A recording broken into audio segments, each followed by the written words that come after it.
Testing, testing. 1, 2. Hello. Are we on?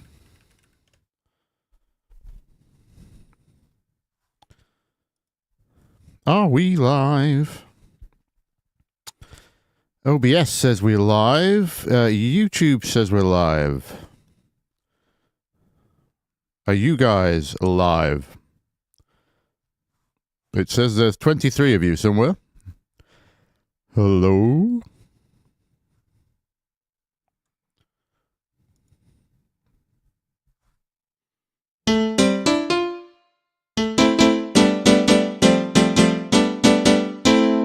Testing, testing, 1, 2. Sidechain's working. Okay.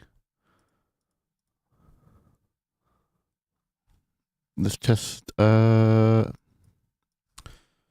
any extended recent? Huh, the Afro will do.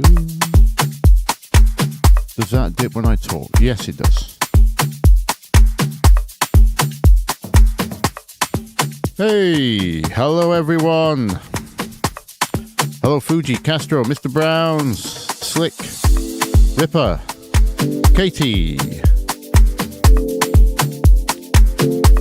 Anguish, Meek, Dennis, Tecum, Cook, Camelinho, F-Stop. We have a camera person in the chat.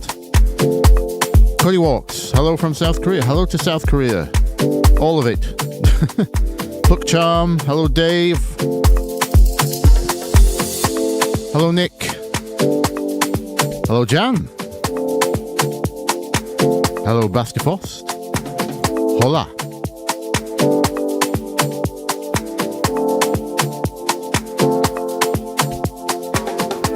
You know, strangely, I have made a decision ahead of time of what I'm doing this live stream, or at least for some of it, because I have to get some work done. Lots of people have been asking me to release the track that was in the background of the Why Do You Sound Amateur video. Apparently I've never released it, so my manager says that's because I never made a 2-minute edit for the we normally make different edits for TikTok, Spotify and Beatport, so apparently I've only ever done an extended mix of that, so I'm going to give it a fresh ears listen, show you guys the session while we're at it, and show you how I make different edits, and obviously take any questions you guys have while I'm doing that, if I can answer it whilst doing that at the same time. Everyone got voice, yes?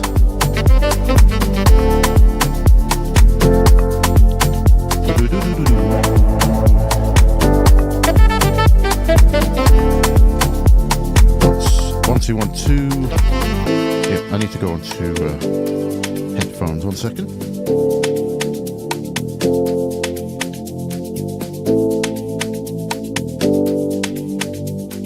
Hello. What's that? Shramik. Hello, Shramik.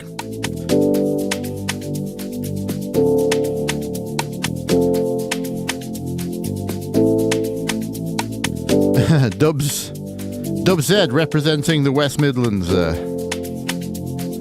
Hello. Wicked. Okay.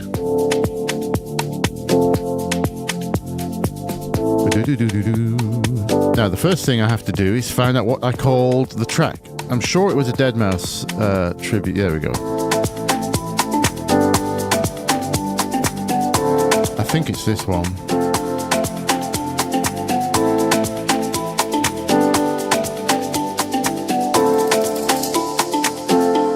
...2021. Wow. I've never released it.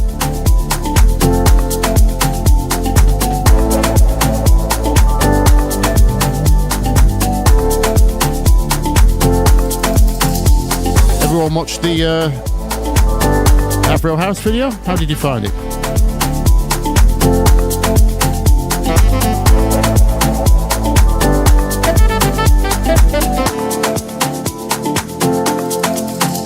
Holy smokes! Hello, thank you, Shramik.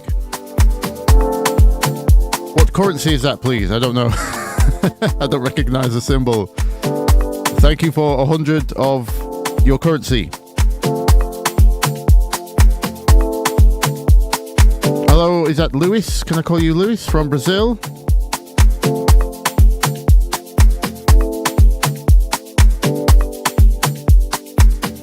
Yes, is sax wrong in Afro house? It's a great question. I mean, there are sax players in Africa. It depends which parts of Africa you go to. But no, it's not normal. Actually, this is a good conversation to start with because so let me show you something. What is... Can I show it on the desktop, actually? Actually, I'm not sure if it will come up on the desktop. So, that's Indian Rupees. Hello, thank you very much. Shramik, for the 100.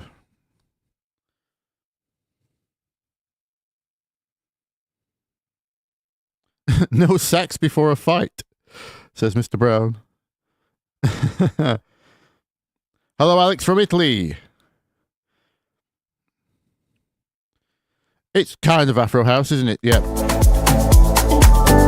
I built it on the principles of Afro House. It just happens to have a saxophone in the instrumental version. Actually, yeah, let's just quickly... Let me show you a few decisions I've made. Because something's been happening to my music recently, whereby even a track that gets a tremendously small amount of... I might get something like 200 views in the first month. Or, well, 200 views, say, in the first week of a release on one of my tracks. Yet on Instagram Reels, it's already been used on 1,000 Reels, some of which have 400,000 plays, something like that. So my Reels game is top notch. I don't know why. Me and my manager were discussing this. We're trying to figure out what's going on. It's been happening for a while now.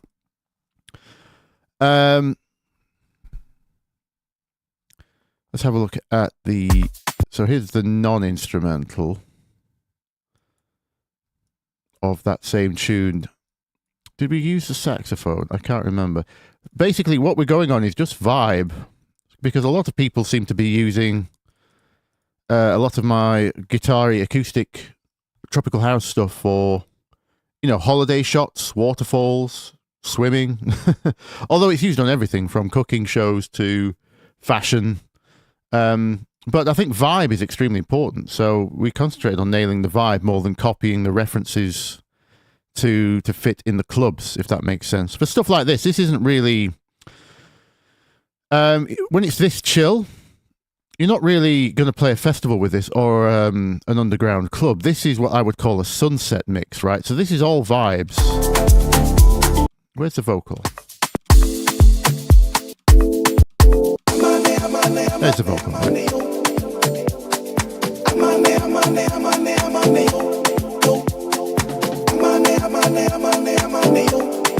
Hello, Alex from North Wales. Is that a North Wales accent?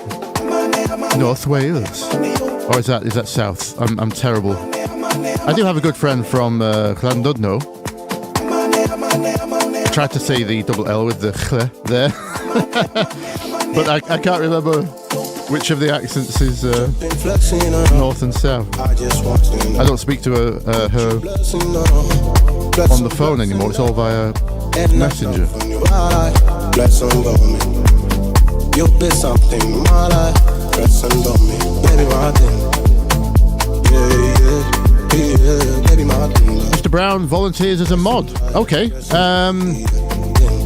Yes, we can look at that. Luckily, I've not had anything too mod so far. I think we had one troll once a long time ago. He was either a devout fan of Marshmello and believed I was making the music wrong, or he was trolling, telling me I'd worked out a Marshmello track in the wrong. He thought I had the key wrong or the chord's wrong or something. I can't remember what it was now, but he was a pest, so we had to ban him. But I think that's literally been the only case of moderation I've had to do. Live, anyway. There was one chap in the YouTube comments which was spoiling the vibes, insulting my viewers. So he got banned.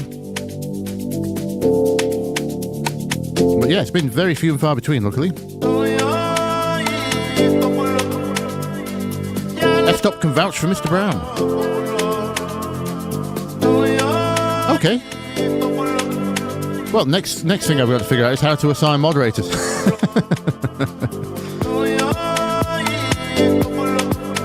If I ever start the Discord, I think that's where I would have to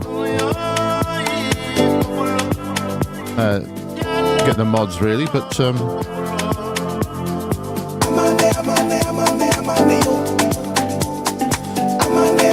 yeah, so I Mix This For You says, track playing would work for any of my sets when I transition from Afro to Deep House. Yes. So it's like, yes, it is deep, isn't it? It's got...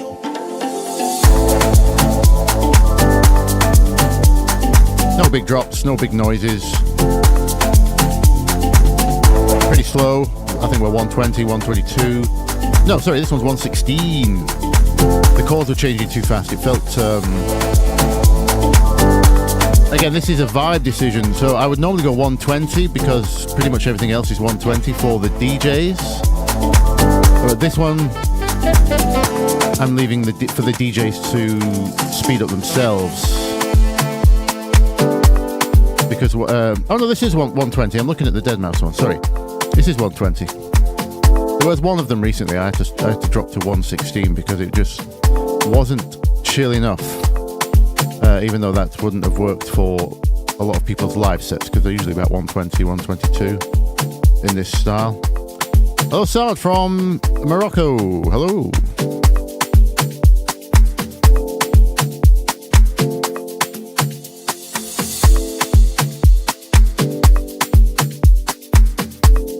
Speaking of Africa, the very north there.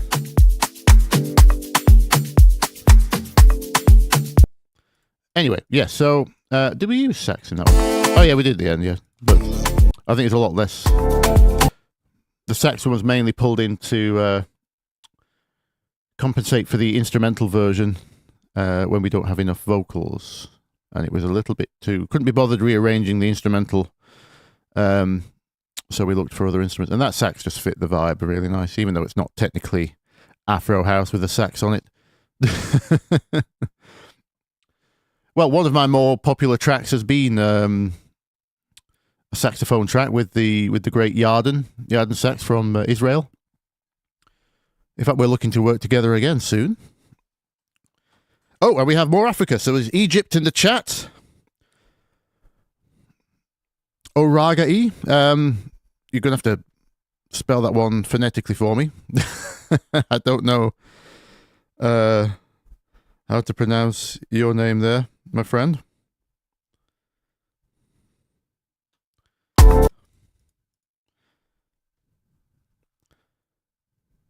Tekken, that, yeah, F sharp major rings a bell. Was that the troll for Marshmallow? F sharp major. He thought it was an F sharp major. It was just, yeah, and it was B minor if I remember rightly, so it wasn't even close. Anyway, right. Yeah, so vibes are very important, especially if you want to get on Instagram Reels, it turns out. Nice song, thank you.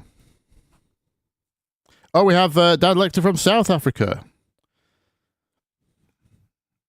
Welcome, Dad. Lots of, we've got North and South. South Africa, the actual country, not the south of the country. Although it is in the south. At one point, I did know my countries in Africa. I visited Uganda once to help. My friend had a charity helping areas affected by war. And I managed to build 100 computers and we had a donation of 100 computers from Manchester University, and I took them over with Ableton installed, and we taught the children how to use Ableton and record music. And it's a wonderful place, Uganda. But I didn't get to experience much more of Africa, unfortunately. We were only there for a couple of weeks, I think. We got Orlando, Florida. There's a Florida man in the chat. Beware.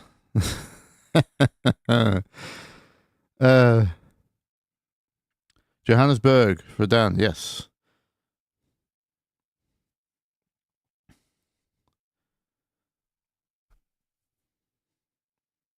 There's 54 countries in Africa. Am I correct? Is it 54 off the top of my head?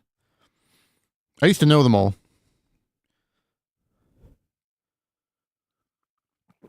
KK's from Japan. Welcome. And Alex from Portugal. Incredible. Oh, this is amazing. Amapiano, yes. Is another African export we have to be thankful for.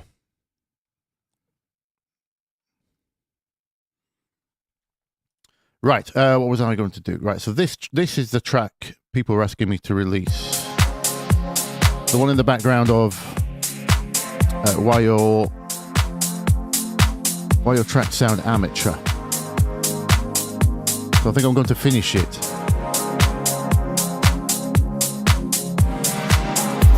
Oh, we have you here from Nepal.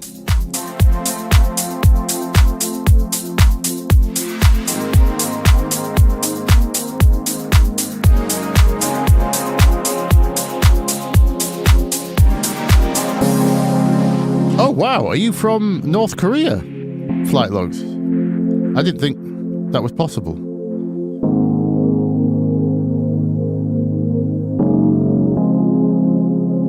I actually did helped with the music for a documentary called The Big Bang in Pyongyang, which was about Dennis Rodman, the basketball player, befriending Kim Jong-un. Which was a surreal experience. And his trip was sponsored by Paddy Power, the betting agent. It's a very bizarre story.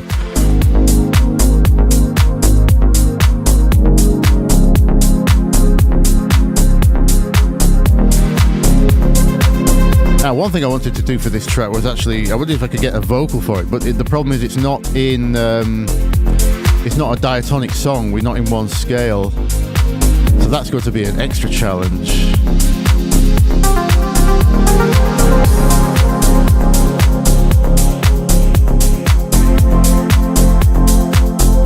I'm just trying to decide if I like the kick drum or not, if I should change anything.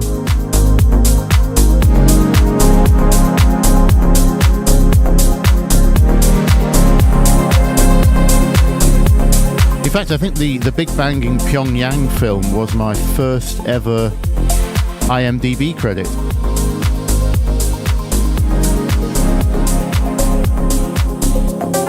Thank you, dear. Thank you. I'm glad you love the content. Thank you. Oh, we've got Montreal in the house, Canada. Pete Antoniotti. Is that?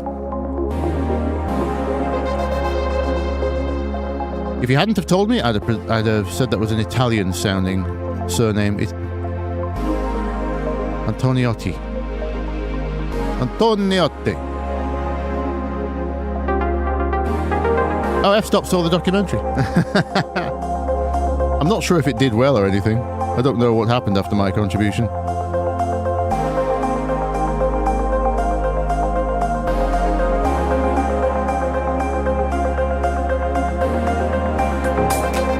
How did I get that job?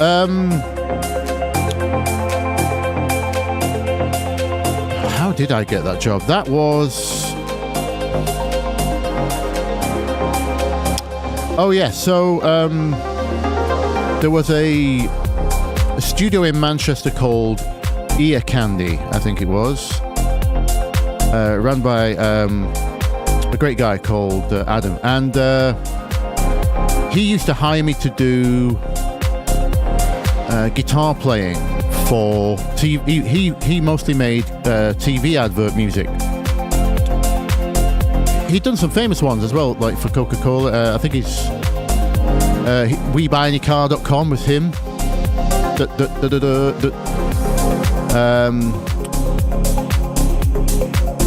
What else? What else did he do? Oh, Famous Grouse, the whiskey. He did a lot of adverts.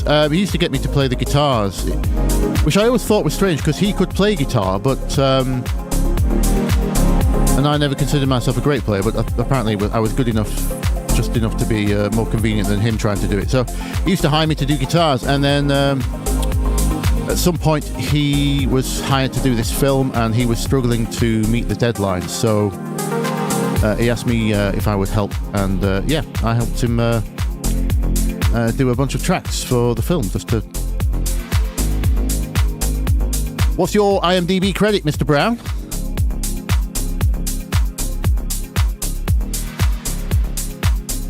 Corsican. Antoniotti. Ah, okay. So Silky's from San Diego, California. Fantastic. I take it the weather's still nice right now. We've just had our allotted 24 hours of sunshine in England for the month. But a mini heat wave. And now we have a weather warning for tomorrow for thunderstorms. So the sunshine has gone. Not too bad today, though. Good question, Meek. Do donations through Ko-fi... Coffee... I have to call it Ko-fi because of the way it's spelled, but obviously it's coffee. Do donations through Ko-fi link more direct than sending them on YouTube? I actually don't know. I don't know. Ko-fi is very...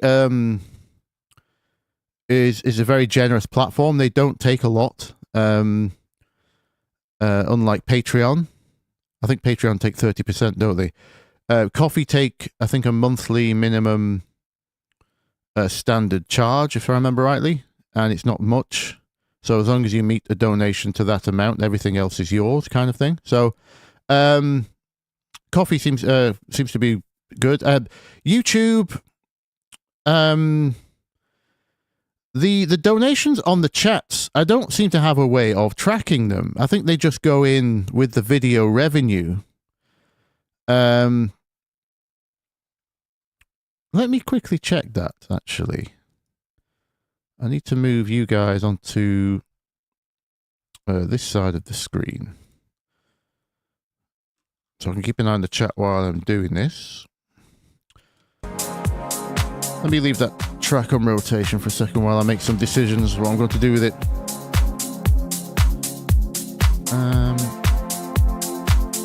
Can I see Super Chat revenue separately? Because YouTube are promoting memberships at the moment. Apparently there's a bonus for enabling memberships. So I might do that soon. But again, it's this rewards thing. I don't know what I have time for in terms of giving a reward. It seems to be a lot more like set up like Patreon for that, where you have to promise a reward for a certain tier of patronage. I was supposed to look up how Dan Worrell was doing his, actually. He's enabled memberships, hasn't he? But he's doing a ear training course, isn't he? So, let's have a look. 1 second. Do I get to see my earnings separately for Super Chats?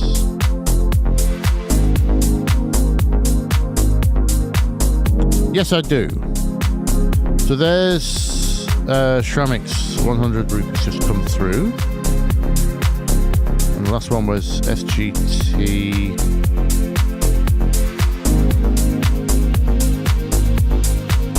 I'm not sure.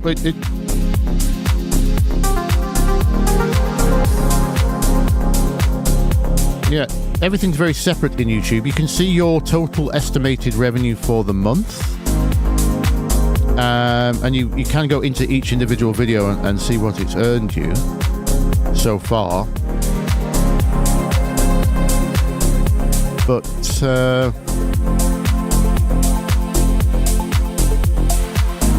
I've never found out what percentage they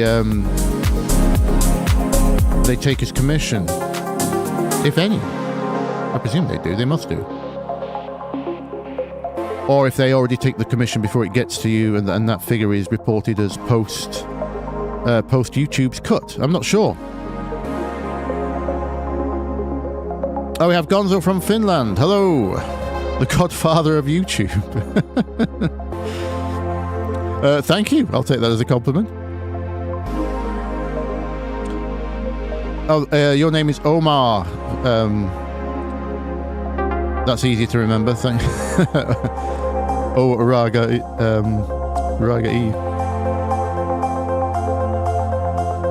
I have a question. If you have a fifth E minor chord and flip the fifth note one octave down, will that change my chord to be a B minor? No. No. When you change a note within the chord, that's called an inversion. B minor would be B, D, F.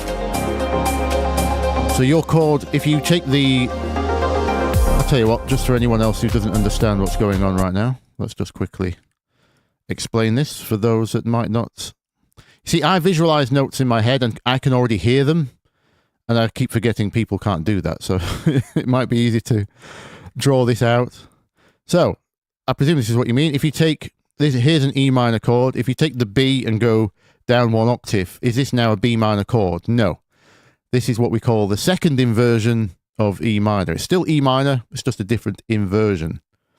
Because B minor would be these notes. B, D, F sharp. That would be a B minor. So you can see they're not the same notes. If you want to know what a B minor chord is, you just take your E minor and keep going down until you reach B. That will give you, you'll see what the notes are. B, D, F sharp. So no, it's called the second inversion of E minor. If you want to know why it's the second inversion, it's because we count inversions upwards.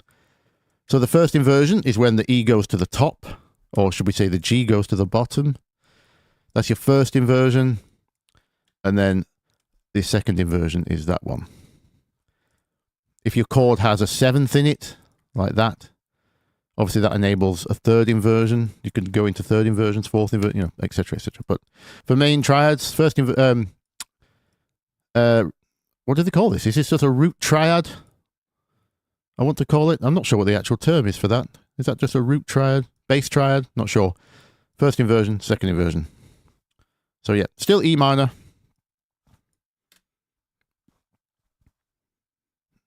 Were you the person in the comments asking recently if you could use different bass notes, different root notes? Literally just had that question about 10 minutes ago. Oh, it's been 30 minutes and we've done nothing. Hello. Let's go. So yeah, I'm going to bring up this.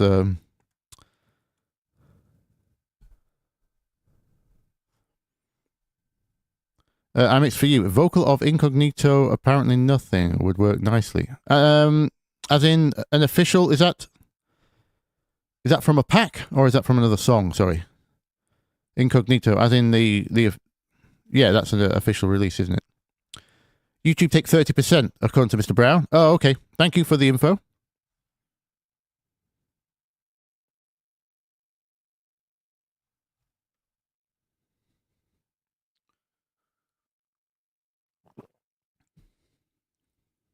Yes, I've made a note,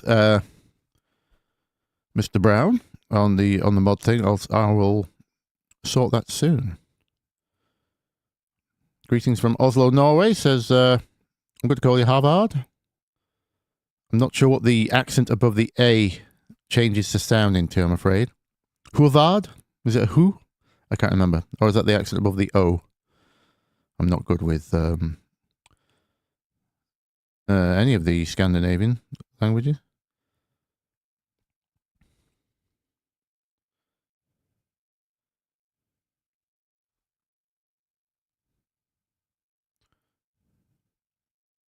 Can you use that B as a bass line for the E minor second inversion? Yes, you can. Yes, you can. No rules. For me, if it's like the main chord, leaving the B at the bottom for the, like, if that's your, like, your home chord, if your track is in E minor, if the B is at the bottom all the time, that will give it kind of an unstable. I did reply to this question on the comments recently. Yeah, this will give it an unstable feeling.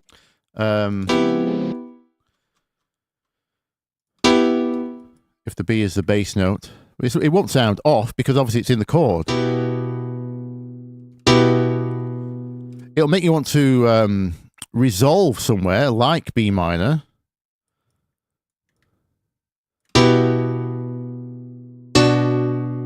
Because ultimately the bass is pulling. It's like the bass is the root of your harmony. But it won't sound wrong in any way. It's it just sounds kind of unstable, unfinished compared to, if you resolved it this way. See what I mean? Obviously we're on piano here, so it sounds different on different timbres, different sounds. Oh, it is you who asked. Okay, good. Yes, I've responded in the comments, but now you've seen the root position. Is that the official term, Samad? It's been a while. I remember when, obviously I can look it up when I do the videos and refresh my memory.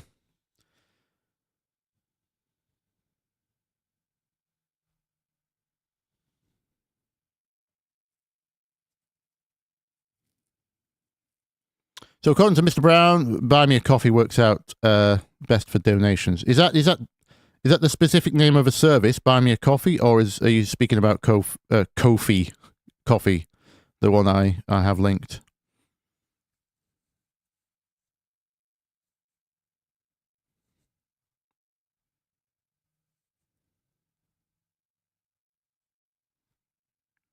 How do you deal with plugin delay after using modulation? When using modulation plugins after a high latency plugin, every DAW seems not to have this issue. Yes, I've spotted this.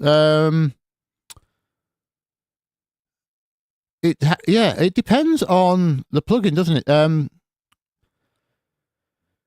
In theory, because of the VST standard, anything that supports the VST standard should be the same. Obviously, the delay compensation engine is independent to the DAW. I noticed certain, I think it was Isotope plugins, did not report their latency correctly to Ableton. So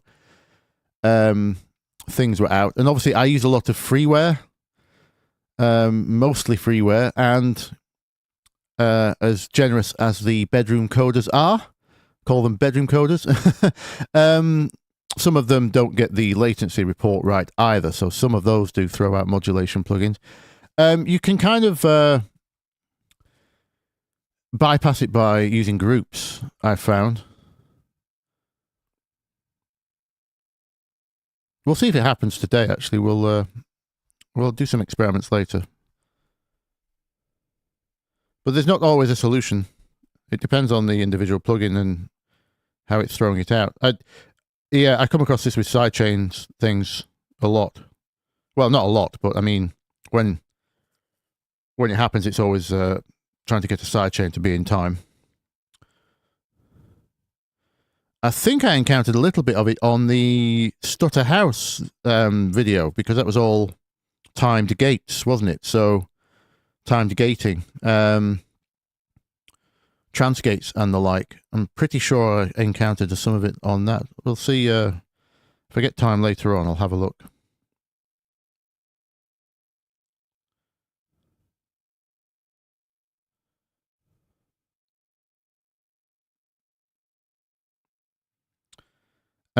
Right.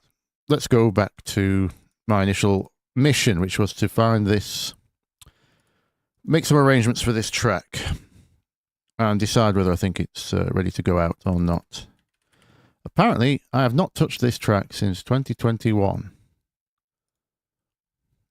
Although I did the 10-minute arrange video for, that was the Why Do You Sound Amateur video.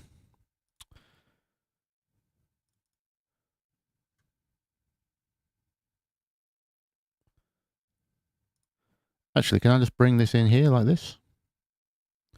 So I don't have to undo my live session. Let's hope it doesn't crash. Dragging a whole project in sometimes, especially an old one, doesn't always go well.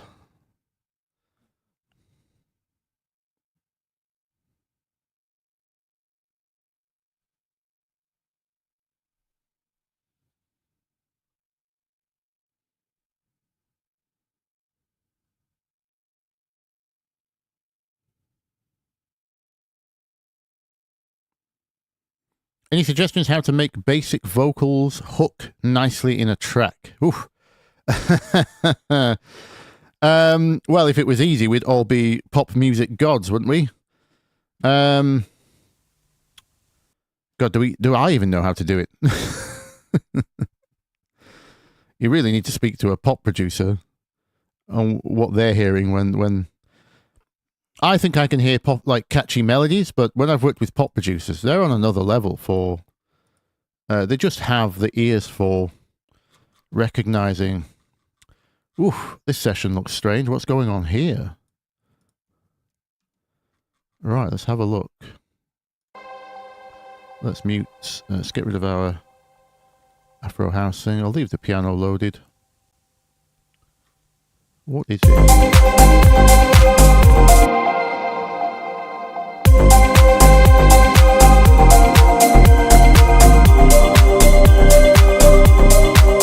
Well, there's one idea apparently I didn't use.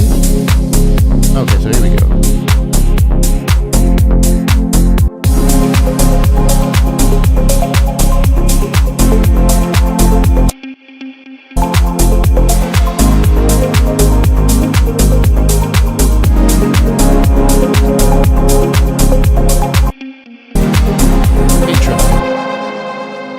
Interesting. I need to pull all this into this group so my vocal sidechain will work. 1 2 1 2. There we go. Okay. Let's just turn that down for a minute.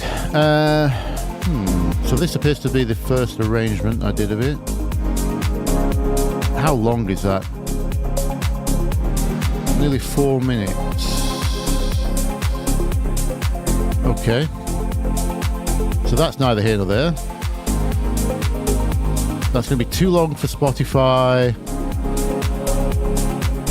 Obviously too long for TikTok. And there's no drums at the beginning or end, so it's not even long enough for an extended.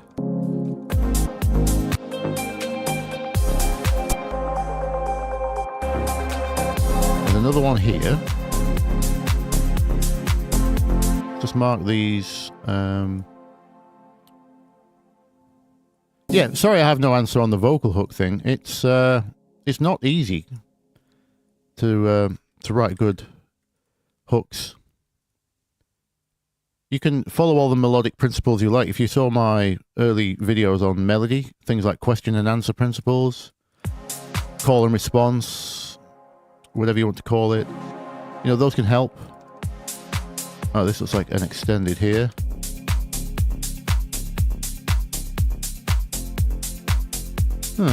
Okay. The question is, what was the mix down that I actually mixed down back in 2021? I can't believe this never went out. So this is the... this is even longer than the extended.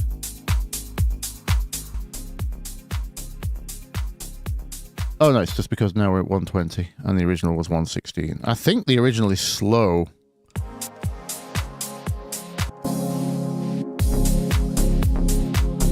This track doesn't really have a genre either, not that it currently fits into.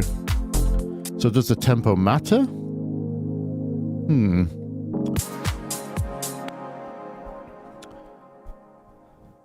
Hello, NV.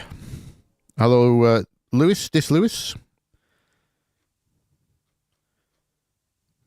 Sorry, I was distracted, pondering my arrangements. What are we talking about?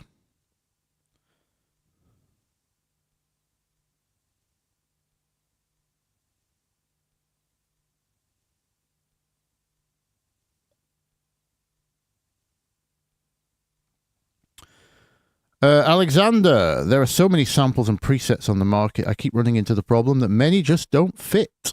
How do you handle this? Trial and error? Question mark. Well, to start with, yes, you've got to do it that way.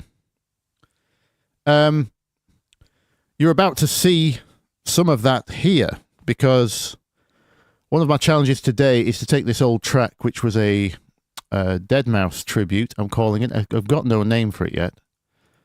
The name may end up coming from the vocal. The problem with this track, in terms of fitting with things, is it's the problem I described in the Deadmau5 video on I Remember. Then that this is multitonal, non-diatonic. It spans both major and minor. So I'm not going to find one vocal that's going to fit unless I fluke it. There are, so, sometimes if the vocal melody itself doesn't happen to touch the third of the scale, mostly stays around 1, 4, and 5, maybe 7, you can get away with a vocal. But having part of the way I solve this problem is the ear training, because I already know ahead of time that what I'm looking for, both sonically, aesthetically, harmonically, dynamically, rhythmically. I can't remember who said it, but I was watching a great live engineer. I think it was the same live engineer that said mixing is a ear training skill, not a operation skill. Was it Robert Scoville? Anyway, he was saying the difference between professionals and amateurs is the professional already knows the assignment. They know the destination of where they need to get to. Through a combination of experience and oral memory, is how I'm going to describe it. I call it oral memory. I can already hear what needs to happen in the future in my head. I can play the song in my head already. So I know where I need to get. And because of my experience and my ear training, I will make many, many, many less moves to get there. This is why you see professionals barely touching an EQ. Like, this kind of thing. Look at my kick drum here. For some reason, I decided 1.6 decibels out of 1K gave this kick what it needed. You don't really tend to make a lot of big moves when you understand where things need to go. So there's things like that. And that's kind of part of it. When you're searching for samples as well, you already have an idea of what you need. Like I say, both melodically, sonically, and the rest. Speaking of samples, yeah, so I suppose there's no point arranging anything until I get a vocal. So let's create a track for the Splice bridge. Then we can audition Splice through Ableton. Until you have that ear training, it is trial and error, I'm afraid. This is why I recommend trying to copy your favorite tracks. Even if you can't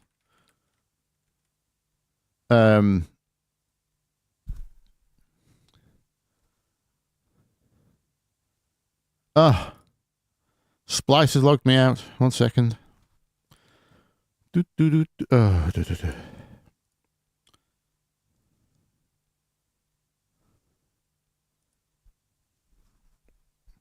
Oh, it won't auto-fill the form. No. I'm going to go look at my password. 1 second.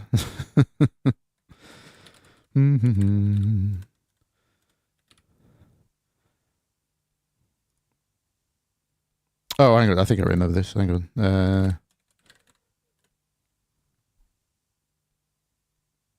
Oh, two-step verification. Oh, it's pinged my phone and my phone's downstairs. 1 second, guys. I'm going to leave this playing for a second. Talk among yourselves. Need to grab my phone.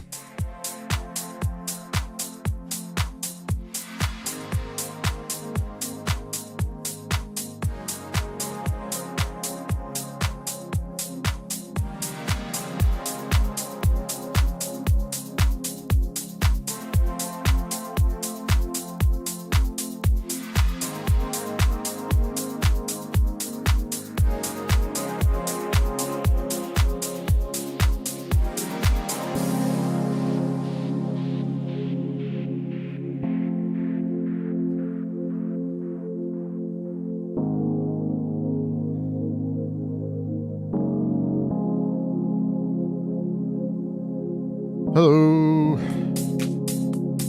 I'm back.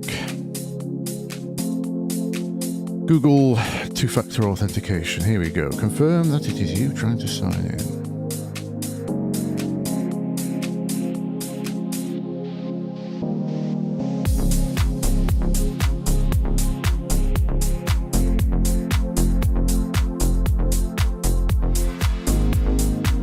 Oh, it's disappeared. Go again. Please resend. Yes, it's me. There we go. Splice. Okay. We're on. Let's not forget to put the phone on Do Not Disturb.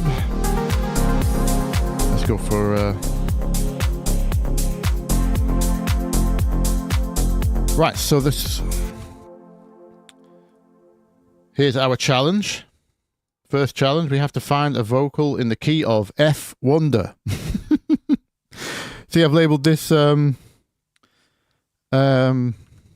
I should put my cursor on, shouldn't I? I don't know about you. I've not got bad eyesight, but it's because my screen's 2K, 1440p, so I find it hard to follow the cursor sometimes, especially as I have a gaming mouse that like set to pretty fast because I like to play. I like to be really in control when I'm playing first-person shooters. So I have it pretty so I can do a full screen in one wrist snap. It's pretty hard to follow, isn't it? So we need to find a vocal in F wonder, but F wonder doesn't exist. So I'm going to be looking for vocals. See, our chord progression is I call it the wonder scale, which is basically it's the same as that. The whole reason for this track was the deadmau5 principle. It was, well, Nine Inch Nails principle in my terms, because I heard him do it long before deadmau5. But everything's from the minor scale in terms of the bass notes, but all the chords are pretty much major. In fact, I need to work out what the chords were. So that's chord 6, flat 6, then we go to chord 1 major, so that'll be the F. So that's C sharp. Where's my piano?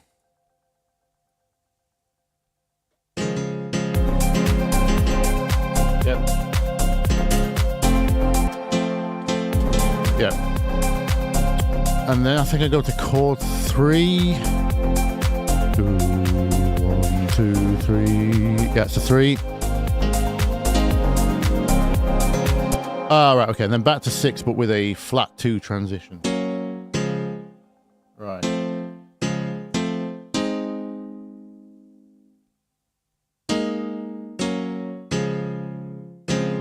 Lots of 7ths.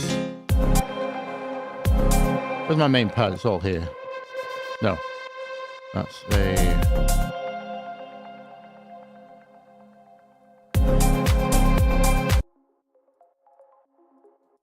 That's not the pad. I have my own group. Okay, so it's a Rhodes plus a... There's the deadmau5y one.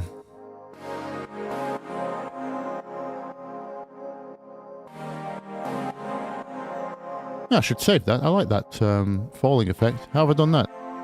Oh, with the downsampler. I like that kind of sparkly descent. I completely forgot I'd done that. 3 years ago. This, yeah, 3 years old now. So yeah, chord 6, chord 1. Then sometimes I went to a...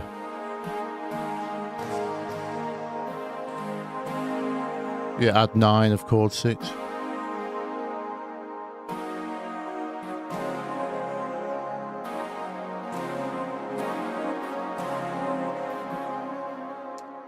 What do I do on the transition here?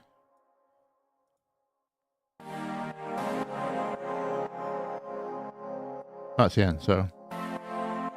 Okay, so there's our F major. There's chord 3. And there's our flat 2. So... oh, I've done it as a sus2.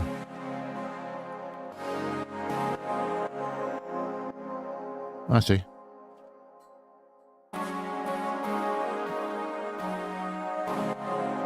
Plus, oh, with a 6 at the top.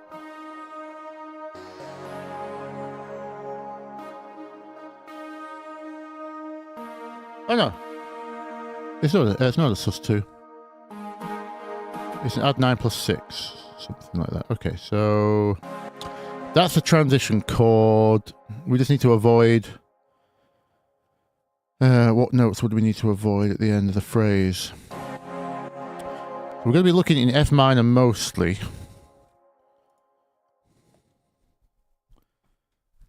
Does have Pet Shop vibes, doesn't it? Pet Shop Boys. Has anyone seen the Flight of the Conchords, by the way? And their impression of the Pet Shop Boys is incredible. Martin, this scale is I call it the Wonder scale. We're not in one. We're not in one because it's mostly F minor, except when it's not, because chord 1 is major. These chords are all from F minor. It's multitonal.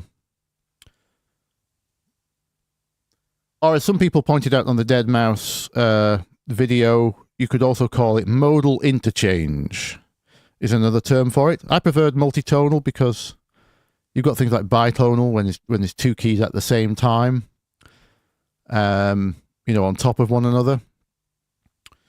I still need to do a video on bitonal music because I really do like Tom Zanetti's track You Want Me, which is bitonal. Inner city pressure. Yeah. Ian's got it. Ian's seen it, yes. Vital is awesome. By the way, I've just found this skin for Vital. It's brilliant. It's kind of glowing. In fact, I found quite a few on the forums. If you want fake serum, you've got serum. And there was some really cool, but a little bit distracting other ones. There's a nice red and grey theme here by Dr. Printer. But I like the default Modify 2. I couldn't find the name of the chap that made this. I'll have to go back on the forums. But very clean. I like it.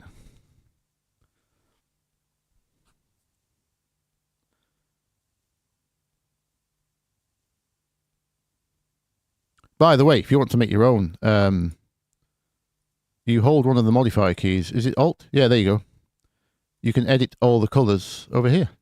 If you hold Alt when you click on the main menu, you can get into that modifier menu. If you didn't know. Yes, this Neon Vital look is from. I was trawling the Vital forums. There's a thread for skins, and yeah, default modify is the release you're looking for.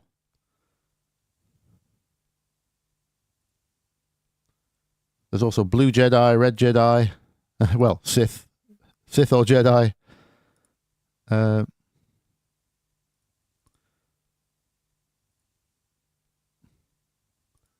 don't mind this. I would edit this so that the default is darker. One's by Oxenic, but yeah, some really nice clean designs in there. But that one's definitely my favorite for now. Right. So anyway, back to Splice. Let's find some vocals. F minor, we're thinking then. So, for those of you who haven't used Splice, it's literally this easy. Going to start here. make sure I get loops, not one shots, even though we want really a full vocal. The question is, do we go versey chorusy? I think that's going to be very hard to do actually because of our key situation. We're going to have to go for like dub hooks, I think.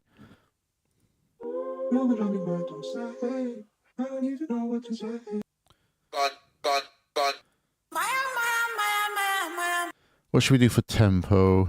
Well, I'll tell you what. Let's just play through and try a few.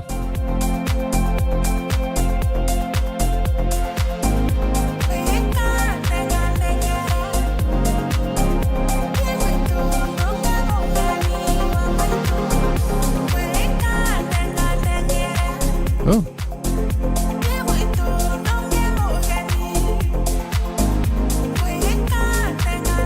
It's a bit thin sounding, but it's actually...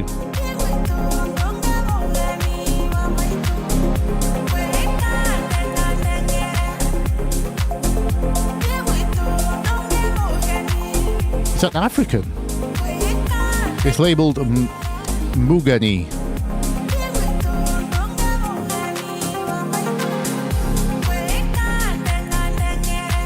Yeah, well, I'm going to mark that as a possible.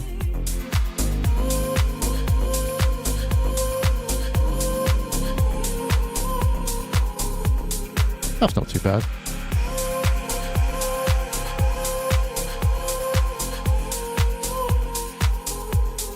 No, there's the minor note. Oh, I need to put this on a rotation of the main chord section.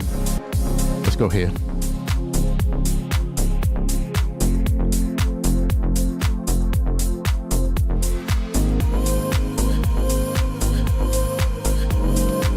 Could do an ad-lib B section maybe. Obviously it's not going to be a main.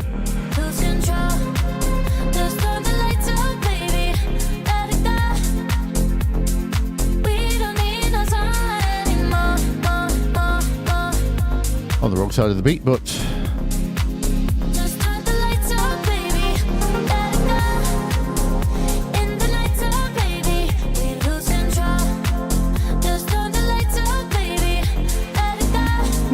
not too bad. It hits a sharp, a flat, a natural 2 at the end, which could be a problem, but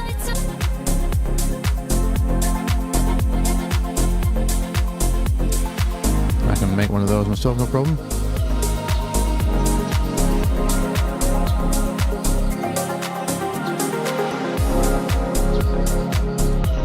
Oh, that's a mood. I think we're getting very lucky. Ah, here we go. This is more like it.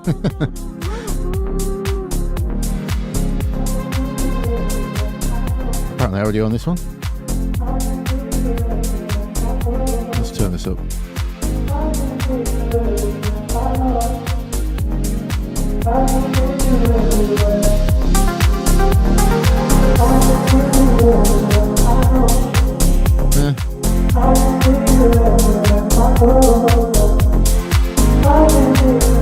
Not bad as a background mood.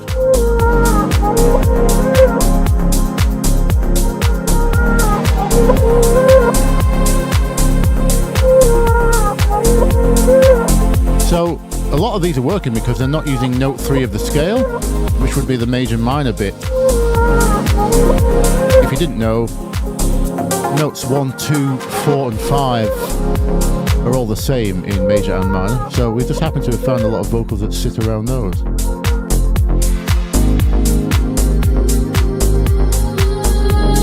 That's note 3. So that won't work when we go back to the major here now. There.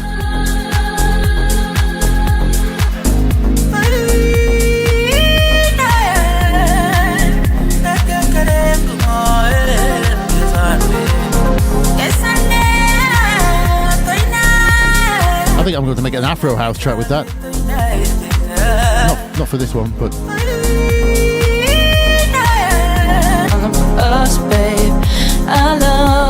I've just used this one on another track of mine. I love the way you get great vocal. In my bed, saying, thinking that this is love, falling for me, falling for us. Shame about the triplets there. I love your love. Thinking about the way. Love. 1, 2, 3, 1. The way you get. The rest is fine. Late night up in my bed, saying, thinking that this is love, falling for me, falling for us, babe. I love your loving. Yes, Splice automatically syncs to... If you have the Splice bridge loaded in your DAW, they give you this plugin, the Splice bridge, which will sync to the service, the website, or the app in this case I'm using. The time stretching isn't very good quality, but it's probably on purpose. But it's enough to audition it. You'll find when you drag it into Ableton and let Ableton do the stretching, the quality improves. So it's hard to judge drum loops sometimes because they suffer the most usually. But yes, it syncs automatically. Let's keep going. I've just used that in another track, so I'm reluctant to use that one, even though it is very good. Let's have a look some more. Over me, keep your composure. You know that I want ya. Can you just hold that beat? Oh, it's not very long. I'm feeling gold.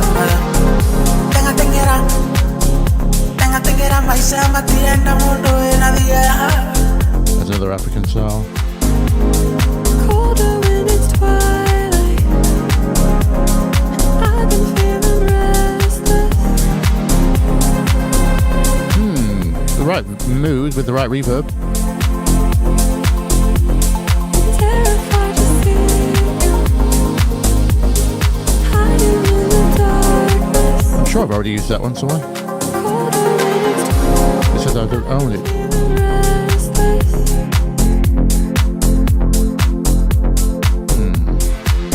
I'll mark that one too.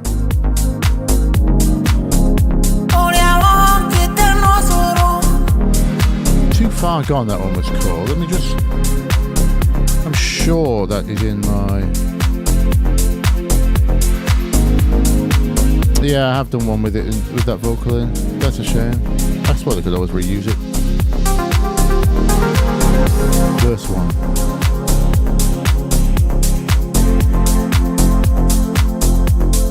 Whoops, wrong track. Give me a new track.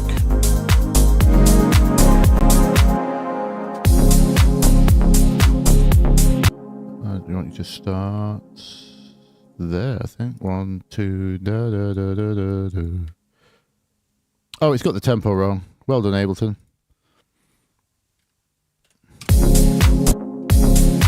Can you see me breathing? Start there. Standing here without you. Down. I can see it's midnight. So we have a couple of options. Can you see me breathing? Standing here without you. We could shift that. That's the note 3 that doesn't fit well. So I could always just knock that up a semitone to give us the major third. Does it sound weird? We need to be in Complex Pro so I can correct the formants so it doesn't go chipmunk.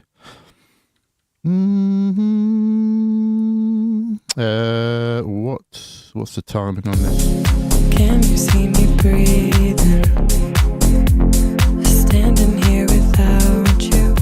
And I can see it's midnight. I can't. Whoops. I cannot live without you. Can you see me breathing? Alright, it's an option. It's chill. Lyrics aren't the best, are they? What do I do with... Oops, no, we're done with you. Let's put some of the delay, because I want the ducking function from delay.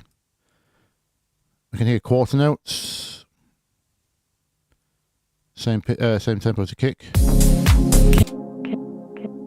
Yep, we're already on. I don't need to ping pong. We don't need to be that dull. Can you see me breathing? Standing here without you, and I can see it's midnight. Dragonfly, the reverb. Can I live without you? Can you see me breathing? Standing here without you, and I can see it's midnight. And can I live without you?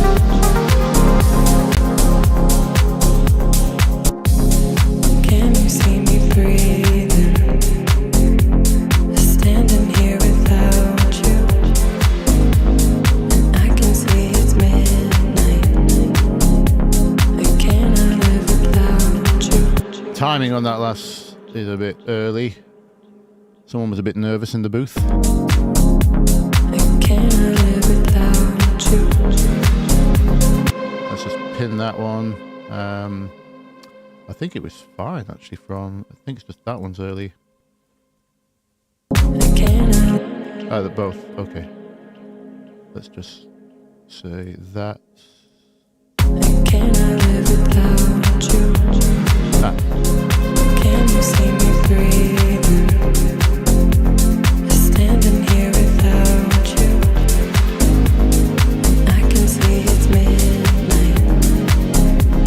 And can I live without you? We'll see. I think some other.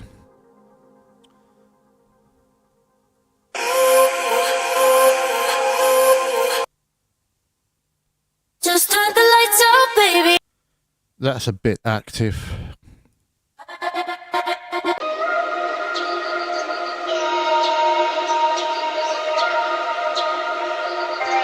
That was good, wasn't it, for mood?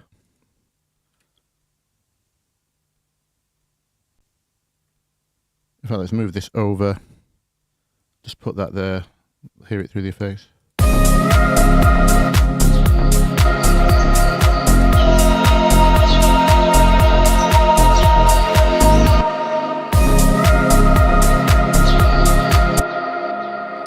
Half the speed of that, please.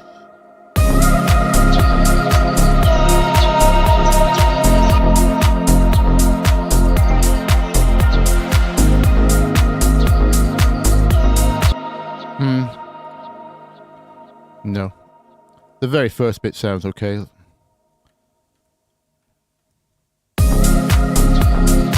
Just as a background. Through lots of reverb. Might use that for some. Remember all the heaven. Oh, it was one that wasn't working, was it? Where are my likes?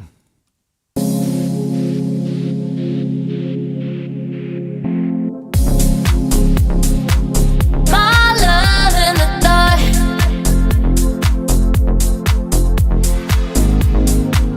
I can feel it coming my way. It's a long way back to the start.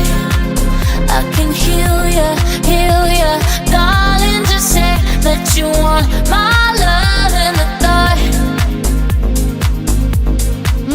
That one's okay. I can feel it coming my way. It's a long Not very chill. way back to the start. I can heal ya, darling. Just say that you want my love in the dark. Everyone's voting the first African one. We should just do that then, shouldn't we? Mogini, whatever it was called, I think.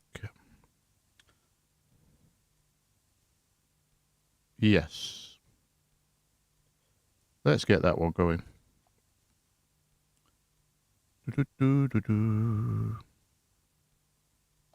Let's buy that one. Okay. It's still playing back the old one. Please stop.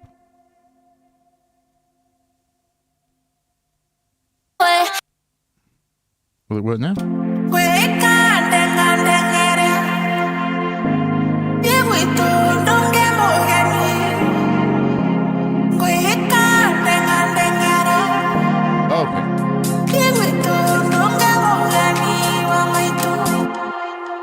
some extreme transients in there. Is that here's the problem. Is that necessary to the language? Is that like a sound? Does anyone speak this dialect?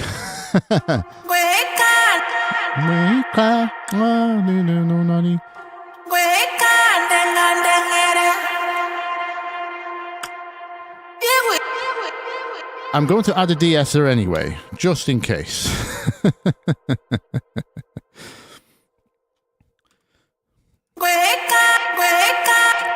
It doesn't help that it's extremely bright up there.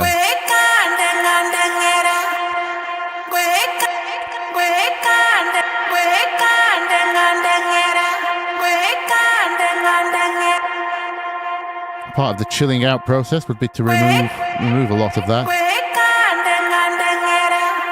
That sounds pretty good.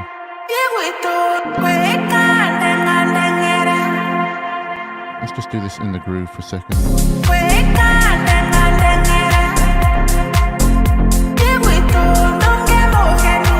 Put some light sidechain on it.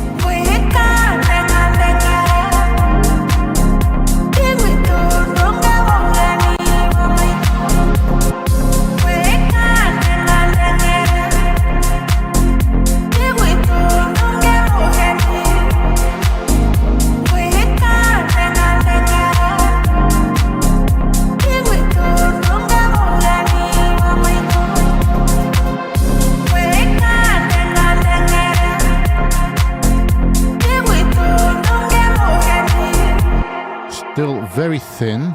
We're going to need some low support there. Let's compensate.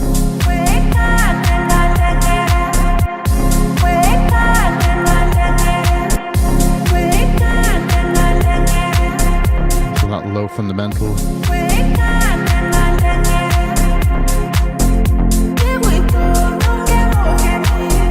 This is usually the opposite of what you have to do to a vocal.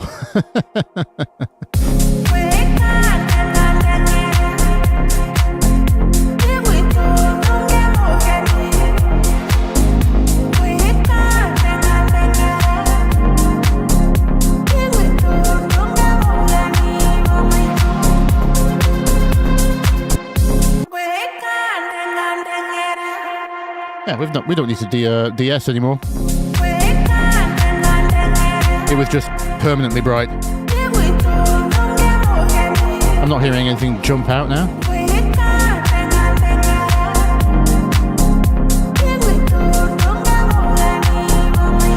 It sounds very consistent, so it's clearly pre-compressed, not over-compressed. It's pretty tastefully done, I suppose. Now I think we can go wide on the.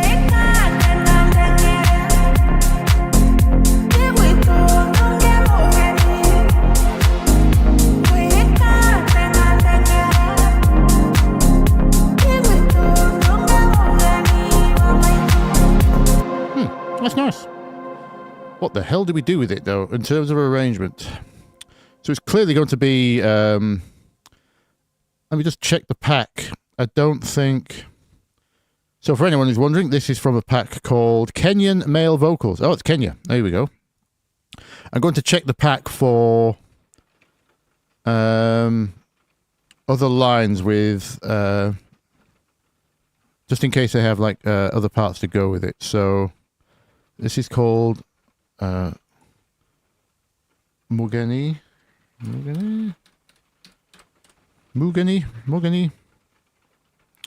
Ah, we have a few parts. Right, okay. Oh, is it just wet dry? So this is already wet. Actually, I wouldn't mind the dry one.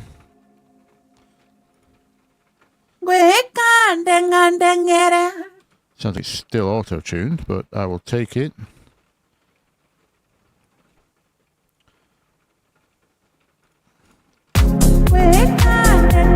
Ah, it's dry in terms of processing as well. There we go. So we don't have to do... in fact, we got that one sounding okay. So let me just do this. Let's put the same ambience on. Sidechain.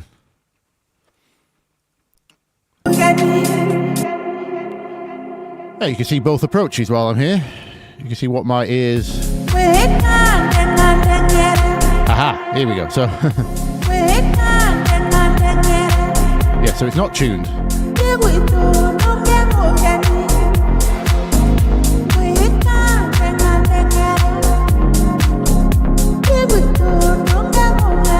And it's not compressed. So, for the compressor-phobes like me, oh, wow, we have thunderstorm has started, I believe. I have a lot of rain on my skylight right now. Don't know if you can hear that through this microphone. Right, so first thing, I'm going to grab Spot On.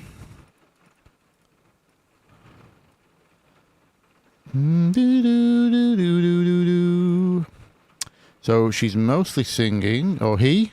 I can't actually tell if that is male or female. I would guess female, but it sounds like that. Oh, sorry. I have to put this before effects. Silly me.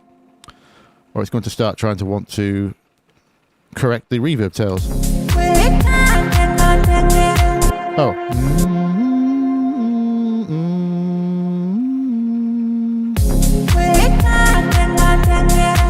That's too fast.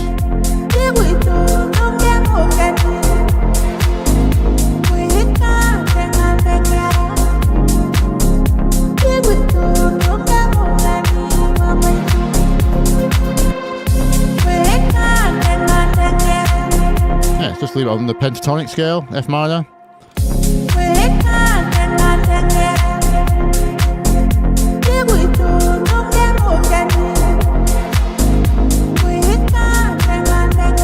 I may alternate these. You can also help the auto-tuner by EQing any erroneous low leakage from the microphone. There isn't any in the signal. Doesn't apply to this one. Right, now, compression. It doesn't sound like it needs a lot. There's only a couple of words that are dropping below, so I would suggest something like... what's it called? The M-Juk Junior. That one, because it's a one knob compressor. Technically a two knob. Put it on fast. Try and catch the loudest ones.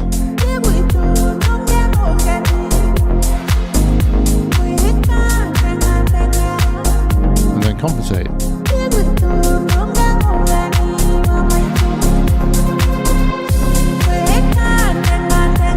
That last phrase is the biggest offender.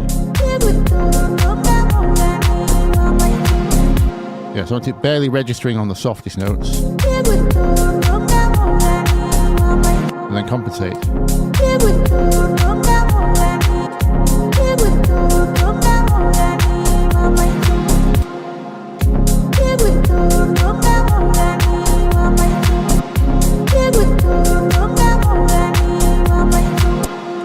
You just witnessed Bthelick use a compressor.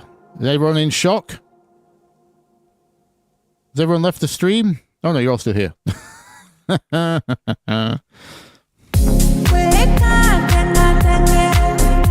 Yeah, we should add some rain.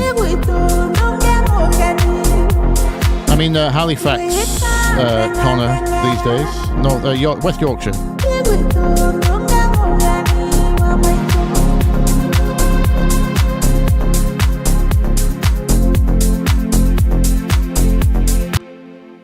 The compressor is called M-Juk Junior by Klanghelm. If you go to Klanghelm, spelt Klanghelm,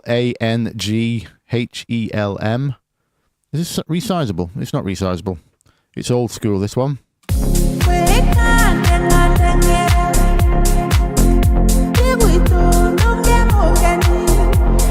You could use any compressor, it doesn't matter. I just like this one because it's simple and fast and it does a good job. You don't have to judge the ratio with this. It's supposed to be an LA2A style, isn't it? LA2As operate just like this.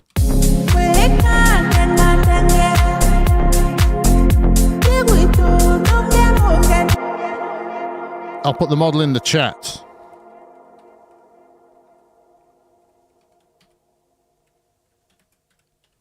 I think it's that. Very strange name. They do a couple of compressors. They do quite a bit of freeware. Klanghelm. It's good stuff.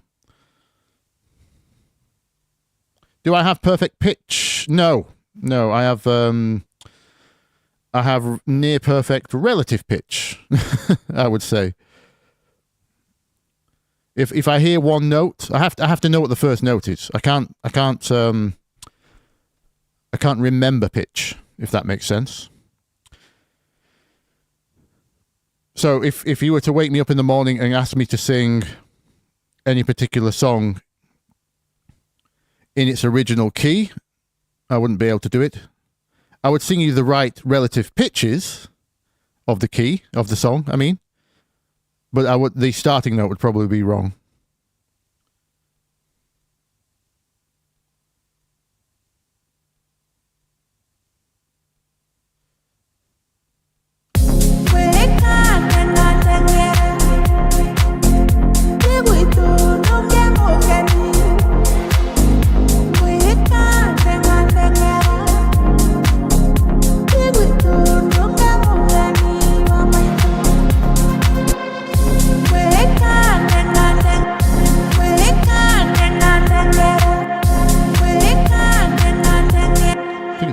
I still think it needs that low fundamental support.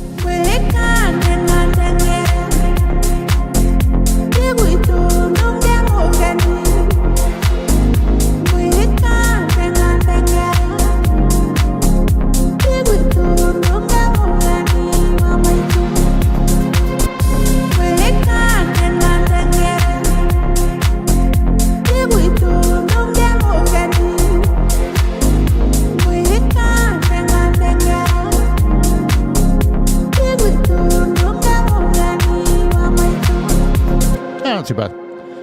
Now we can go the other way if we need.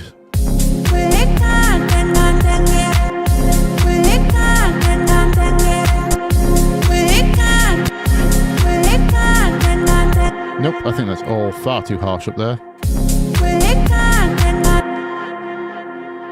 If I was going to do that, I would probably use Air by Roth.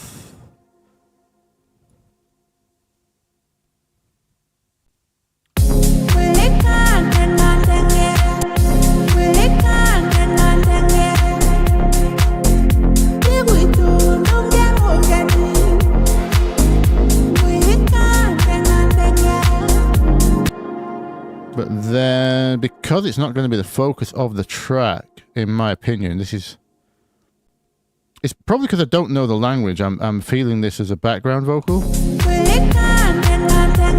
Might be a part of the feeling I'm getting.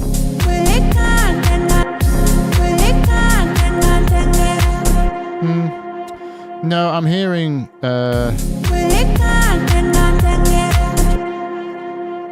I would probably. What am I thinking here? Something's jumping out, which is distracting. Let me just. I think it's a mid bump in the high mids. When she sings heavily through the nose.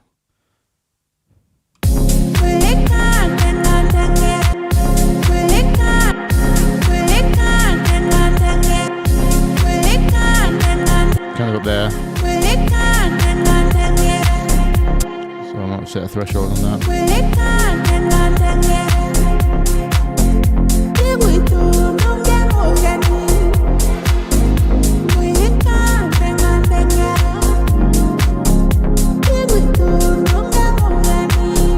Aha, there we go. That's caught it.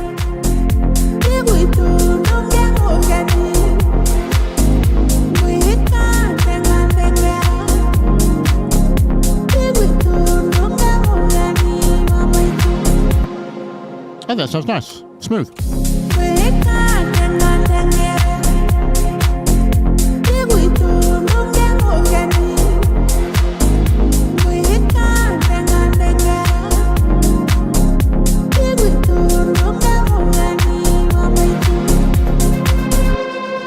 Yeah.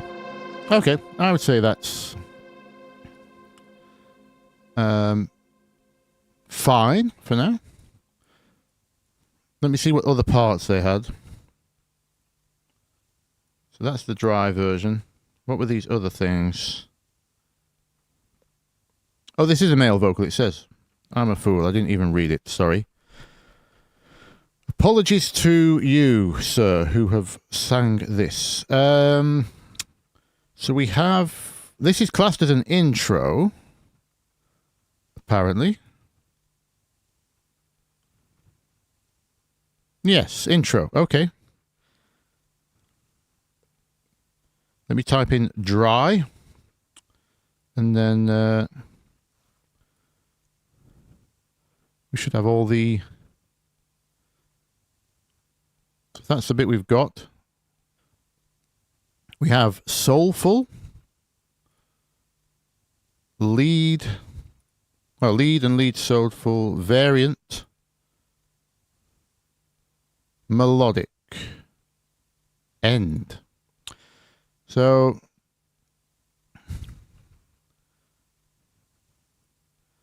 not sure what I'm getting here. I'm just going to grab them all, see where we end up. Need options. After all, we've done the processing.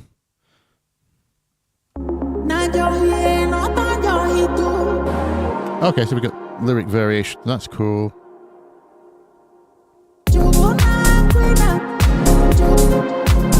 Oh, does that one start on the beat?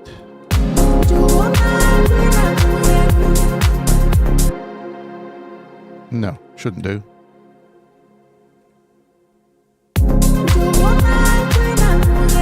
No, it's just... Okay, so they're all same melody.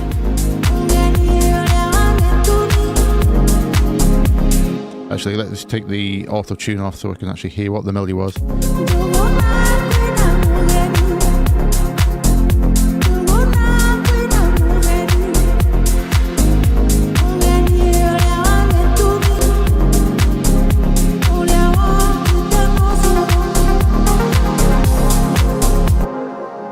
Yeah, very similar melodies.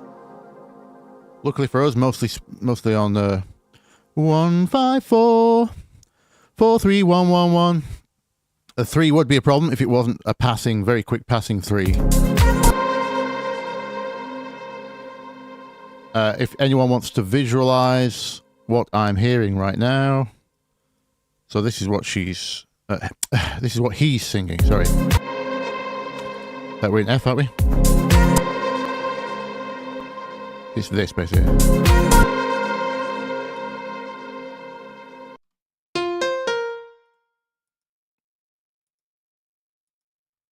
Something like that.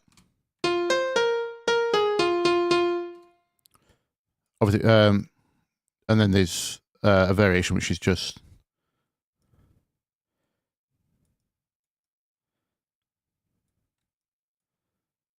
something like that stays low. The pitch is very wobbly because it's not a Western singer trying to sound like they're in a scale, obviously. Very different thing, but which I'm also reluctant to force it. I mean, they had in their wet version of the vocal, they had heavily auto-tuned it, so I'm trying to be a little bit more natural with the auto-tune. But any amount of auto-tune on this is obvious because it's so out of you know, it's not a 12-tone thing, this vocal. It's in between keys.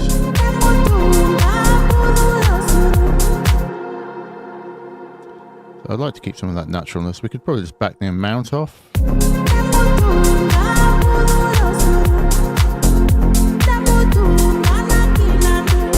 Maybe something like that.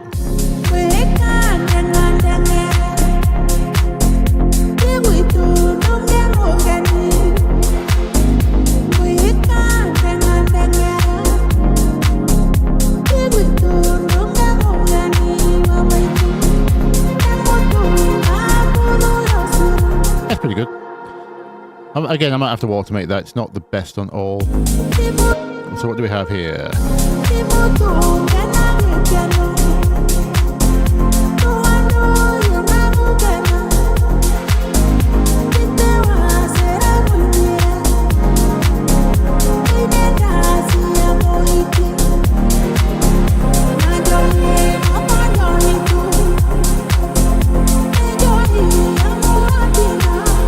Yeah, we're catching some of the vibrato.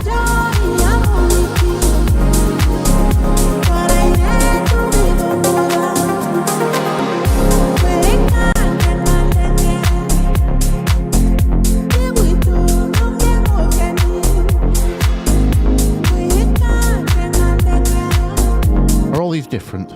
They're all actually, so that's the soulful one, lead end. Okay, so we've not really got much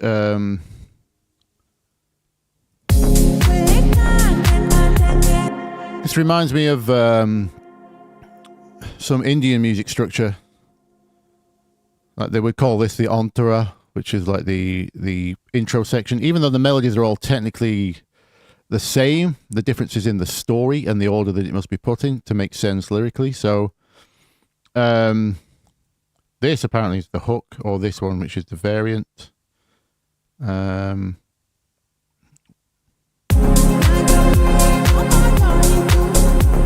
that's apparently the end.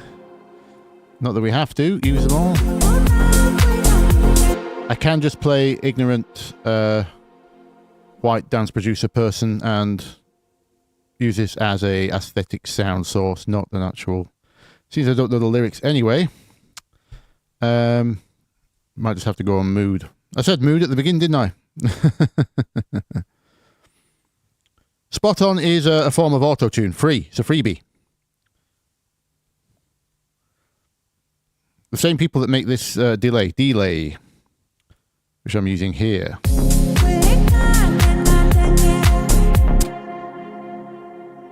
Which is a delay which will cover all of your needs, ever.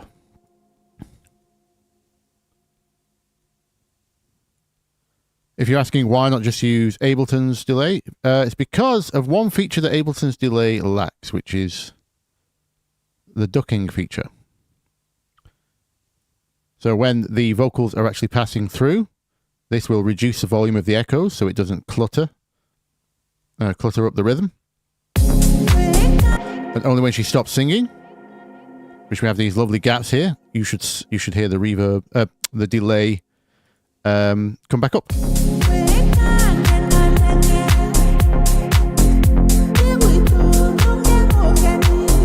I'll make it more obvious.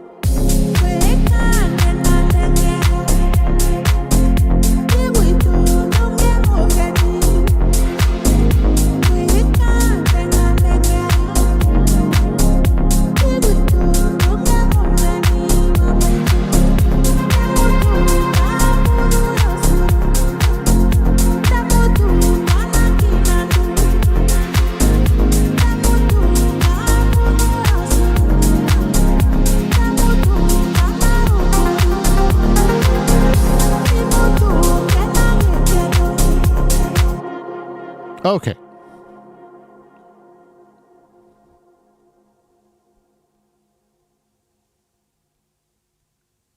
Oh dear, Justine, I'm not even going to read that one out.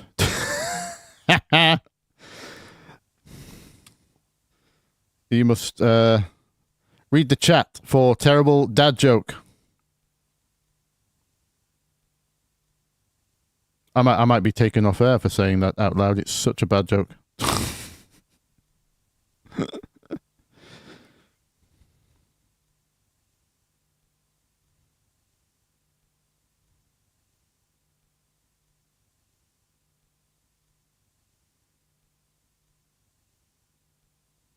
Adam Port will be crying into his goat milk.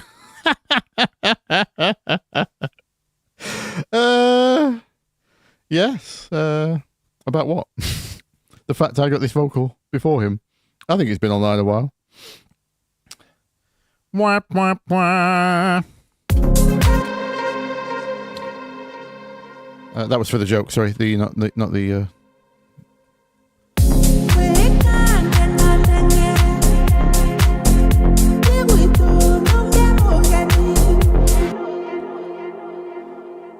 Shout out to Adam Port, by the way. I know he's not been doing Afro House for his entire career, but he's been around a long time. Still at it.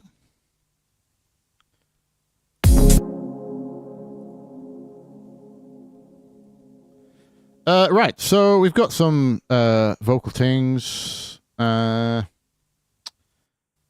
I have to think about arrangements, because I've got all these little... These are problems for... Oh, look how old... Yeah, see, so this is how old this this session is. I was still using Silent. This might be pre... This might actually be pre-Vital. Oh, no, this was Vital, wasn't it? So...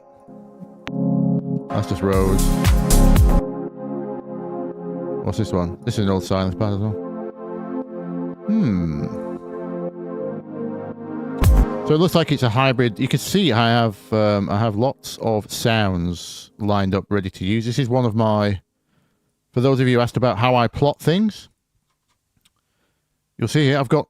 I would have been studying, probably Deep House or Deep Chill or something... vocal trance. I don't know what I was studying, but I have approximately 10 pad options that I can try here. So if I wanted a different pad, I could try the DX. Obviously, we got piano. There's electric piano. The good old DX7 style.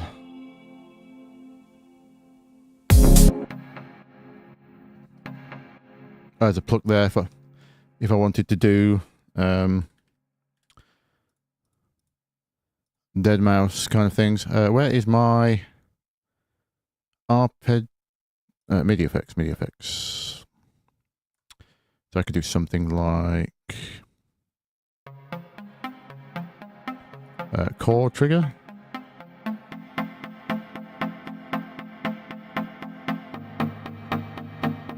Not the right sound, actually.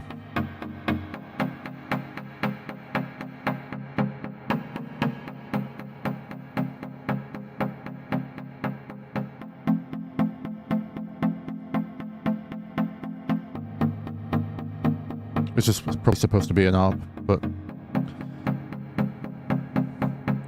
yeah, the idea is just to have lots of things lined up that you heard in the references, and then when you're making your own things, you can just quickly try out sounds that are appropriate to the genre and things like that. So you have options.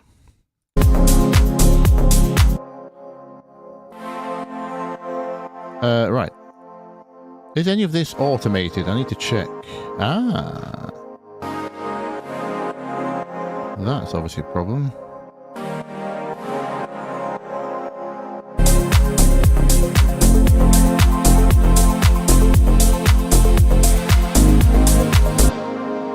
Oh, I'm going to have to undo. I've moved it to the wrong position.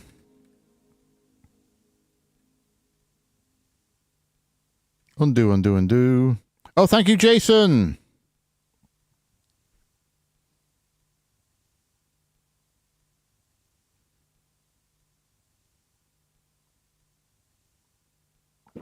Thank you for the $5.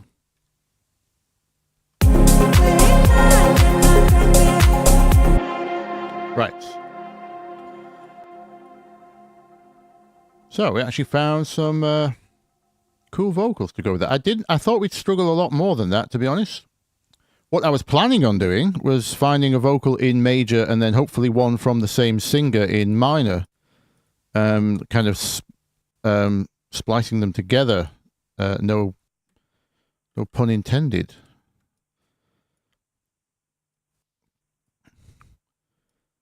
So we've got to think of an arrangement now.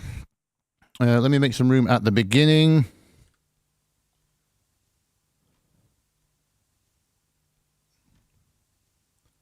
Still need to familiarize myself with all of my... So this is a background art. Is this just playing the... Like I say, it's 3 years old. Yeah, so this is just the same chords dragged onto an harp.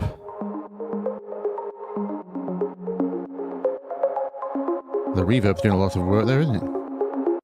I don't think I'm going to mess with any of the sounds. The vibe's right.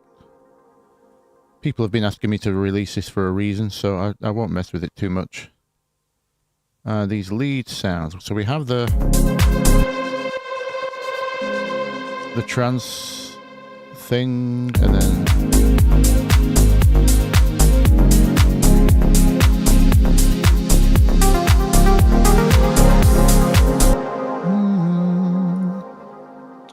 yeah. This is one of my favorite moods to paint when I'm going for kind of what I would call wonder. Because the chord underneath this is chord 6, so we're in. So the chord would be this, chord 6, and note 2 of the scale, this G natural here, would na, na, is a great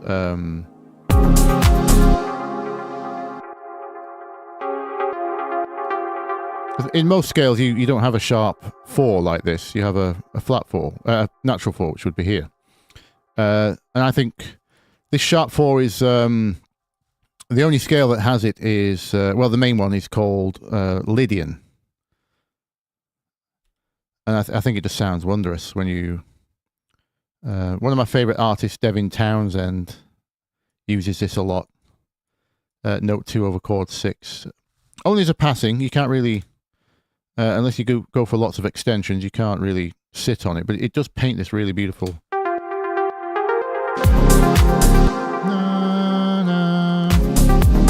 I don't know, I just like that interval. I don't know why. I think it sounds lovely. What else is in here that I'm not aware of? Oh, this. Here we go again. So we've got note 2 to note 1 on a Nino, with appropriate delay, giving it the. I showed this in my delay video. If you want to know how to do that trick, put a dotted delay on a standard 8th. And that's backed up by, yeah, dotted 8th delay on a normal 8th part.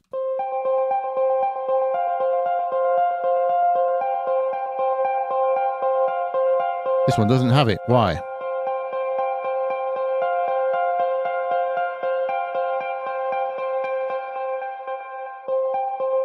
Oh, the speed has been automated on this one. Oh, now it has it. Sorry, I was turning up the wrong thing. There it is.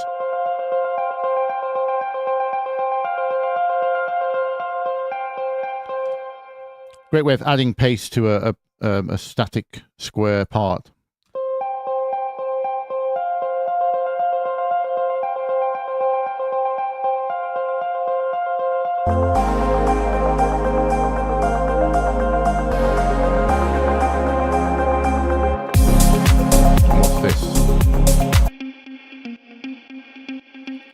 This is a mute guitar.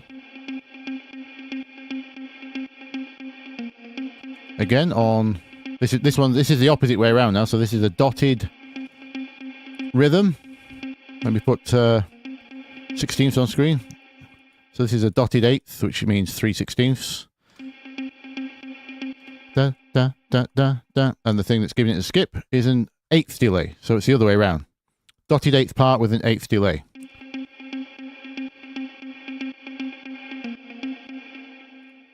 So the delay is filling in gaps there. It would be doing that. Da, da, da, da, da, da, da, da. Well, lots of parts for me to play with in the arrangement, which is good. Oh, I've just noticed something called vocal chop. So it's got a Kashmir sample in it. What is that?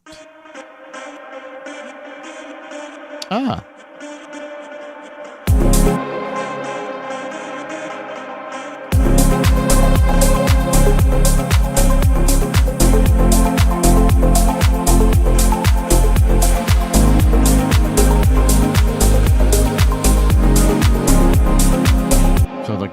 scale, but I might be able to use that for the occasional.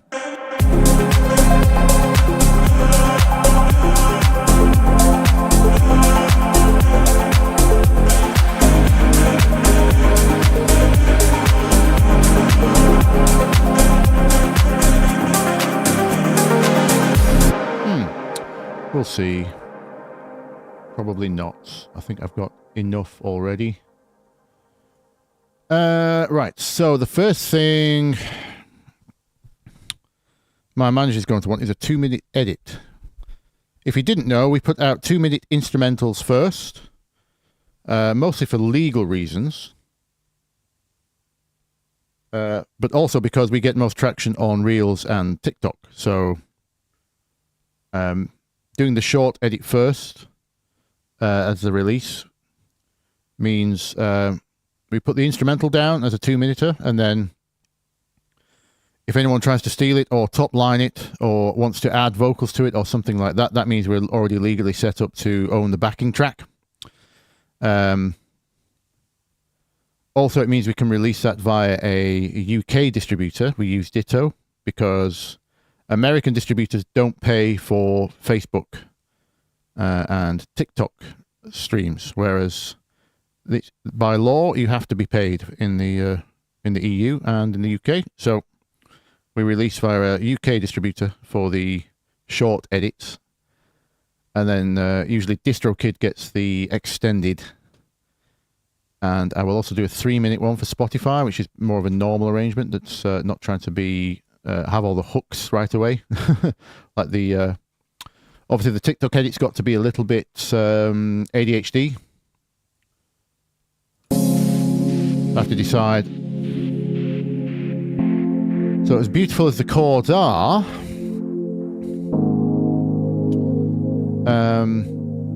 this would be too uneventful for TikTok. I would probably have to start there at least. Even then, not a lot going on. We need a hook in there as well. So let me start with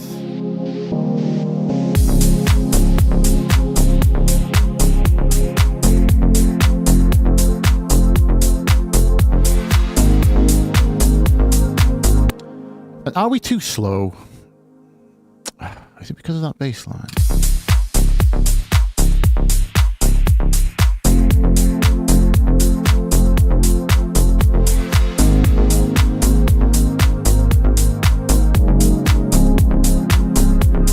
Oh, it's grooving. I mean, it's a good groove.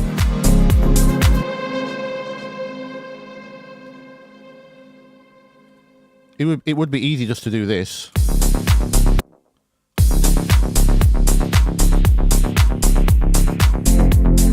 You know, but not as chill. Oops. Oh, the chord starts before the bar, so we're not getting the playback.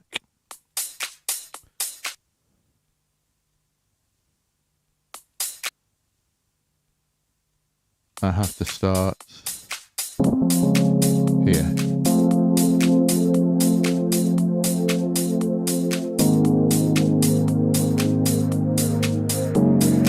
And what else?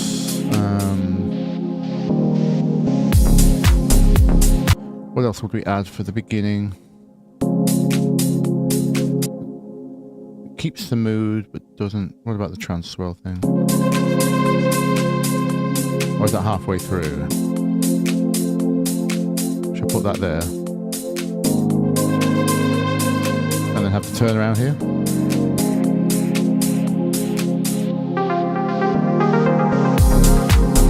Yeah, I think that's nice.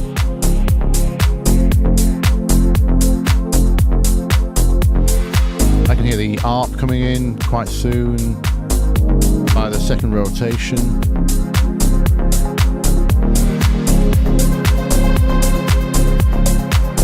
That's already on a volume swell. Good.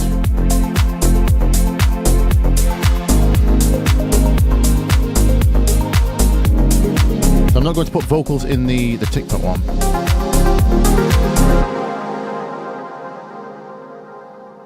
And then we can go here.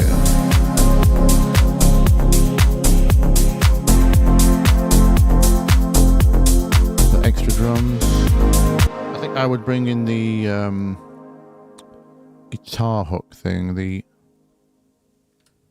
I'm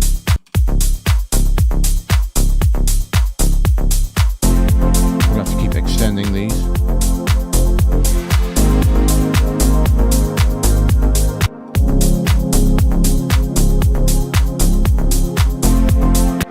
Right, so we have to put this here.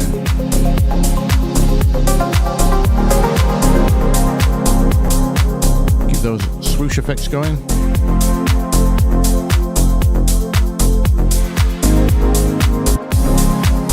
Mark the section with a symbol.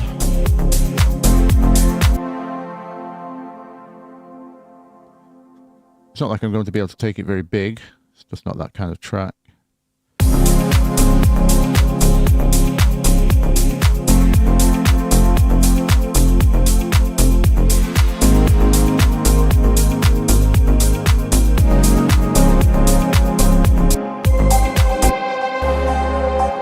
Actually, no. This hook is far better. I'll put that in the middle.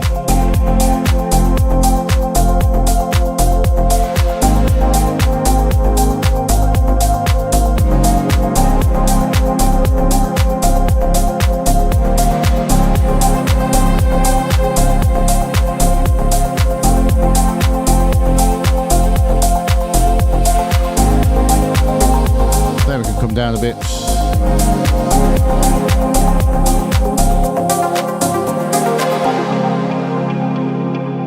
We'll have this on the way up thing. I think I want, do I want to keep rolling? The delay is very important now.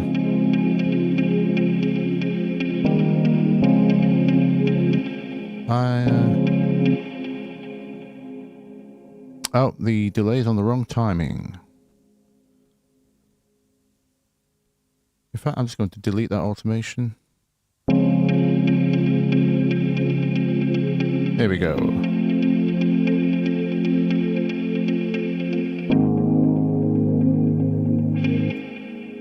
I don't like that filter.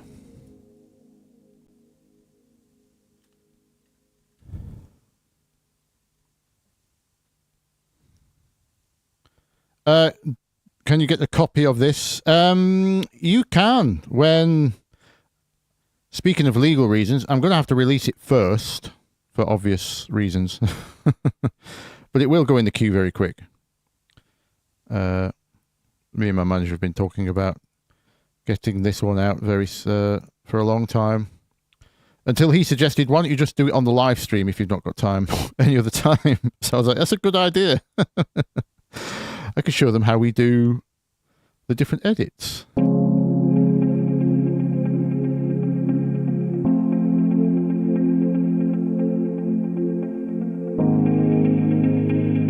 I've got to keep that down for a long time thing. And then the light drums from the intro again can go there.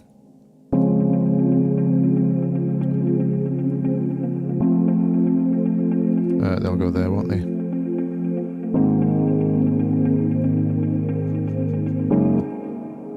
Can we get away with a swoosh down, or is it too harsh?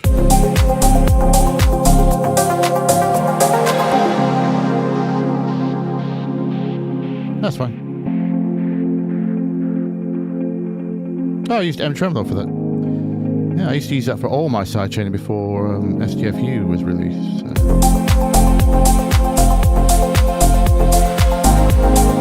The symbol's going to be too harsh though. Maybe I remove the... Oh, that's fine. Yeah, the bass just stopped.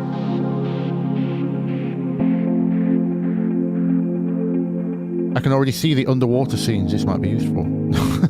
Sounds like we're underwater here. Lots of swimmers on Instagram.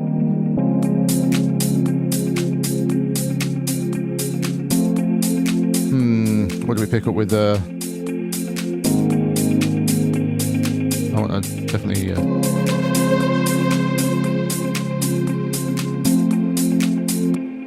these cymbals too harsh, or just use one of them? Oh no, they're quite light. don't want to be down for too long for the TikTok version, so it's just going to be a very short break, this. I think... Oh, the ARP can be... the ARP can come in here. I may even refilter the main...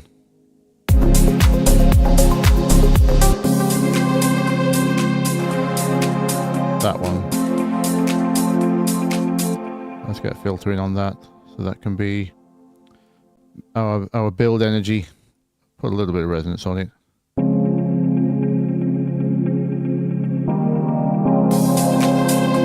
Oh, we don't want.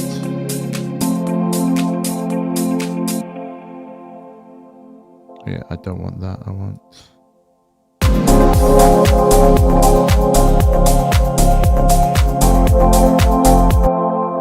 What has happened?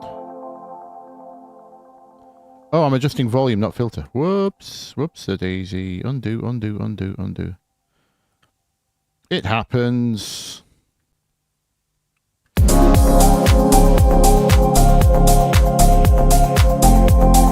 Right. So we're going to have that turn on here.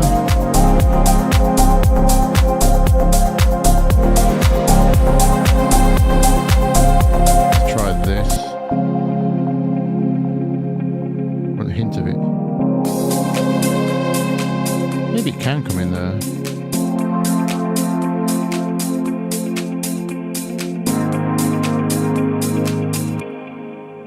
I think I want it quieter.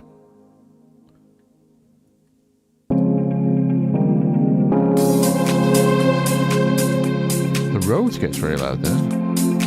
For some reason. Sure why.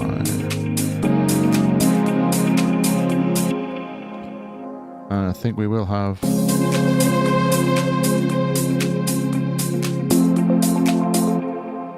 everything starts just before the bar. It's very annoying.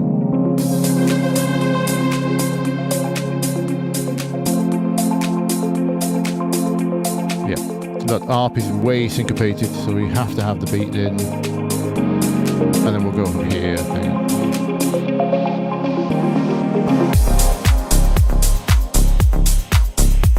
Ooh, anti-drop. Could we go anti-drop? I think we can. Let's go just this pad. Maybe a filtered ARP.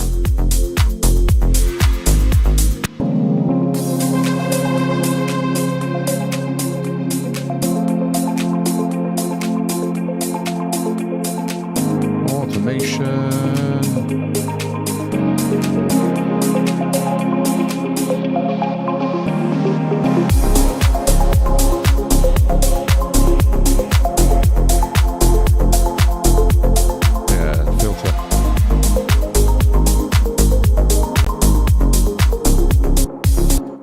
Bubbles.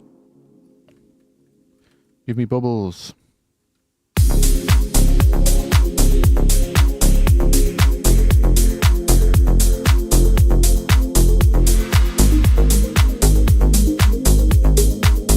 Nice.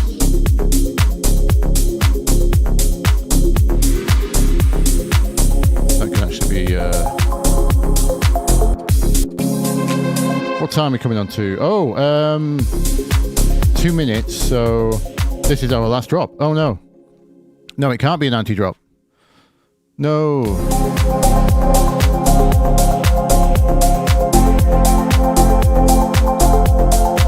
What I'm going to do is fade shortly after 2 minutes. Actually, it's at the very end, isn't it? So...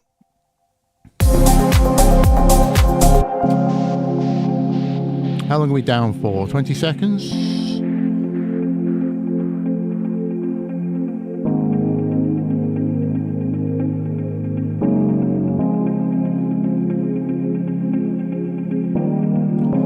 Michael Jackson wanted bubbles.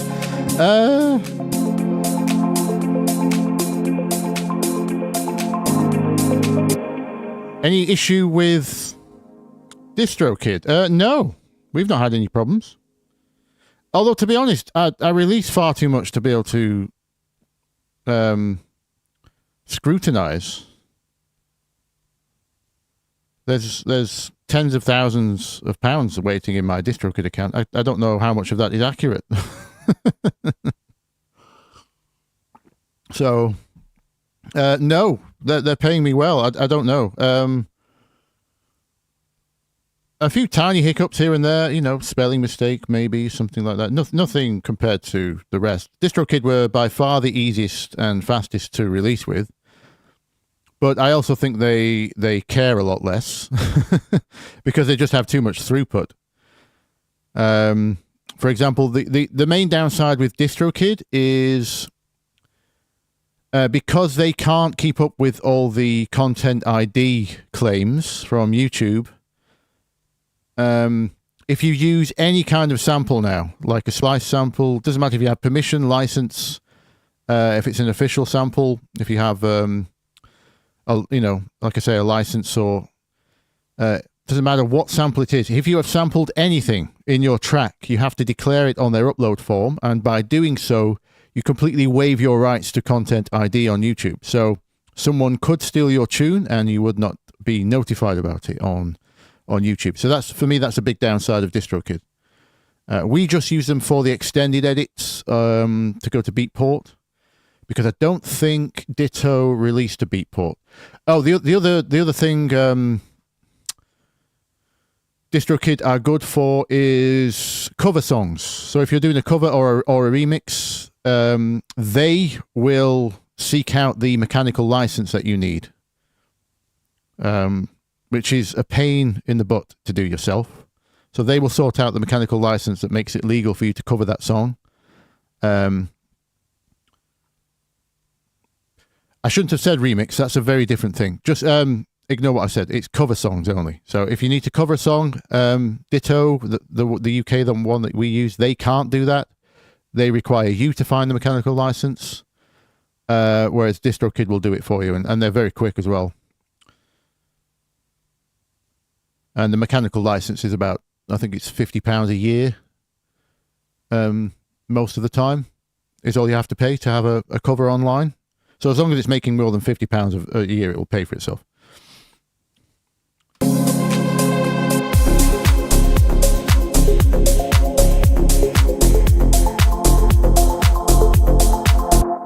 So I'll do something like this.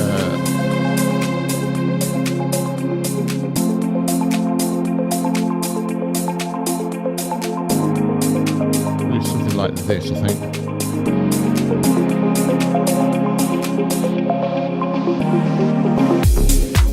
Oh no, that can't happen. It has to tail off. Yeah. Oh, we can't do the anti-drop, but now we have to come back in full.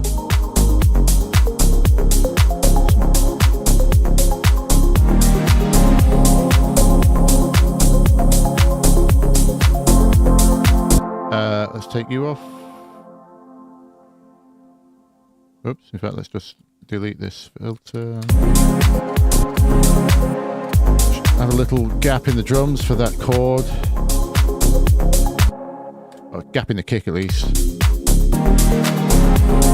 And the sub. I always think subs sound weird when the kick's not there. And we go back to...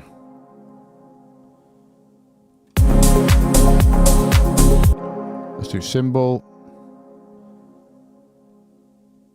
active hook. If I have everything in there, this is the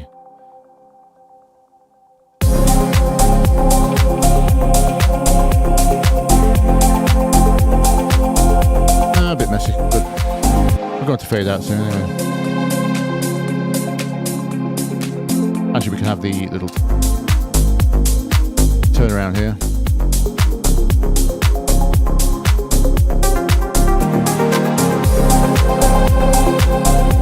And then we fade. Just double that.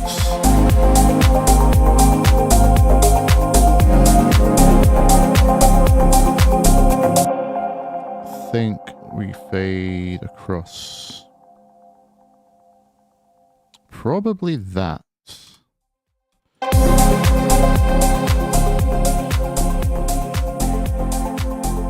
mark there. Oh, that's a very long fade. I might go there. Something like that.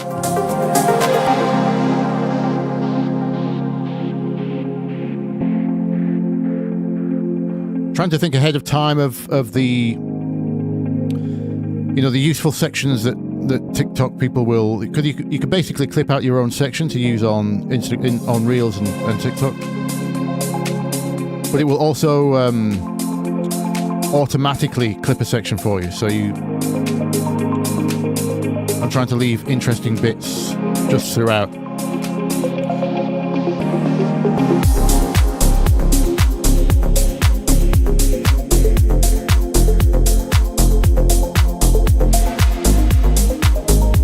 Where's my bubbles?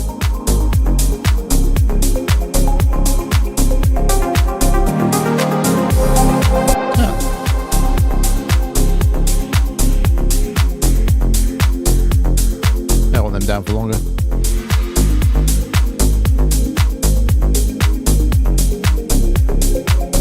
Here we go. There we go. This is this fade.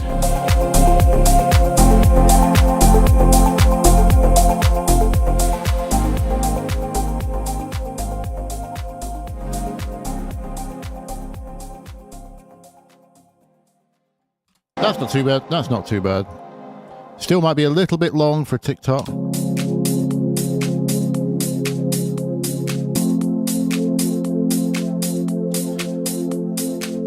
Cedric asks, will he release this as a song of my own, or is this for ghost producing? No, this is my own. This is my own.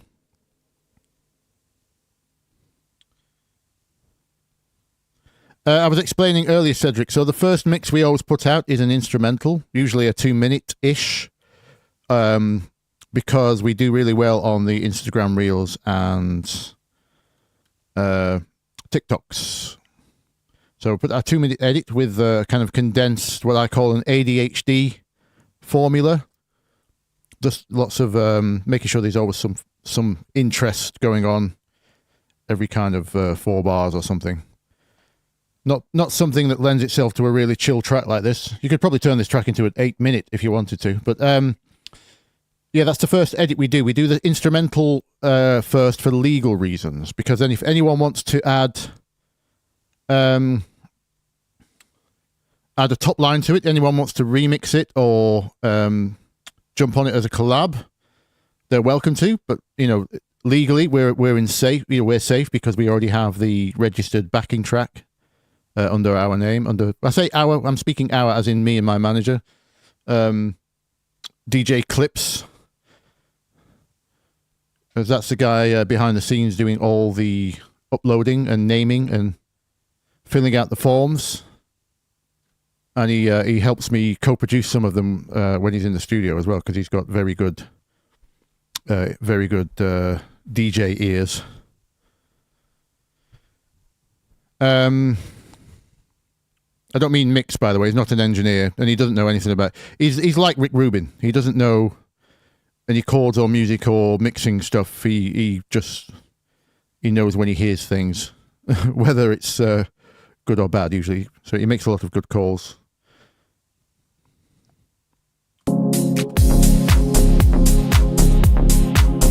Yeah, I think this mix is fine, Beatman. That sub is technically very low, because that's a C sharp, right? So that's where are we? Like 30? Yeah, about 35.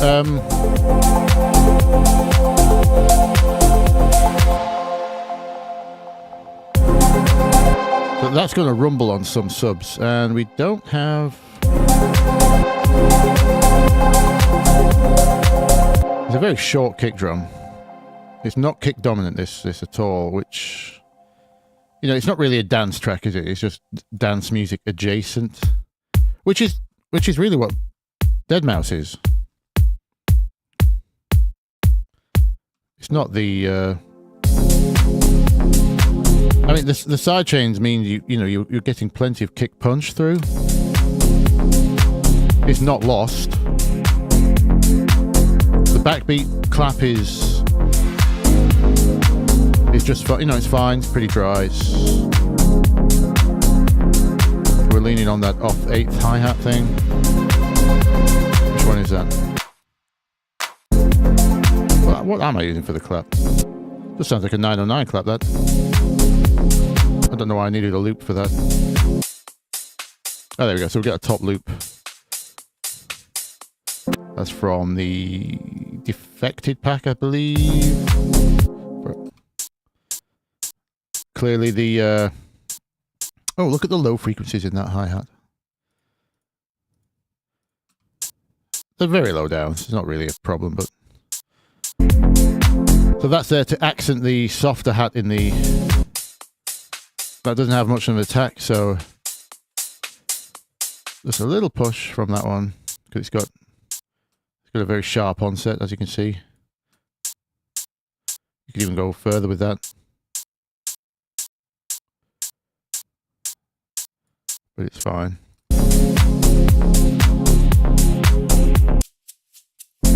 Slow shakers.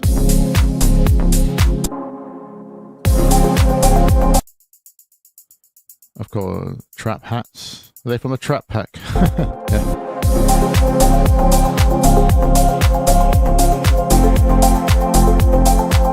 Go here.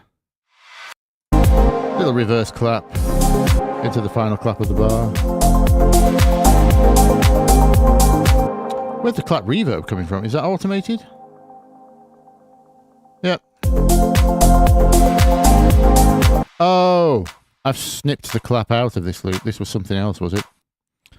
So I've done this on the, yeah, there we go. So this was another loop that I clearly just liked. I must have auditioned it and liked the clap of it. Oh, there we go, yeah. You can hear why I didn't keep those hi-hats. A bit thick though. It's not very chill. Nice lo-fi hats for maybe another type of beat. Oh, extra top fizz. I always add something like that when I'm picking up. You can see this in the second half of the... This is how the drums pick up. Usually with something faster. We've got the shaker. Or something brighter. Like a ride or a... I believe this is another ride. Don't know what the hell you call that, but the very, very tops of a ride. Anyway, I think I chopped this section out. Or is it this section?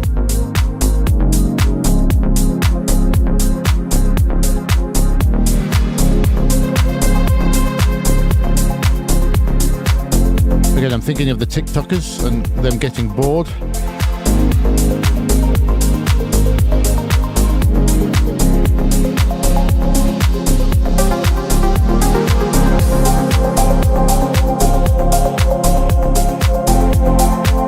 Well, that's all good changes.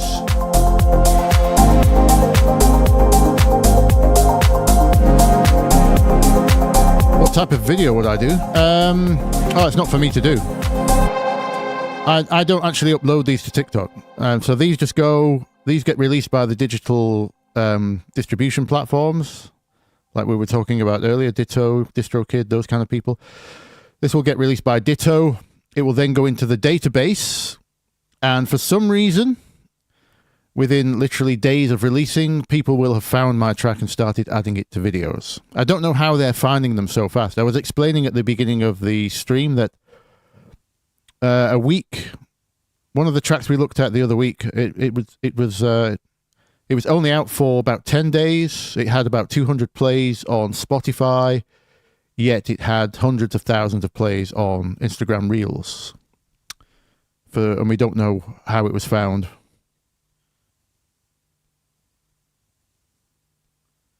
It's actually quite confusing. I'm doing some ridiculous Instagram numbers. Like I'm more than 4 or 5 times that of some very famous people. And we actually don't know why. That's why we put the 2-minute edits out first.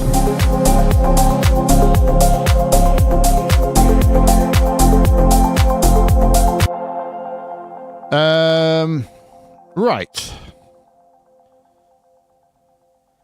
Did I finish answering that question? Sorry. What did I got distracted by looking at my drums. I'm sorry. This, by the way, for anyone tuning in, this session, I'm making edits of this to release because this was the track that was in the background of my Why You Sound Amateur video, and lots of people have been asking, saying that they can't find it, and then I realized it was never released, and I've just come back to the session here to find that this song is like 3 years old. So I'm rediscovering this session as much as you guys. So if you see me just soloing tracks and looking around my session, it's because I actually don't remember what I did. So yes, I'm just going to make some edits: a 2-minute edit, a 3-minute edit for Spotify, 2-minute for TikTok and Instagram, 3 minutes for Spotify, and then I'm either going to decide if the original extended was fine, or I may do a new one. In fact, I've just made a decision. I think I will, in terms of tempo, you know, I was scared this might be a bit slow. I think this is fine for, actually, just let me hear this at 120.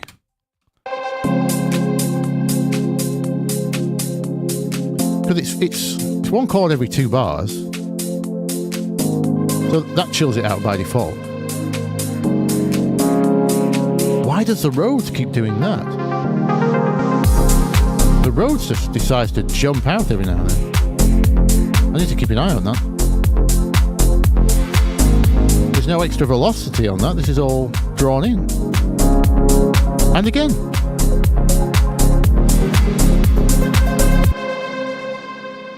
Is that volume automation? No. What is going on?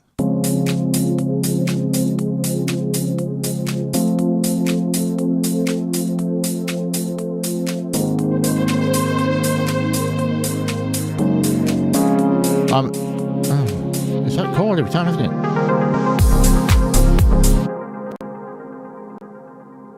Does it not like them running into one another? I think I've had this before.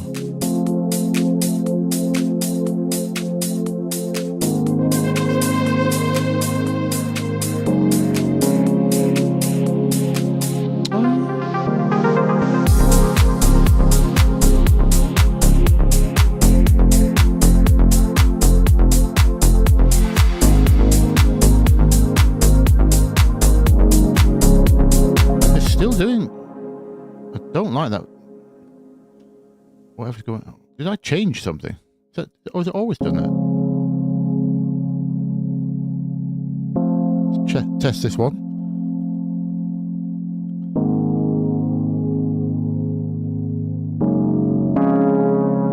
Jeebus.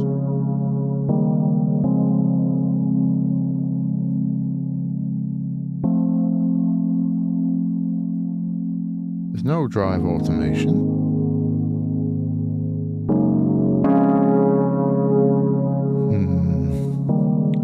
I don't like it. What's going on?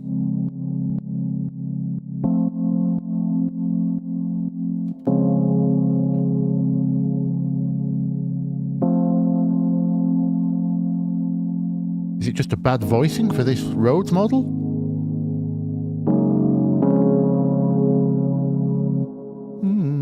I'm hearing the root very loud for some reason, but not on this version. Oh.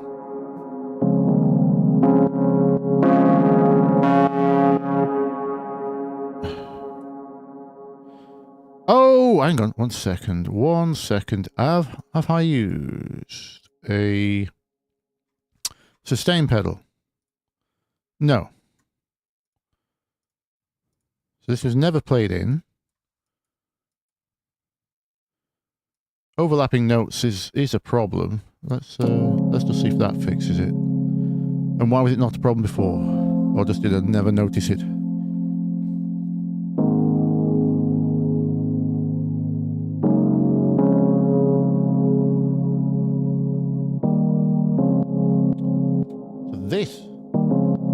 So that sounds nothing like this.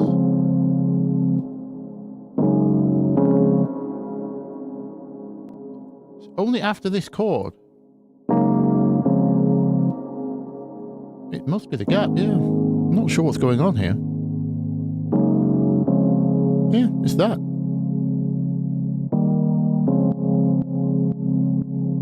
Strange. Every other note is legato, they're meeting. No strange artifacts there, just this one.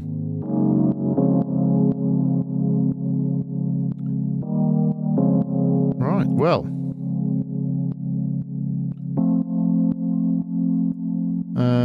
Let me just redo that here. I think the overlap is... Yeah, it's just this. Something to do with the physical model of this... Because this isn't using samples, if you don't know. This is physically modelled. This Rhodes, the one built into Ableton. And many of the plugins are as well.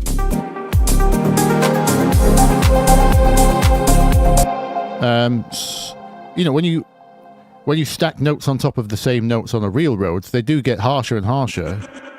Sorry, I'm pressing the wrong instrument. If you hold down the sustain pedal, I can't reach it from here, sorry, but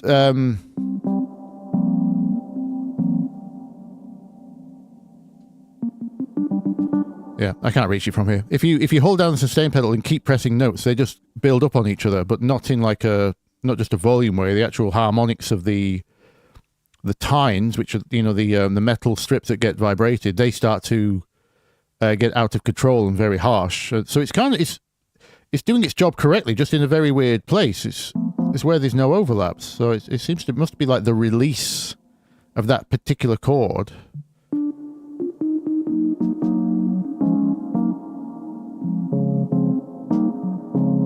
Not sure, but anyway, that's fixed it. Arrangement wise, do I still want to chop any sound?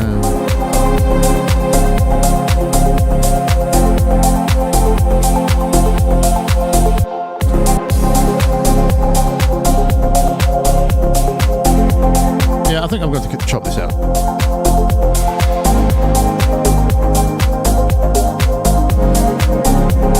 Again, just thinking of the ADHD.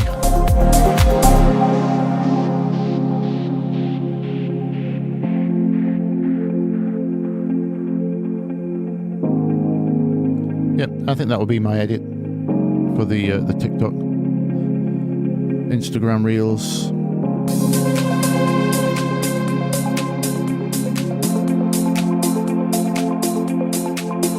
Does it earn me side income?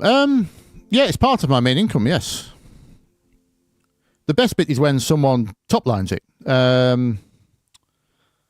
Like what happened with... actually, I'll tell you the story of why we started this format. So, if you've all heard... in fact, I'll just bring up the video. So, Yarden Saxophone, the famous Israeli sax player...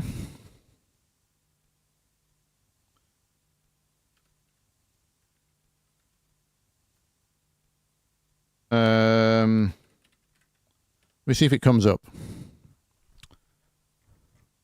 Yes, so here's how we get the first copyright strike of my own video for my own music. This video went semi-viral.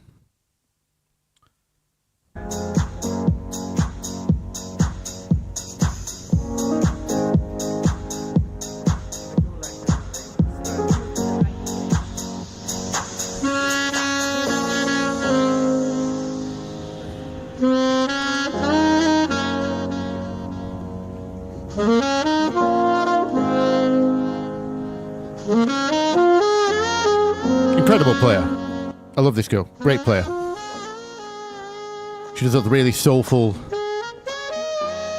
growly bends that I used to love from... there was a sax player through the 90s called Candy Dulfer. Reminds me of her playing this kind of stuff. She's a lot more versatile than that, but... Anyway, so she found my backing track. And on this DJ set in this idyllic Saint-Tropez sunset gig. What a drop. She found it on SoundCloud, I think. Decided to top line it, and it went viral. So we had this issue where we wanted to release the track, but I don't think the instrumental existed on an official capacity. It was just my SoundCloud upload, maybe. I can't remember, but something went wrong whereby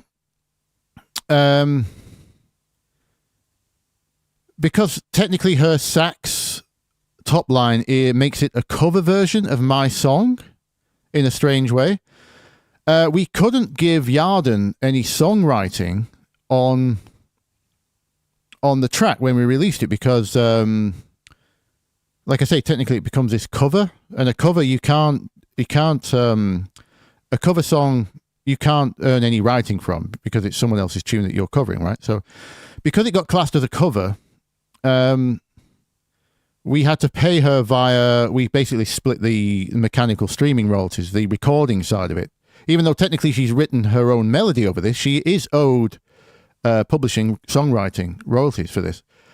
So we had to pay her a different way. We had to just do recording splits. She gets paid the same amount, basically.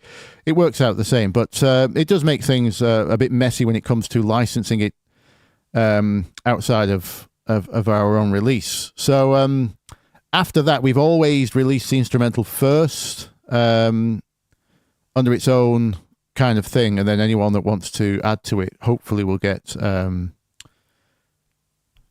it's a bit messy, but the other reason is we released the instrumentals first for, as I said earlier, if you didn't catch it, we released the instrumentals first because if anyone does want to top line it, we're safe legally in terms of people stealing it. It's fine if people want to just re-upload, but YouTube should hopefully do its job and content ID anything out there that's already been released by us. So that way we don't have to have any awkward conversations about trying to monetize other people's releases or other people's uploads of my own music.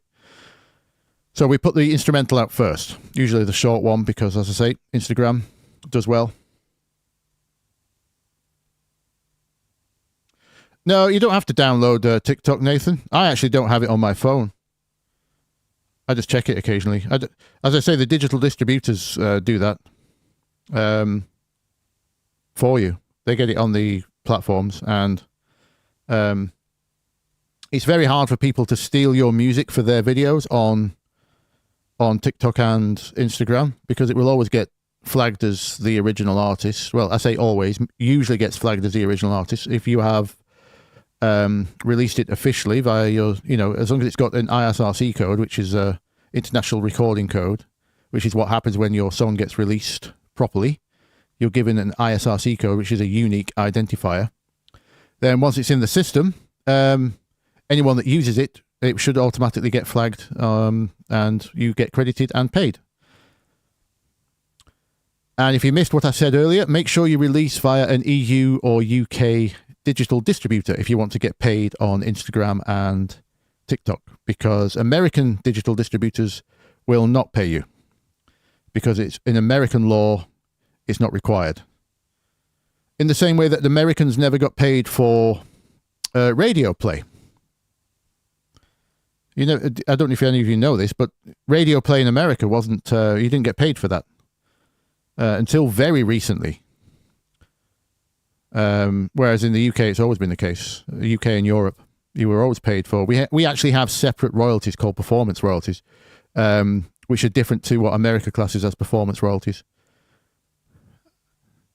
So we release via Ditto in the UK, so that our Instagram and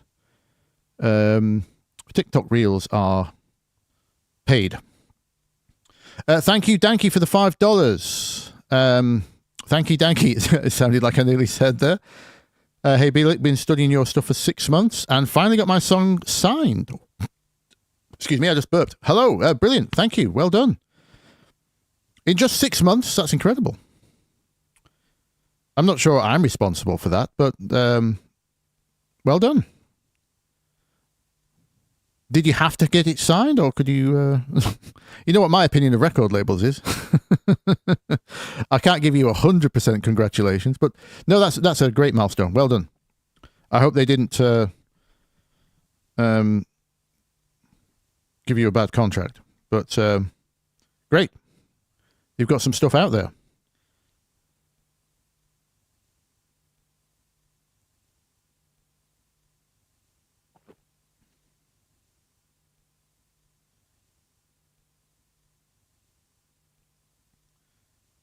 Thank you.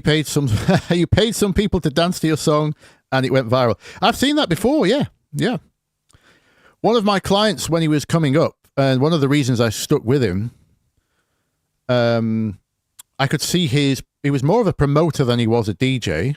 Probably still is, to be honest. But I've been with him for a long time. Great DJ.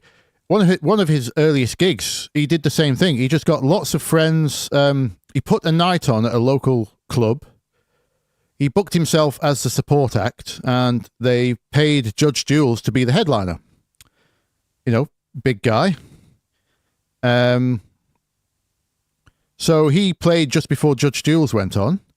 He played his own track as the last track in his set, and he made sure all his mates were there to dance to it. I think he gave them free bar. Or certainly helped them out with drinks tokens. But yeah, so basically got all his friends to dance to the song just before Judge Jules came on. So Judge Jules is setting up his first song of the night and watching this guy DJ, and it's going off on the dance floor. So next thing you know, Judge Jules signs the track. Yeah, this is what I keep saying about branding as well. You have to think way beyond the music itself. Things like that. I mean, I know that the structure of live is very different now. This was probably 10 years ago, probably longer. But thinking like that is thinking outside the music for other ways of actually getting people to pay attention is very important. The music has to be good still, obviously. You can't just do all the promotion side of things. But if you get everything to line up, not just good music, then that's how you get it to go. Hello, Kyle. Have you just joined us? First time catching me live. Thank you. Thanks for tuning in. I've been making a short instrumental edit of one of my tracks that's getting ready for release. The one that was in the background of the video called Why You Sound Amateur, which apparently I had never released.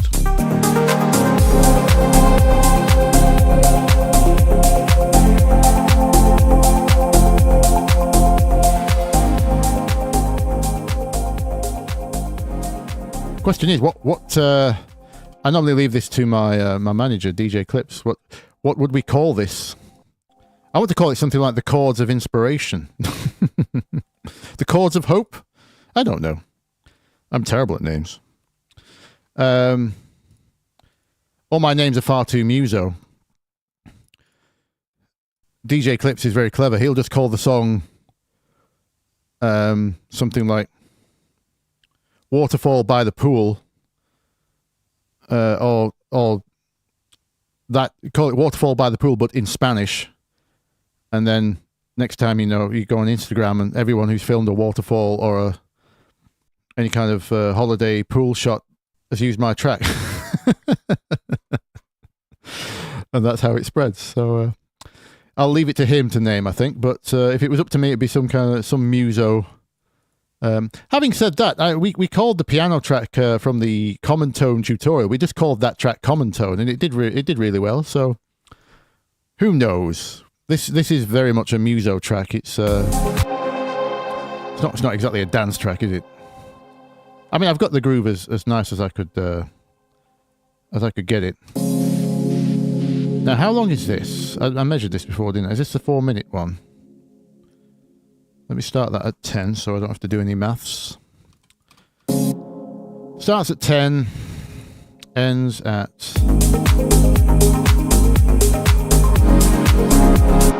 13:50. So yeah, it's nearly 4 minutes. 3 minutes 50. 3 minutes 45. This is the one we're going to put the vocal on. So let's bring those back in.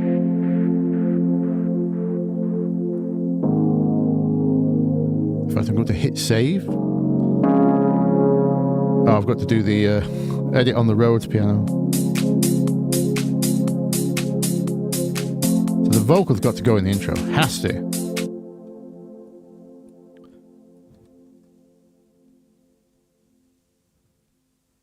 I'm going to nudge this up one more so everything lines up on the bar, or else that's going to be very awkward.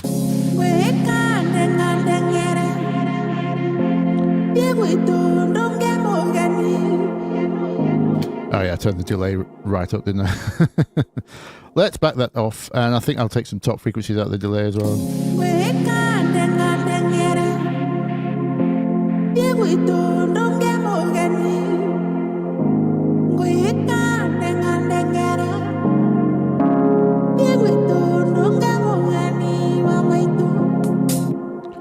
Right.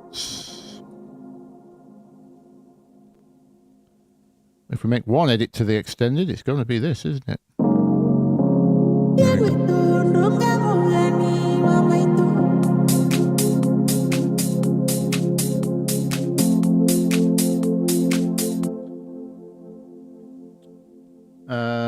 What vocal sounds best next? That was the end one, wasn't it? Is this the soulful one, it says? Not that I can hear much difference.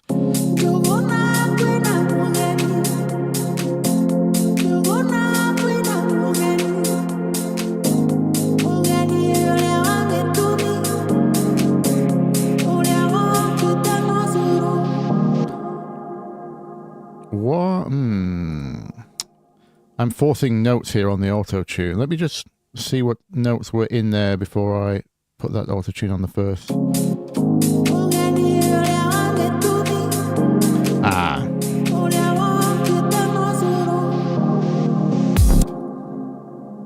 I like it for the end, not for this chord.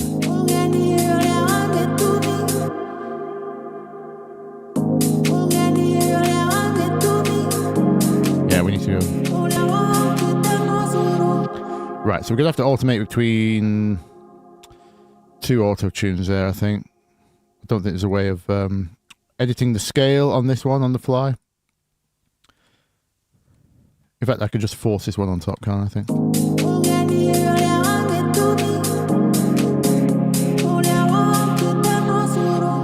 Oh no, it's got to be the other way around, doesn't it? No, that has to.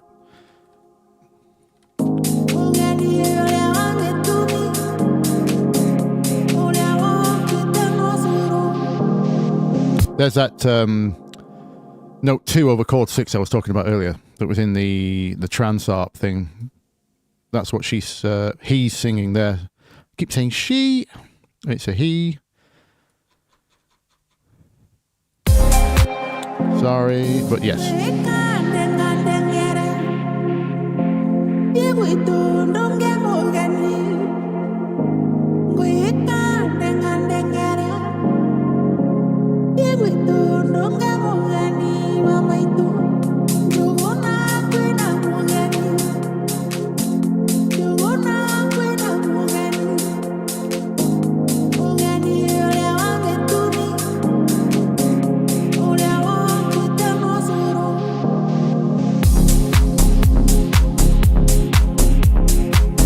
Nice. I think a nice delay off at the end there. So what I'm going to do is, could I automate this delay? No, I'm just going to make another one just for these delay throws. Take the duck off. That wasn't a swear word. I said duck because it is the ducking feature. Use the ducking feature.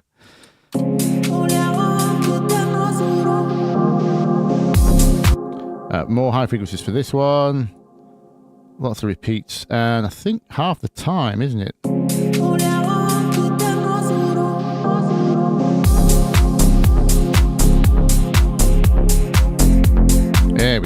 Nice.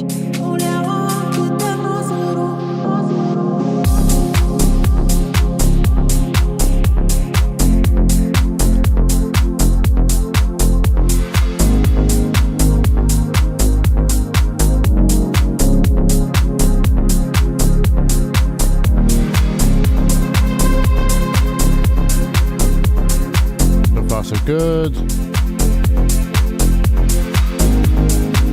Now we have, I think we go down to a vote, yeah.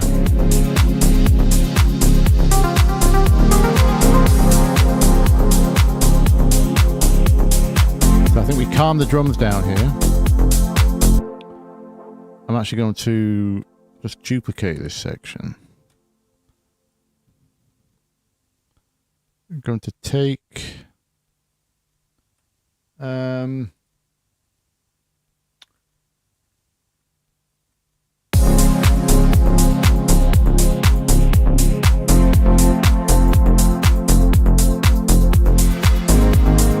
keep the shaker. This synth does not come in yet.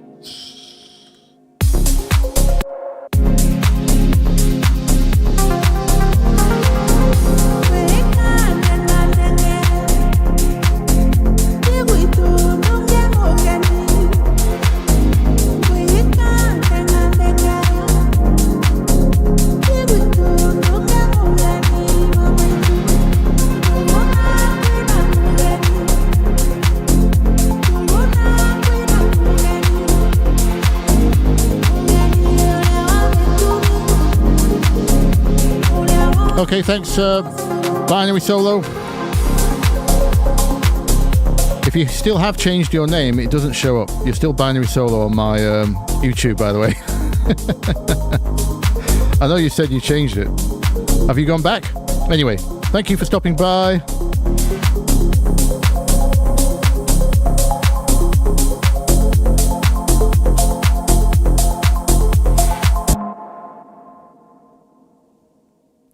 Oh, Biotech's used the same vocal. Yeah, this keeps happening. I bet it's in a track nothing like this one. The first time I heard it, I thought, yeah, I'll use that in Afro House because I've just been making some. But of all the ones we auditioned, everyone thought this one sounded the best on here. And I have to agree with them. Oh, thank you, Future Therapy.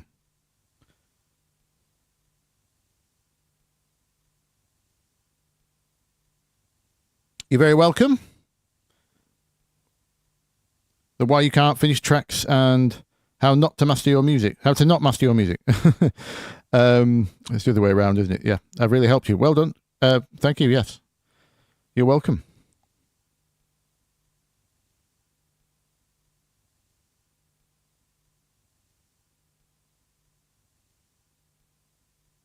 No, I'm just trying to read the conversation, see what...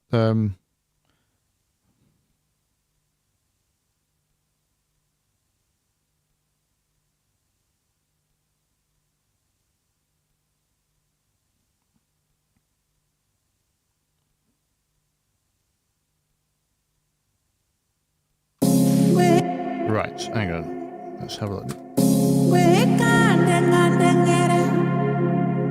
I'm going to leave the whoosh out of the... Actually, I'm going to have it lower for this intro.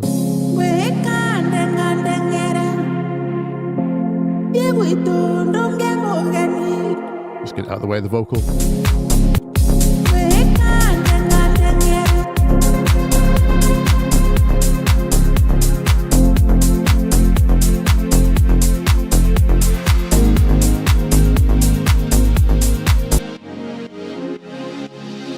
The filter on this one automated.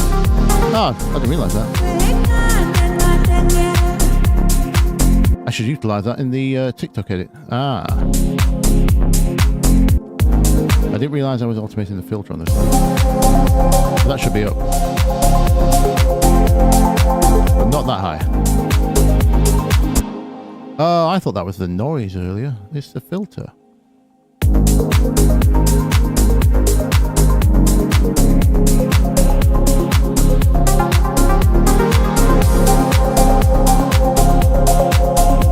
Yeah, it's fine for using as little builds.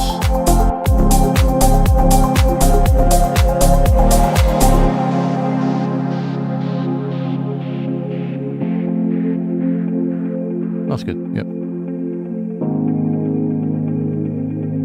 Let's get this filter building from here, I think.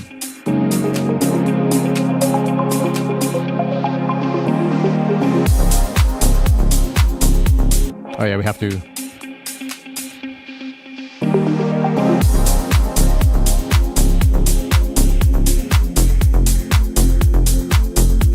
Down there maybe. And then we're back up.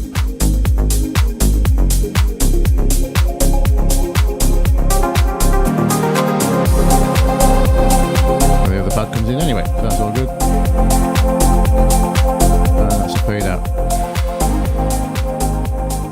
Oh, okay, good. So I didn't miss too much there.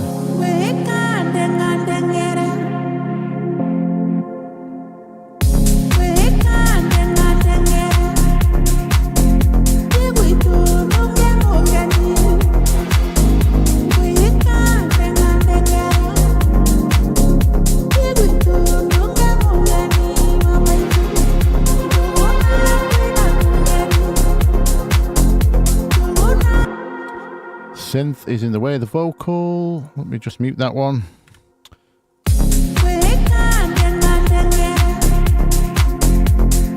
Yeah, so this should come down nicely here now.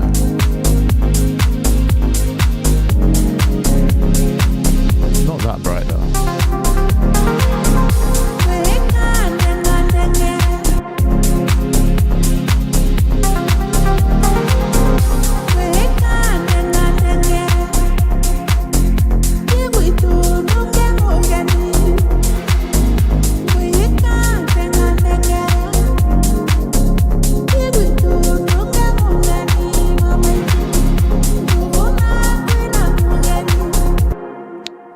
Feels like it needs some pace, motion. I might need to take the high frequencies out of this reverb and just have this guitar thing in here. Uh-oh.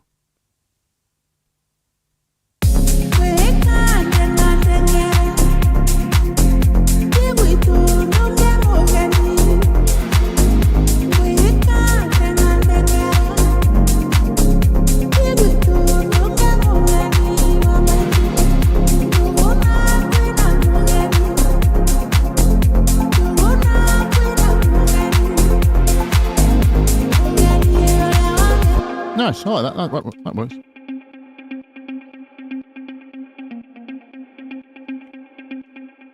Oh, that's the ample. I think I showed that in a video before. Still have to do my video on guitars for DJs.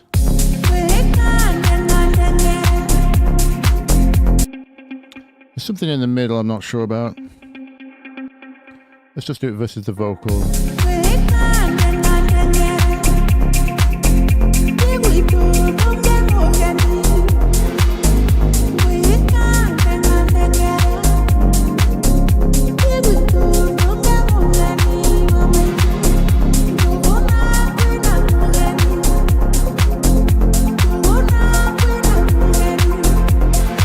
Yeah, I think it's just that.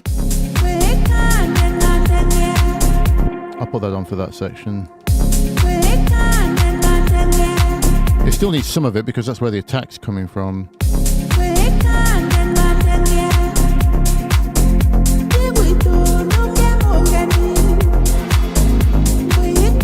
Okay.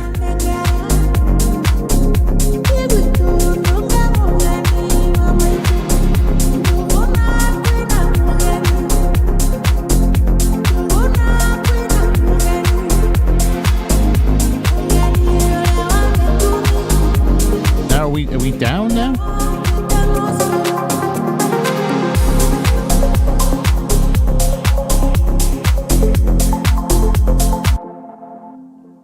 We have a few options. We can go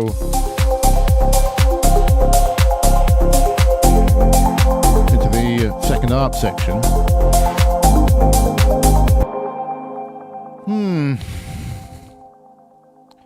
I was thinking in terms of pop arrangement, I would drop to the break.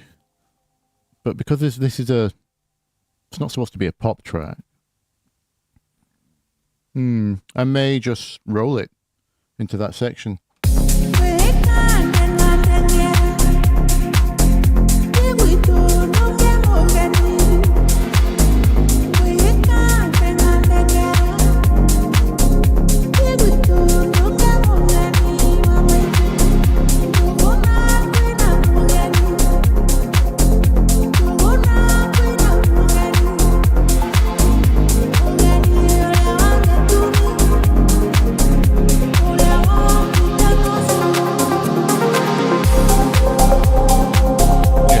Big padding.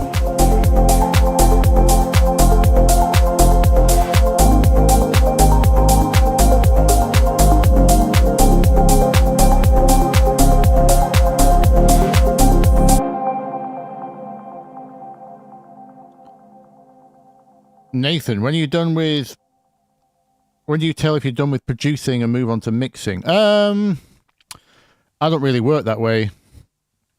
I don't think most people do now. This is kind of an exception because I'm coming back to an old track here. So I'm obviously making mixing moves, but I'm not... most of these moves are... they are production moves. They're not mixing. So it's the decision to EQ out the little thing that was getting in the way of the vocal there. That's a production move. Even though it's technically it's a mix solution to a production move. So for me, it's the other way around. It's get the sounds right at the beginning with your sound selection. This is what I talked about in the how to not master your tracks video. So you get the sound selection right at the beginning versus various references. All these sounds were pulled together from studying. I actually don't know what my references were for this one. This is 3 years old now. They're usually at the top of the session, but this session is now what I call a plot session. So you'll notice there's lots of extra sounds, high string here. There's all sorts of extra sounds I could add if I want to add.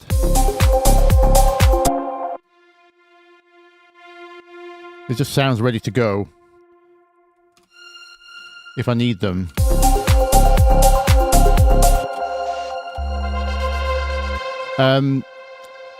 This is what I call a plot session. So all my sounds were done. I made them all in a separate session where I don't make a song.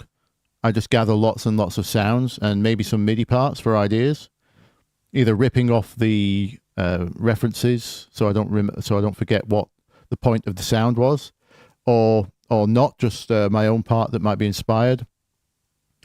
And then anything that rips off, I have a system, by the way, anything that is the original chords, melody, whatever, will be a red clip. So I don't use any red clips, just in case I forget. So I don't end up using actual copyrighted material.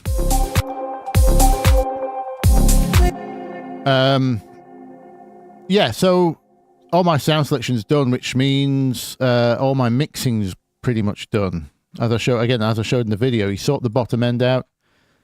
I get the mood right with the, things like reverbs and delay. I don't consider mixing because that's just creative preference, right? You could have a much drier version of this track with less reverb, and it would have a different atmosphere, but it's still, it's still a valid track, right? So.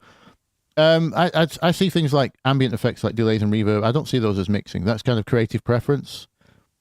Mixing is mostly your low end side chain, obviously any EQ moves to get sounds to fit together, stuff like this. So removing the low end from stuff that would get in the way of the bass, that's a mix move. That's not a production thing. Unless the producer in the session notices that the bass isn't very clear. That might be... then it's a production thing. But yes, if it's just you doing it, then it all seems to merge into one, really. But I actually get my mixing out of the way at the beginning. Then this is all just piecing together Legos, mostly. But I think I saw who else was asking.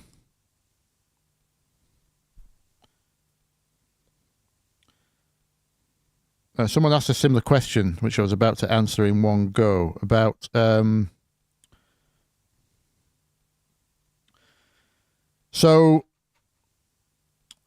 was I thinking of? This is the problem with multitasking, trying to finish the song and take questions. One's always going to remove the other information from my brain. I can't do two things at once. Production, mixing. Someone asked another question. I'll get to you in a second, Jasper. I've spotted your question as well. That will follow on.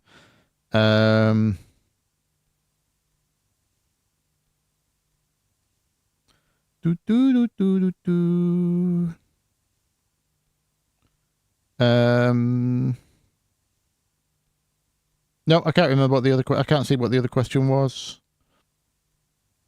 Apologies. So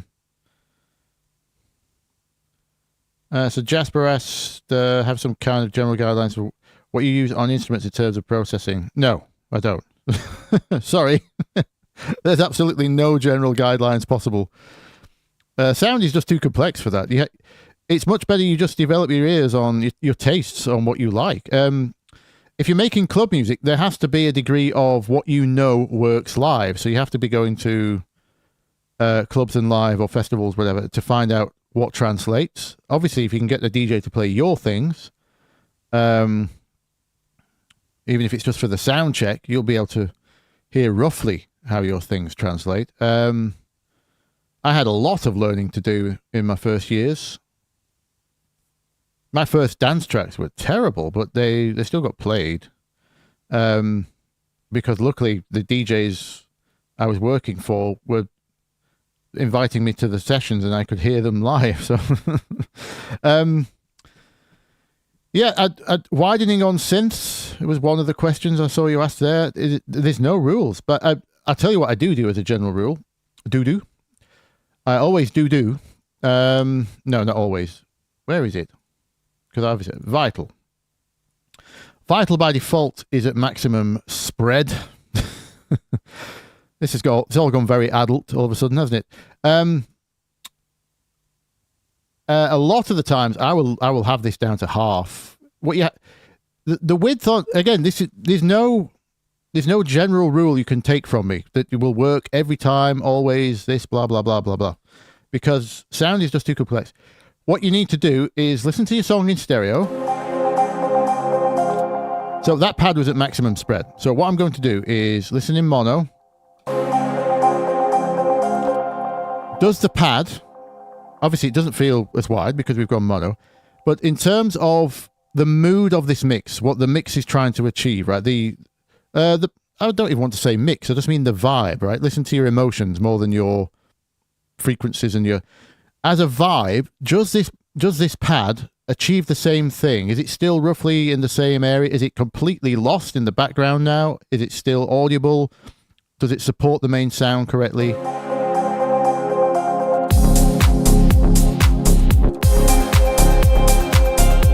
Is there a vast difference in the vibe, other than the obvious fact that, you get a lot more reverb in stereo? Are these two worlds apart?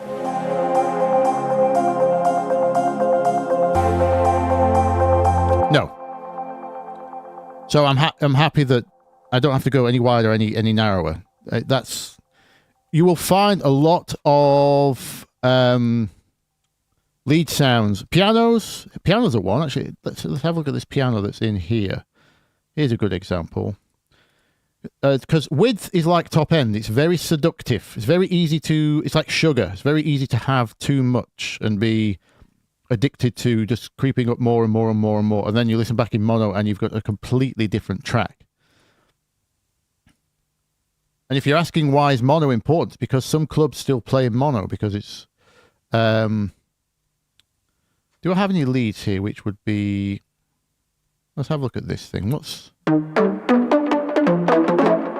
think I've already sorted all of these. The piano's usually culprit, so let's take... Actually, we have strings here, so strings are always a problem.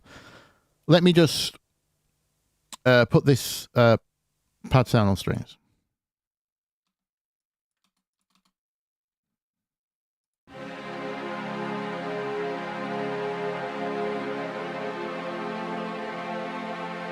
Okay.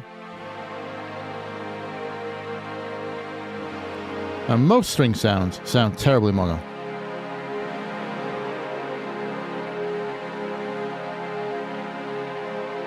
That was not too bad. There's a reason I've picked it again. Let me go to BBC Orchestra and load that in instead.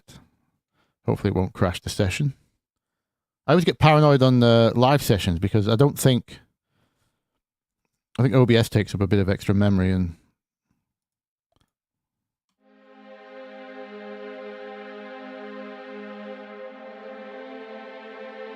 oh, that's violins. Let me go to cello. Right, so these cellos sound lovely, right? Cellos.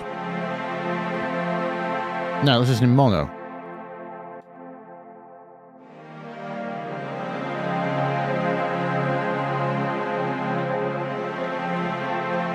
I would consider that too big of a difference. Obviously, you have to listen in your song, and it depends on the role of the pad. The pad, this pad's not the best example because you could just argue that the pad is just background fluff, right? It's not actually... but lead sounds are important. You'll find leads... In fact, let's just program a generic... Let's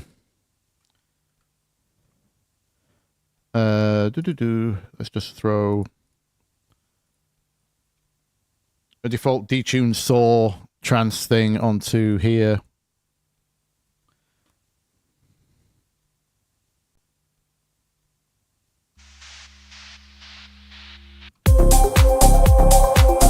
Let's just draw something in like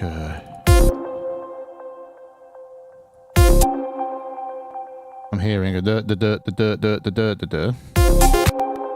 something like that.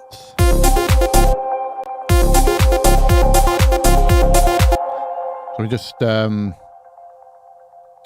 crank our unison. I'm not saying this is the appropriate sound for this song. I'm just giving you a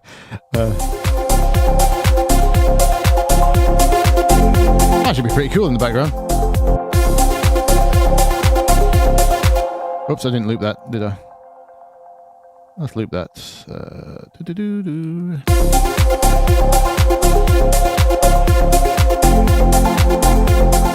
Imagine that was our main sound and that was the feature. Let's check mono. Right, so there you go. There's an example of your width. So for me, this lead sound is now no longer up front and center.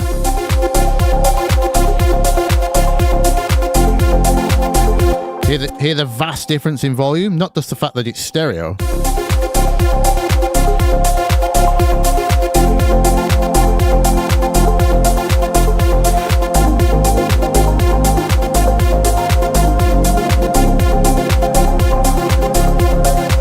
Hear that difference? So if that was my lead sound and I needed to realign it, then I would judge that to be too wide on the main mix. I mean, there's all sorts of ways you could do it. You could just... What's happening there is cancellation in mono. Phase cancellation. So you could force the middle channel up. Whoops. I've put that on the master, haven't I? Like a fool.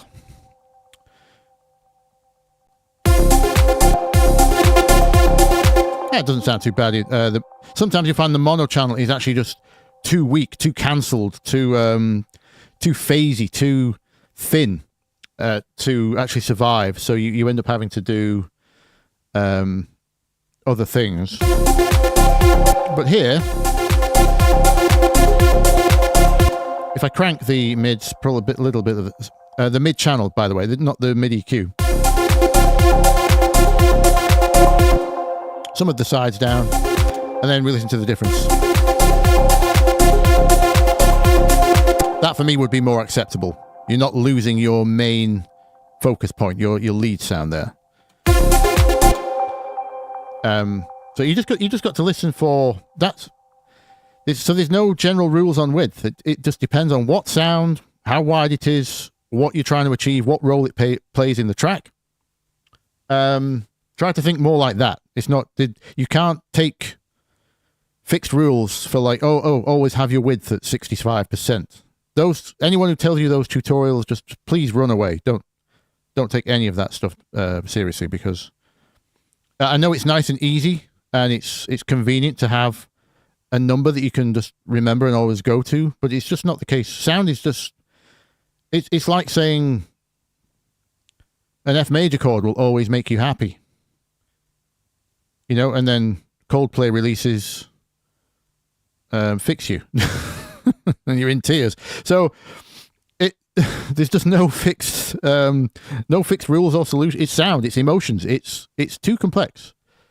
You have to judge it on a case-by-case basis every single time. Every single time. So there's no... I'm afraid there's that...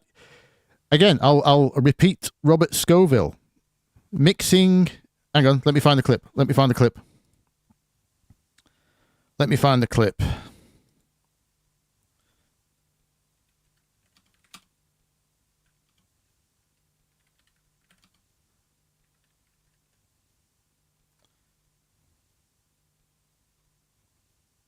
There he is.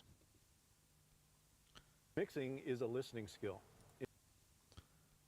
Can we get more volume on that, Robert? Oh, no. Mixing is a listening skill. It is not an operational skill. I could teach a 12-year-old. Mixing is a listening skill. It is not an operational skill. I could teach a 12-year-old how to operate the console. What I can't teach them is to have music sensibilities, right? Why do I need this kind of drum sound in this kind of song? Why do I need this kind of guitar sound here? What is a guitar forward blend versus, Okay, so he's going into live band kind of talk there, guitar forward blend. But take that knowledge to the grave. Mixing is a listening skill, not an operation skill. It doesn't matter if I can tell a 10-year-old where to put the knobs on a compressor. But you can't teach them when to do that, when it's appropriate to do that every time, because you need to know experience. You need to know what's going on behind the scenes of what a compressor does. You need to have the ear training to be able to listen to a sound and know if it needs compression. Right? Same with the width. I mean, you don't even need the ear training for the width thing I just showed you. You can tell. You just hit the mono button and decide, is it vastly different in volume and vibe? If so, it was probably too wide. So you don't even need proper ear training for that. You will develop a sense over time that sounds are too wide, though.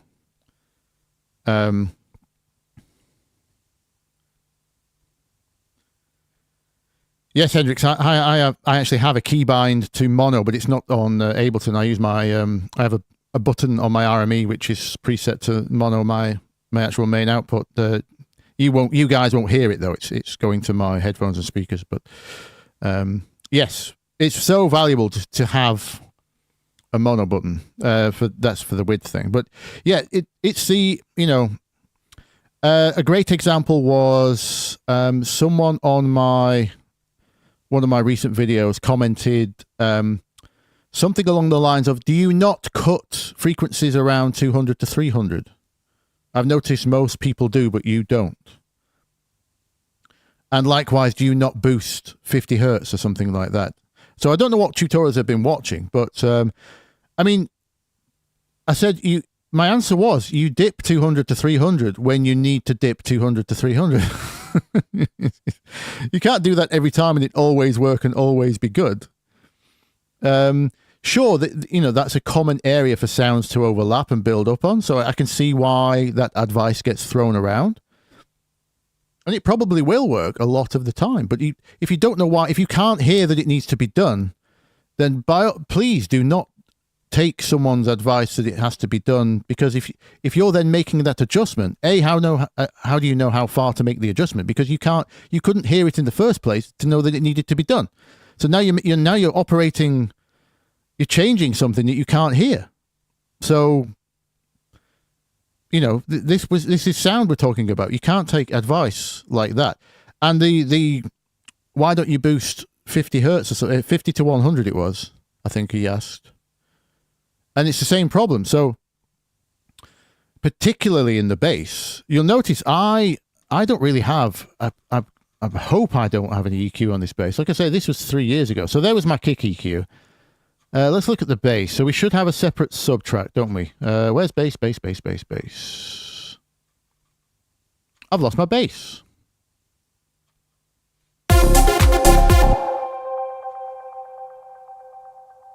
Oh, yeah, I was in the middle of mixing a track, wasn't I? Let me just delete that. Where's my bass? Oh, it's in here, sorry. It's in this folder. Tucked away. So, sub should have nothing on it, right? Yeah, so this isn't even turned on. That was just me testing the club toilet test. The sub is a sine wave from Ableton's own. This compressor's doing nothing. That was a sidechain ready to go, but I've used this sidechain now. What's the tape doing?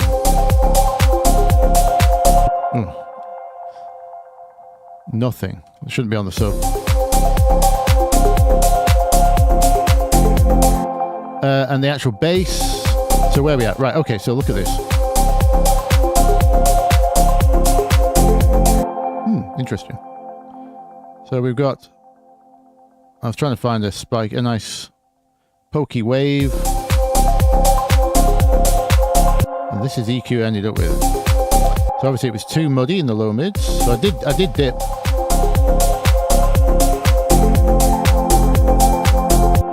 I then decided it needed chorus and distortion. Let's hear these without. All right, so this isn't. These aren't game changers. Look what I've done here. I noticed the bass was too wide, so I'm listening to the left channel only. Because maybe in mono it was phasing.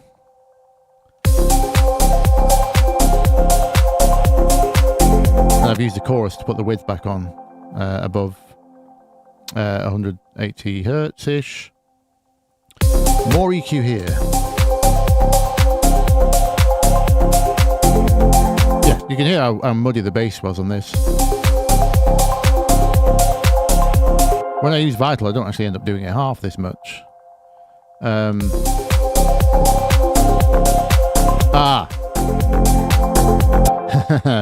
So yeah, this is all on purpose to.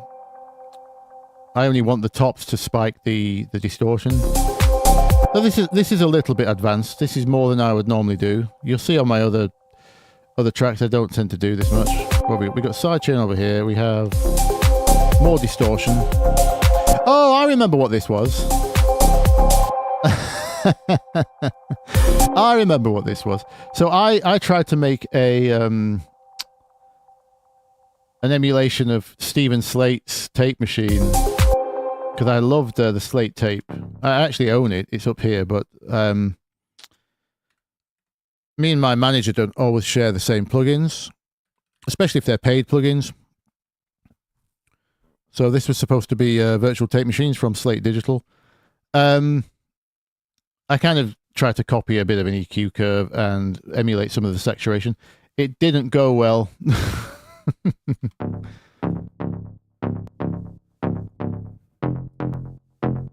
You can actually hear it's not doing very much. What did I use? The built-in. I think I used the tape emulation of the built-in. Where is it? What's actually doing the tape? Oh, you can see some of the EQ curves I copied from analyzing the Slate. The reason it didn't work is because I tried to do it with EQ. If you know how non-linear plugins work.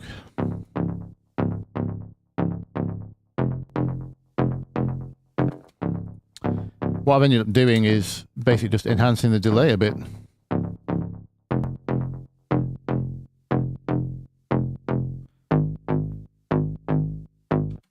stereo faker, reverb. Just a very short. Again, trying to emphasize the mid spike thing. Here-ish.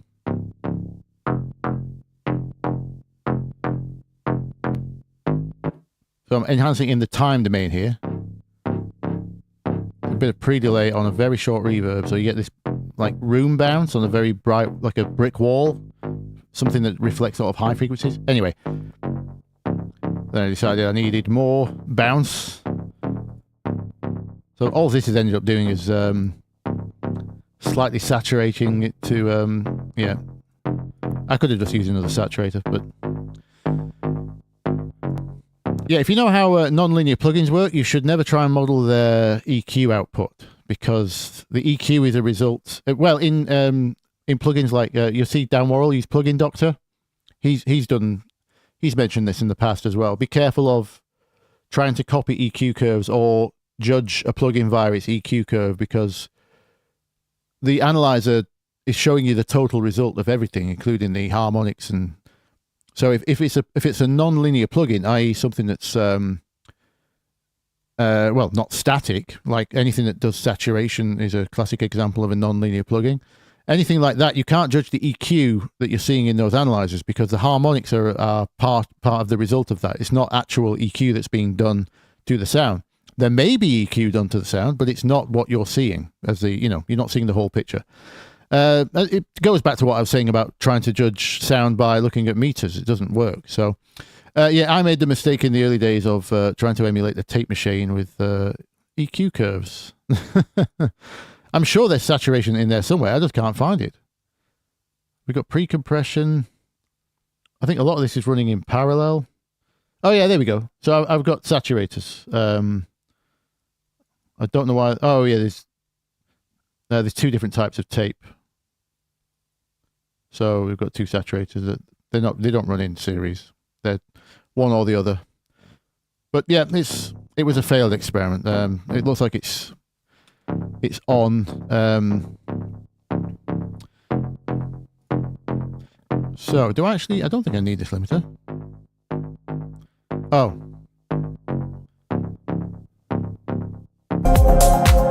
Like I said, this session is 3 years old. I probably wouldn't do half of this now. As your ears improve, the less you do. So what really is the difference to just turning this up by 6 dB?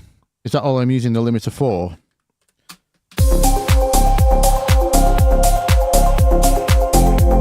Yeah.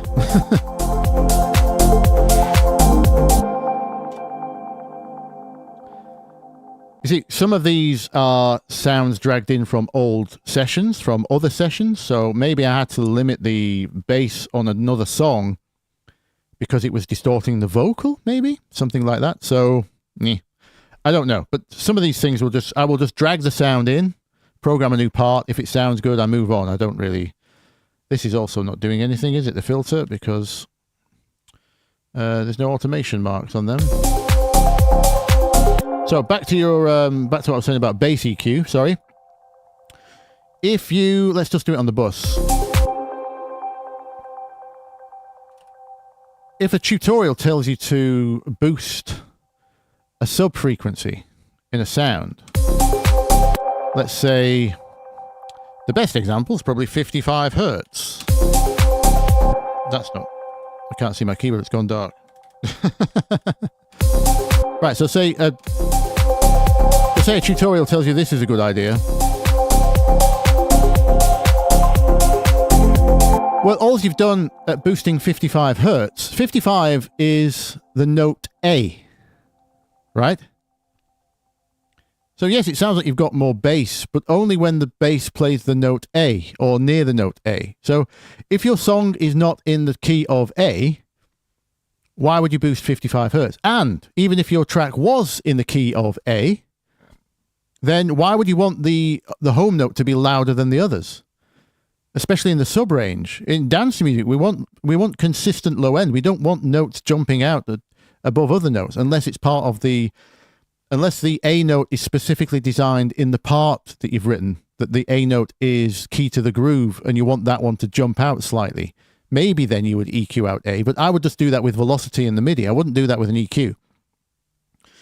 So you can see how some of this advice is completely misguided. It's what you wouldn't. I would never boost a subfrequency, never, unless there's some bizarre reason you want one note to stick out more than others, because you're never going to grab a whole octave because of the way bell curves are, right?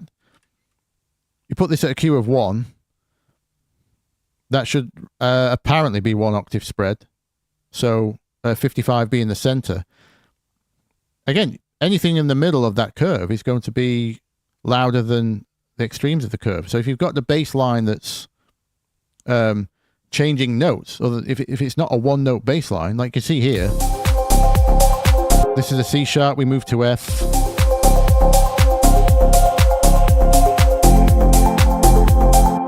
So imagine I just boosted the F. Suddenly we have a really loud F. There.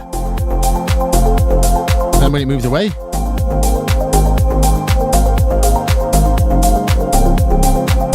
so different notes are going to end up with different volumes, and it's why would you want that? Do you want certain notes to be louder than others? Maybe, I don't know, but at least know why you would do that. So you'll never see me boosting. If I want notes louder than other, I'll just put them louder as an actual sound, not with an EQ, either with MIDI in the bass part or automation. So yeah, beware of these kind of people telling you, oh, always do 6 dB here, or have your, I saw one of the big channels saying you can have your kick drum at 0 and your bass at -6, and they were using peak meters to show that, and it's absolute nonsense, because it depends what key your bass is versus your kick, and what harmonic is peaking at -6 on the bass. It might not be the actual fundamental note of the bass that you're adjusting the fader to. You're just looking at numbers at that point. You're not using sound. The way sounds peak is completely unrelated to their frequency content. Well, it's related, but it's not correlated. So anyway,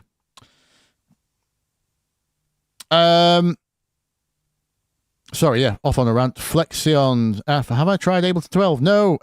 Sorry, yes, I have got 12. I actually own it, but I've not had a chance to play properly yet. No, I've got too many people that just rely on existing sessions, and I'm always paranoid about jumping over to a new. I'd have to make sure all the sessions translate, so I usually wait a while.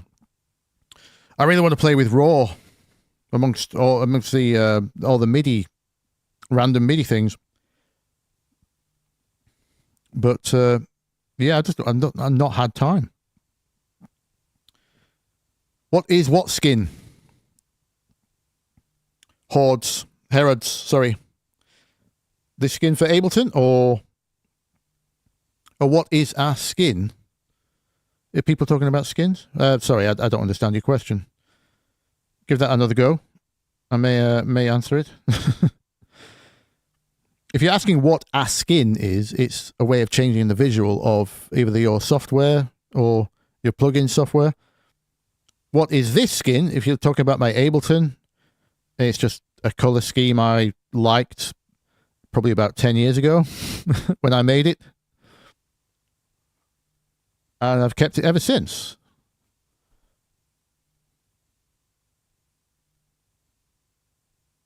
If you want to know the skin of, if you spotted the fact that Vital looks different, this is a skin called Default Modify 2.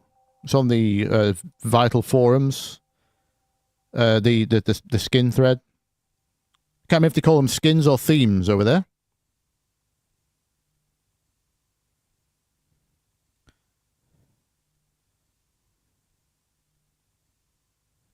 Crack and Crush. No, I don't do track reviews. No, because we have to. That's why I made the video about track feedback. Go and watch the track feedback video first if you haven't.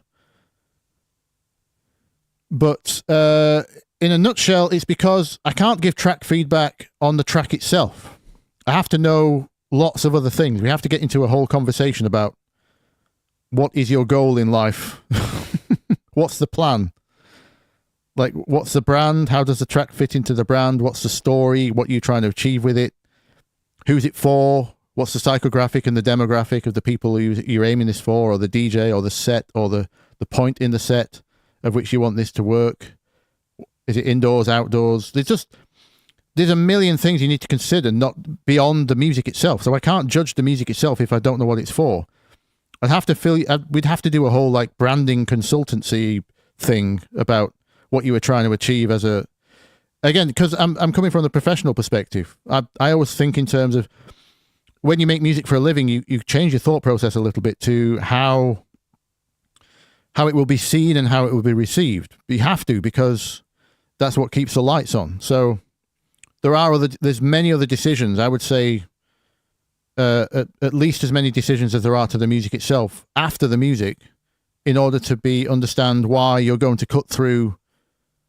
Why is someone going to listen to your track out of the 120,000 tracks that are released every day? When that figure's probably very old now. That figure was floating around before AI took off. So 120,000 tracks every day. It's not just, you can't just make good music.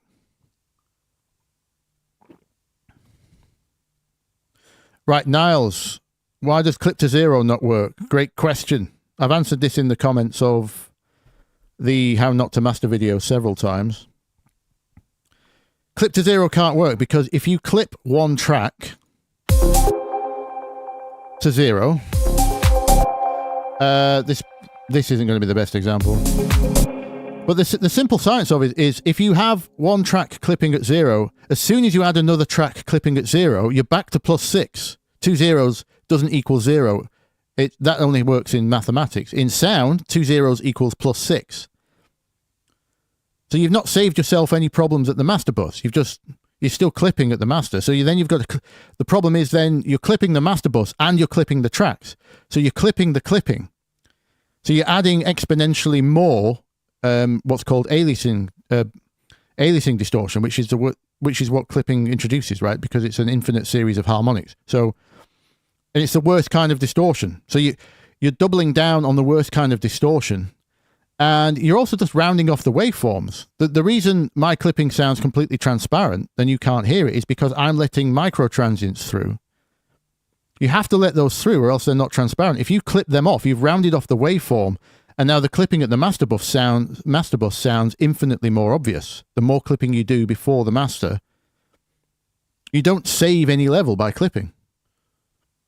These micro transients could be passing through at 20 dB over zero, and you won't hear them if they're fast enough. So again, it's the thing about meters and numbers. You can't just look at numbers and think anything past zero is bad, because and if in the terms of clipping, you really don't want to be doing a lot of it unless it's extremely aggressive music where you can't hear it anyway. If you're making dubstep or tear out dubstep, or funk, anything that's extremely distorted already, that's got bright, brash, harsh sound in it, like the track I'm making now, it would be a nightmare to do clip to zero for. You would hear clipping all over the show because there's nothing to mask the clipping, no high frequencies to mask those extra harmonics.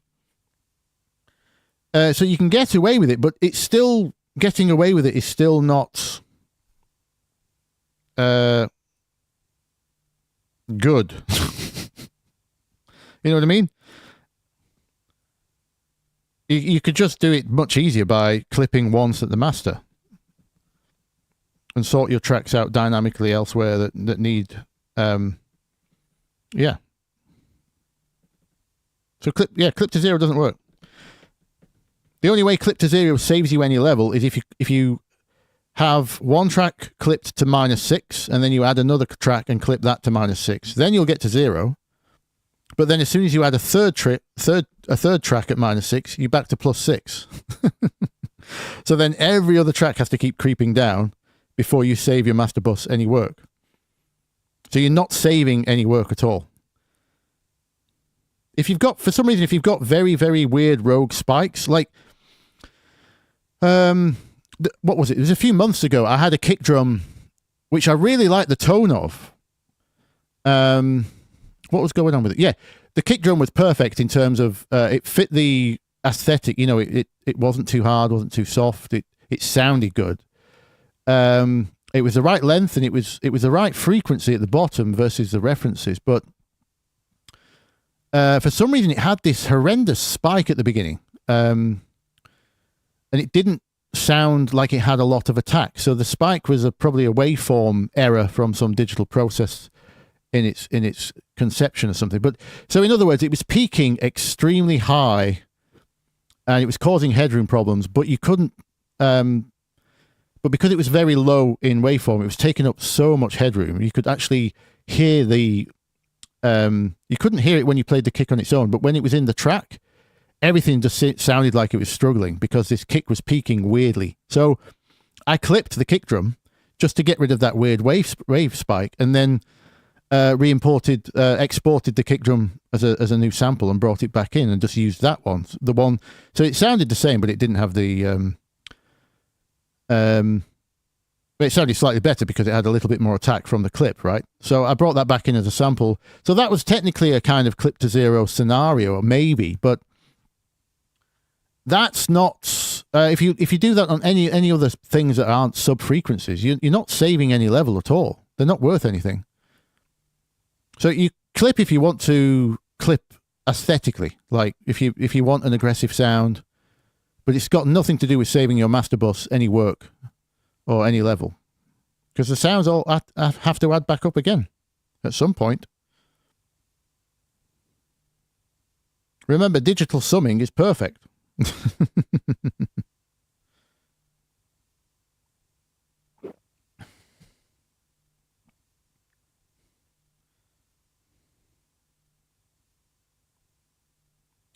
Right, I better finish this arrangement. So we came down here for the vocal. I decided to go back up. I do have a gap in the kick, don't I? Yeah.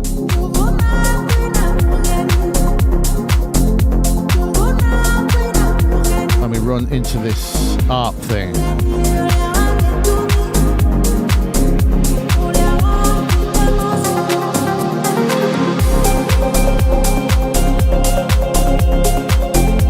And I want the pad to come in, don't I? Yeah. There we go. I'm surprised I remembered where I was.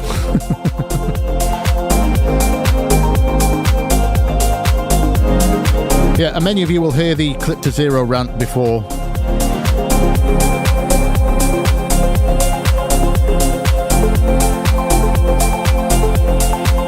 That one does set me off.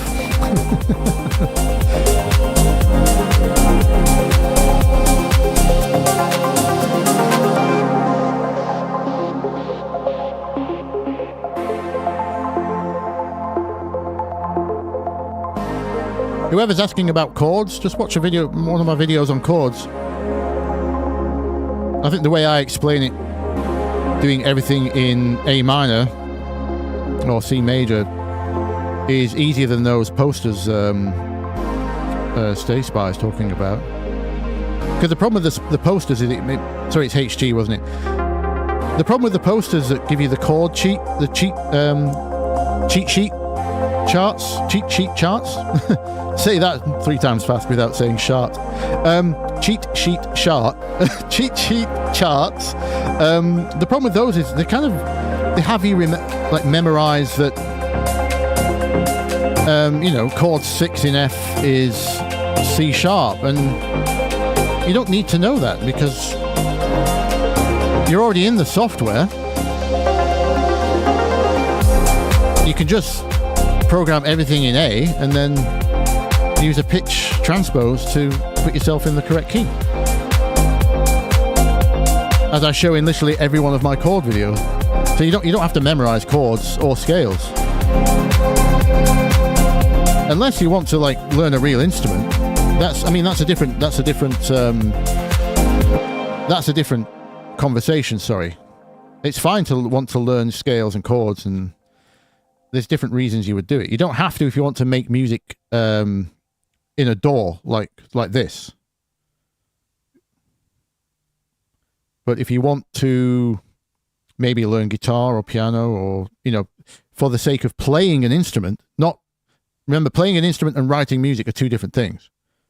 One can help the other, but you don't have to do one to get the other. You know what I mean? So if you want to play an instrument live, maybe with other musicians, yes, you're going to have to learn chords and scales. And it will certainly make things faster for you in the long term. Like I know, like I just said, I already know chord 6 in F minor is C sharp major, right? So, but that was because I worked everything out from scratch and it stuck. I suppose people learn differently. If you have one of those posters, cheat sheets, you might remember from looking at it. But I was always more of if I work it out, if I count down 1-7-6 from F, and I hit a C sharp physically with my hand, and I've then worked out C sharp is 6 in F, that sticks in my brain far easier than trying to remember the letters visually on a piece of paper. You know what I mean? So anyway, because people have asked me, will I do merch? And initially I was thinking about a mouse pad that had chord charts on it and things, so you could quickly reference you. Let me know if you think that sounds helpful. I don't think it does. Or if you could think of anything that you would really find helpful that I could put on a mouse mat or something, something that your software doesn't already tell you, then let me know, because I'm down for merch. Be a great way to fund the channel. It's not like YouTube pays a lot. I get more in donations from than from YouTube at the moment.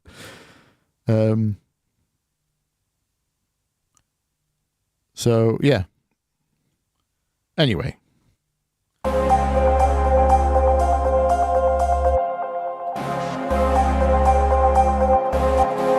So we come down here, right. Harp and pad. So the vocal has to be back in, doesn't it? Is there a vocal hook we could introduce?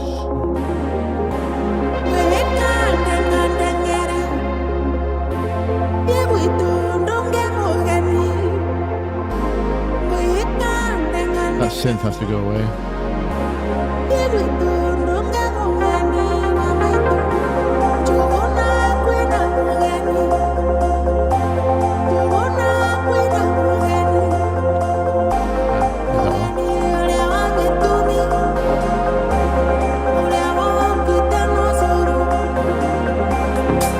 Build, okay.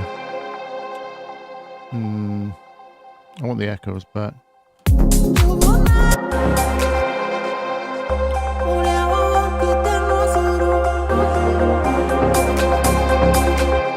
Now let's build with the echo. Put the repeats to max.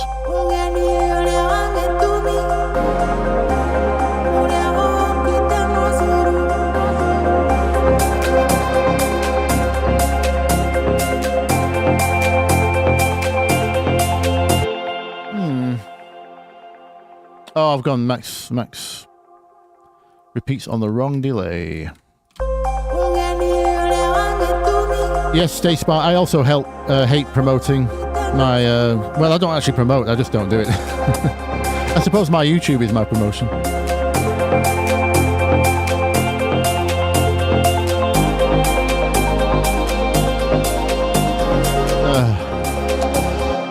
I'm sighing because my instinct was to do a big build up there with the vocal repeating, but it's not really in the mood of the track. It's just supposed to be chill.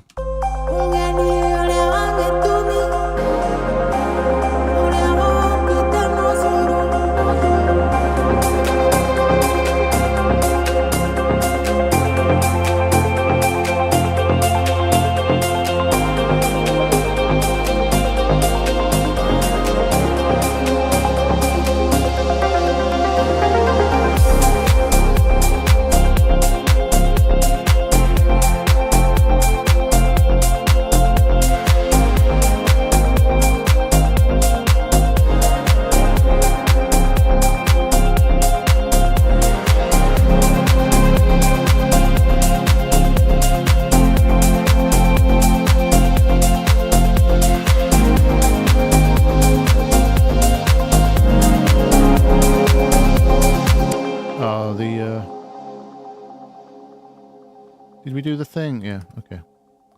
So that one needs to happen here.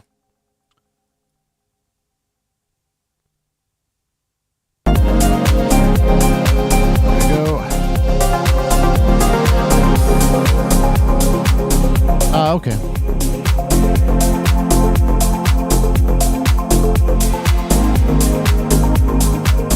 Yeah, I think this guitar section is completely redundant. It added oh, that's moved on to the wrong track. I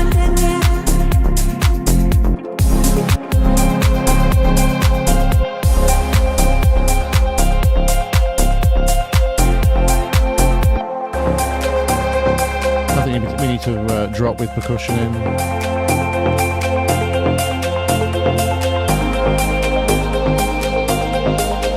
I'm considering finishing the song after this section. Go to a no drums breakdown. This is the Spotify mix, so I don't have to have drums in the outro.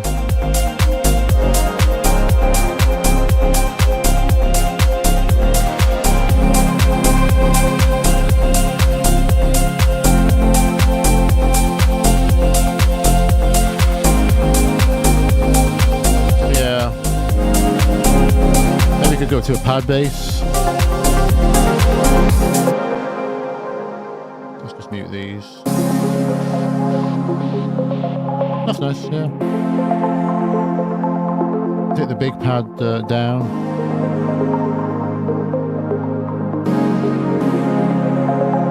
End it just there. I think that would be nice. This.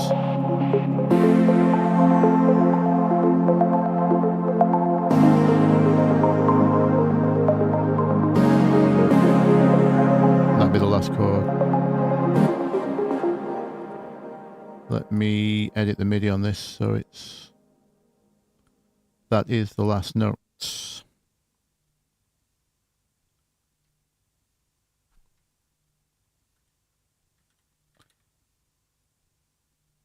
we don't have the transition chord or the early chord.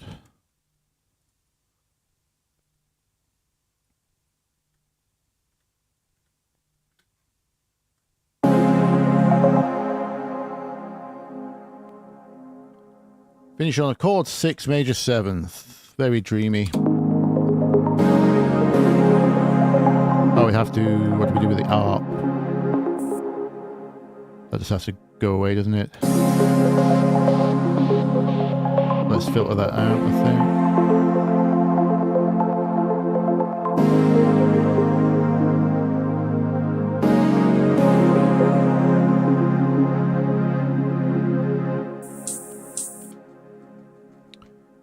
There's a shaker in the way. I think that's my Spotify edit. I'm liking the 120 BPM. It's not sounding too fast. Whereas 116 was bugging me, so I think that's I think it's going to be. See, this is I'm almost feeling guilty that I've not done anything with the vocal, like. In terms of, I'm thinking like I would do a chopped up hook maybe, but again, I'm just thinking about energy and chill.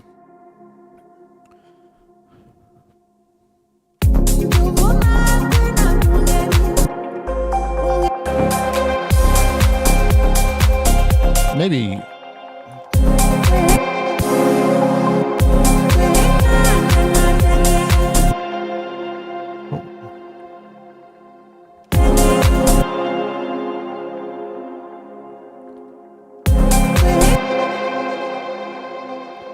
Unless it's just that again for the repeats. Like there.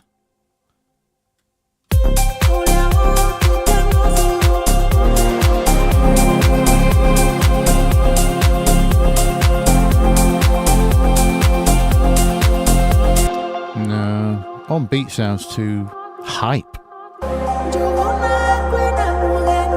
fine for the echo off.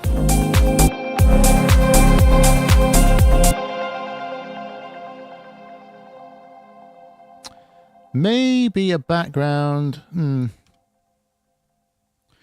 only feeling guilty. See, I would just leave this here, I think. What I'm conscious of is showing you guys options. Like, cause I like that cry on the 154. I might just have that as a background.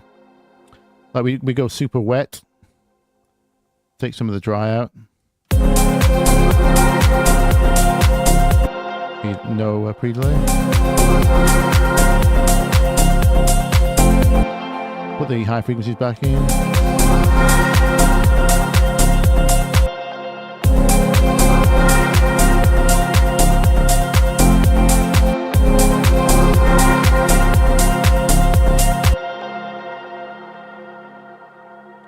I never thought I'd say this, but I think Dragonfly Reverb is too dark for that. It's normally perfect for background ambience.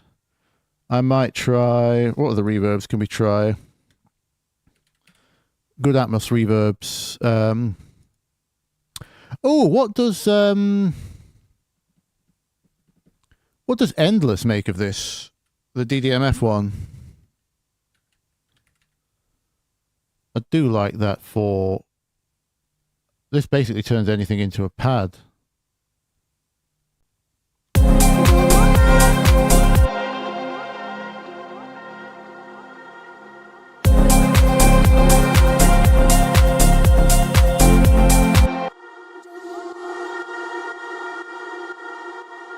It's a granular reverb,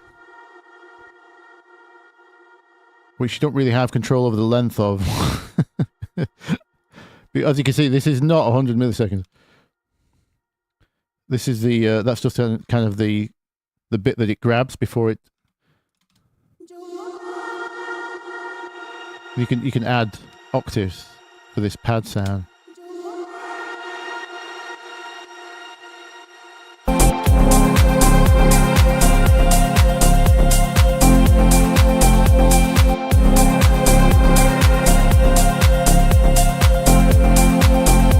Without the sparkles, fine.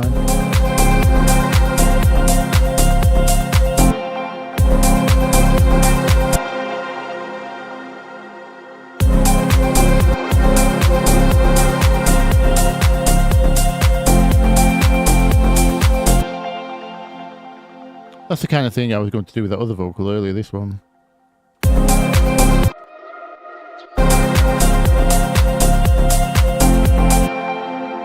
Oh. We didn't need this EQ for that, did we?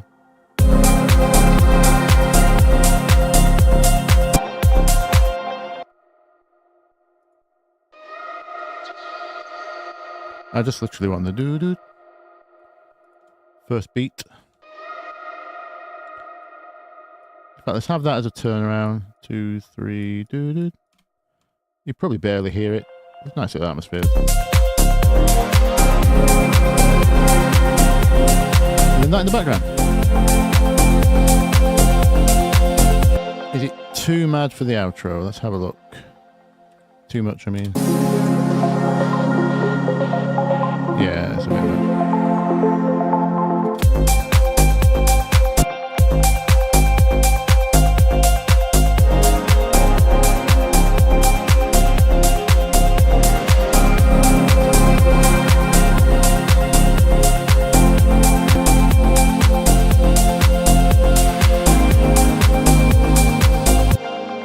Yes, CS6. Yeah, definitely stopped to take a break. I would have taken about 10 breaks by now if I wasn't streaming.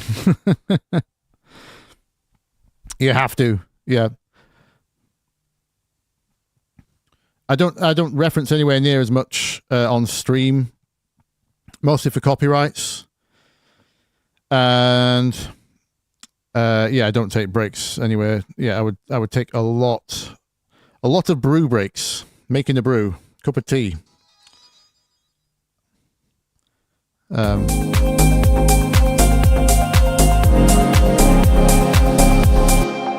I'm going to call this one the Spotify. That should end about there.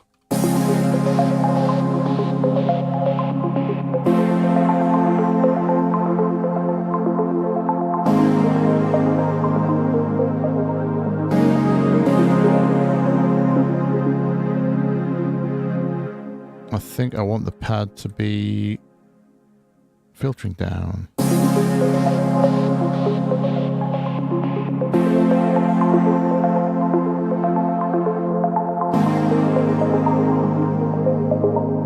Oh, it's not on. That's why it's not happening.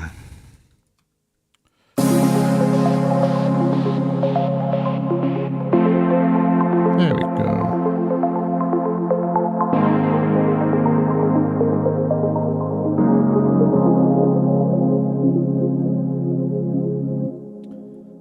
The filter on the ARP isn't enough now. It needs to be actually reduced in volume, doesn't it?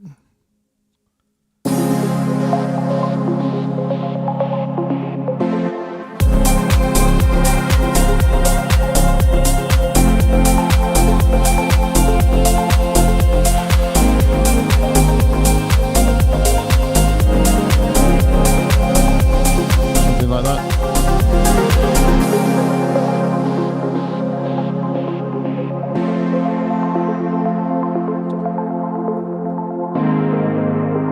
In fact, this might just be.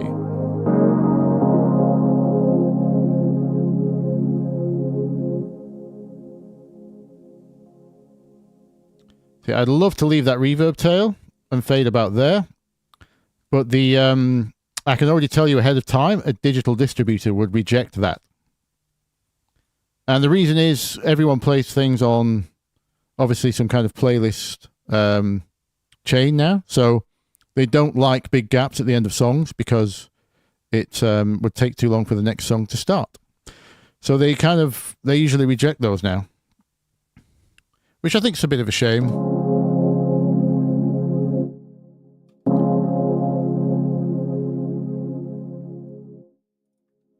Yeah, I usually have to do something like that, which is a shame.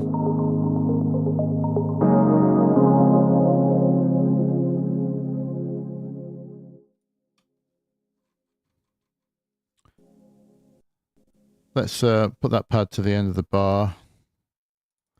At least it doesn't sound like it cuts off.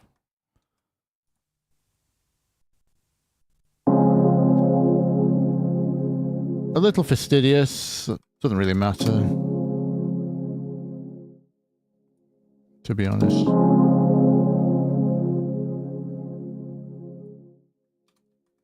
we go. Is that actually 0? No.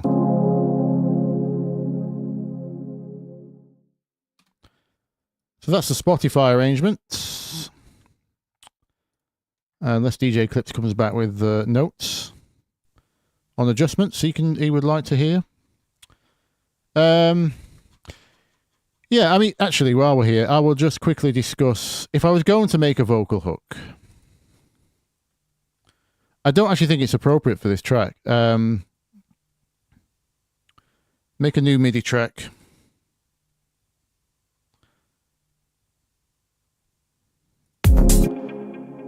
I usually find the best way to get happy accidents is the old chop up and sample kind of way.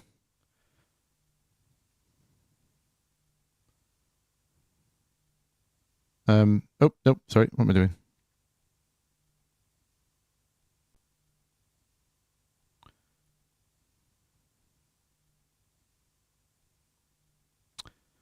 I'm going to convert drums to a MIDI track. Not that these are drums.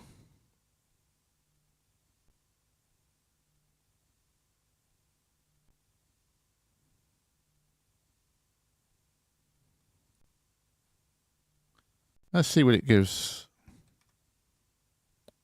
Oh, no, sorry, no. My brain's scrambled because it's 10 o'clock. That's not what I wanted to do. What am I thinking of?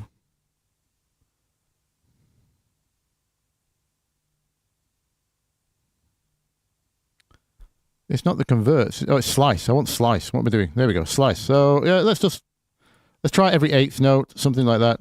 Seems to be mostly moving in eighths. Oh no, I think it's doing the whole.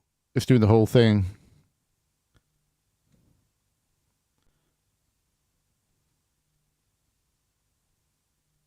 Well, that'll do. So this should give me some.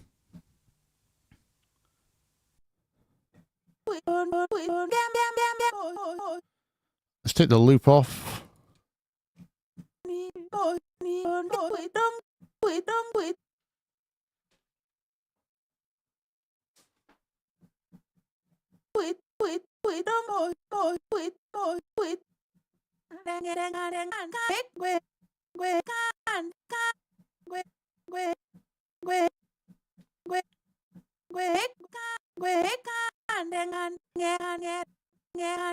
So let's throw our favorite delay and reverb back on for a second. It will probably need some sidechain as well. So a tiny bit of bounce, because she's very soft on the rhythm. She ain't no, sorry, he. I keep saying she. He ain't no rapper.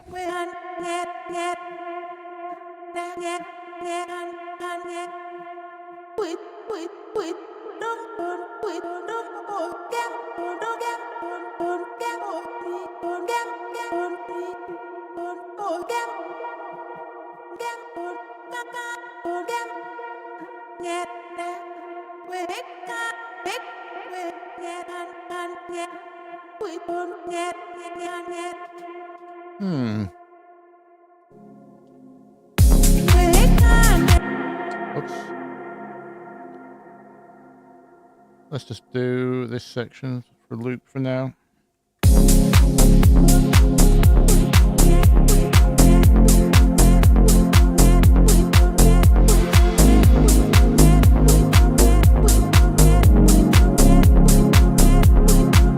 Actually, that's pretty good.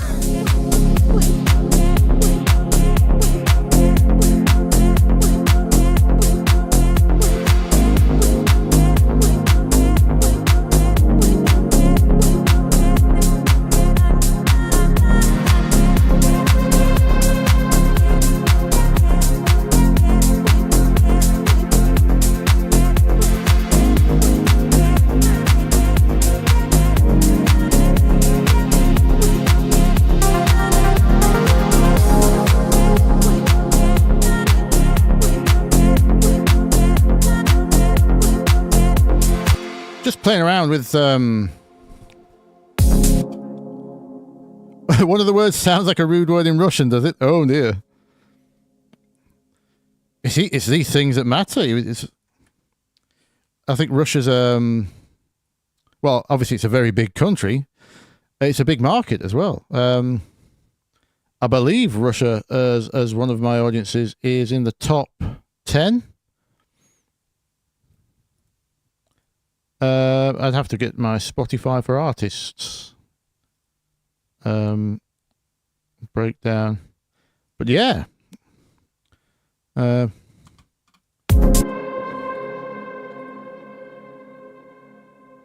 going to hit record.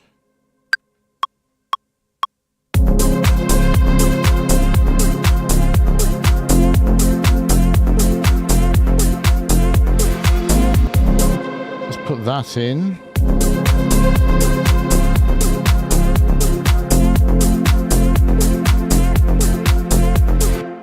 That one's early. I'm going to leave the rest unquantized.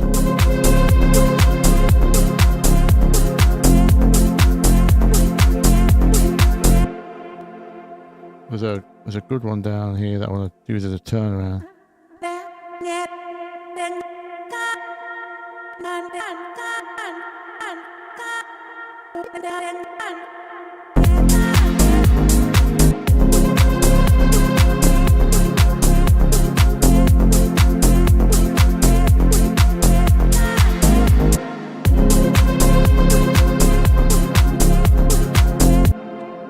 in fact, I sped up, didn't I? I'm going to keep the relative timing of all these.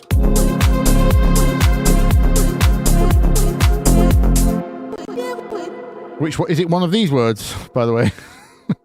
The one, is it one of the selections I've made?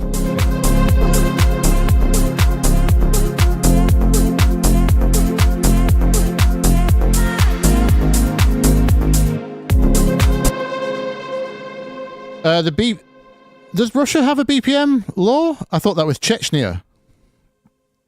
Oh, specifically.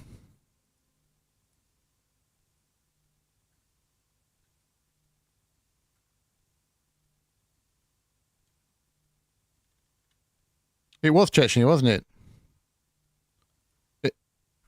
It's just in that republic, isn't it? It's not the whole of Russia, isn't it?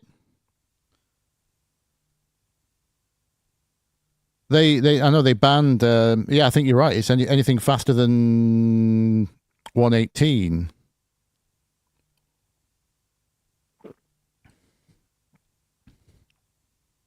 Which is moronic, in my opinion.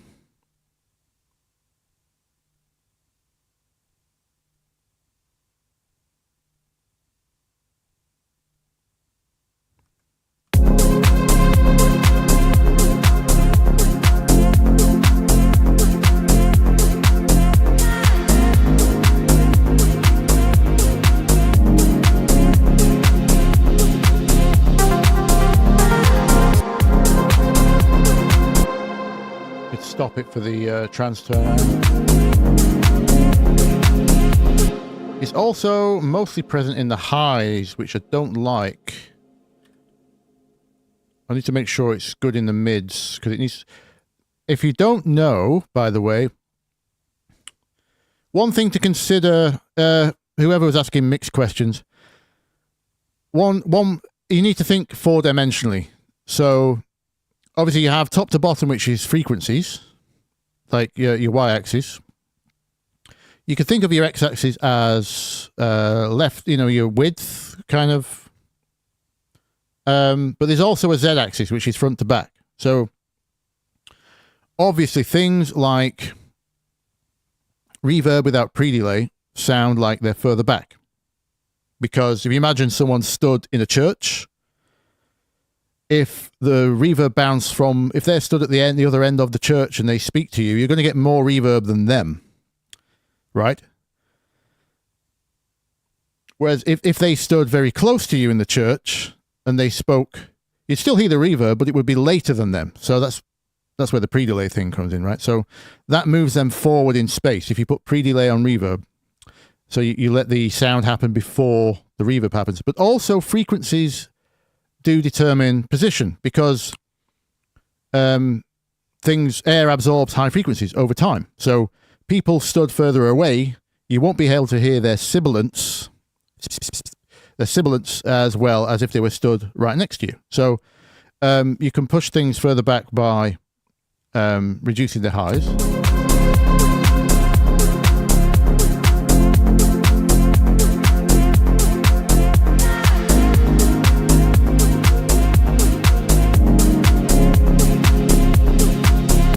I'm going to add more sidechain to this one, I think.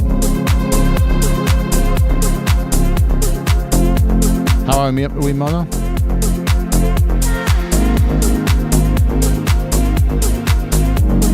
Oh, more delay.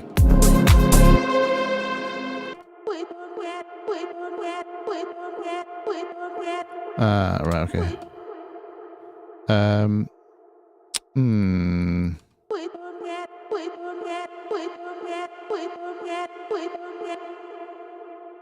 Did we go half time on the delay?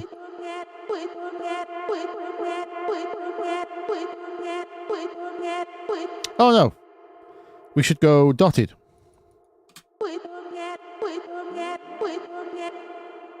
We want beep, beep, beep, beep, dub delay. That's it. Let's put the highs back in.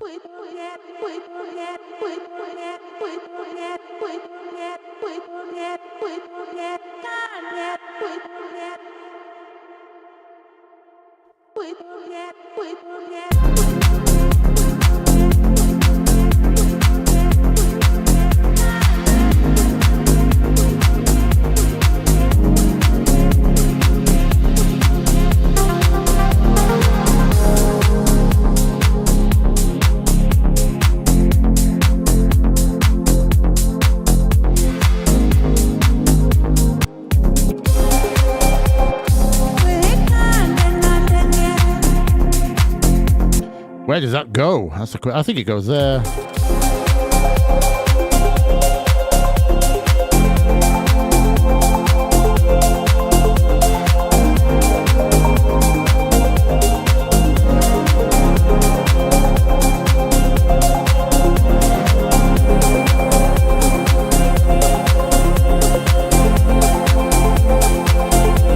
I'm now thinking these fizzy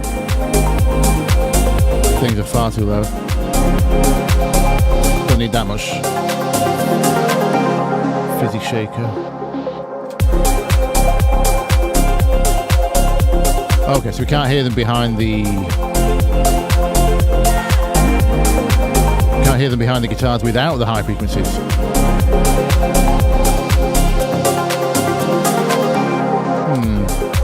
Oh, I'll tell you what, one thing we need to do is normalize these to 0 because they don't.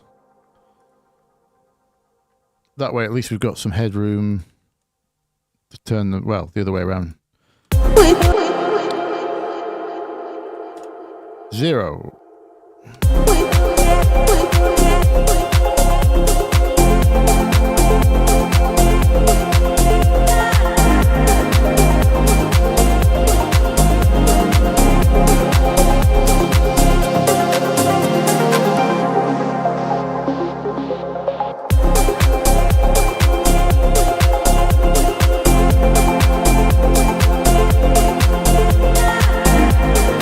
Or maybe it's final drop only. I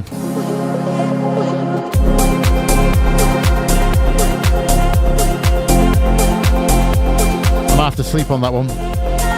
I'll see what DJ Clip says.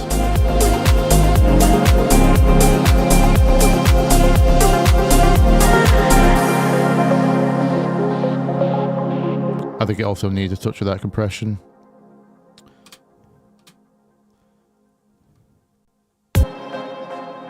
Before reverb and EQ, before reverb and delay. Probably.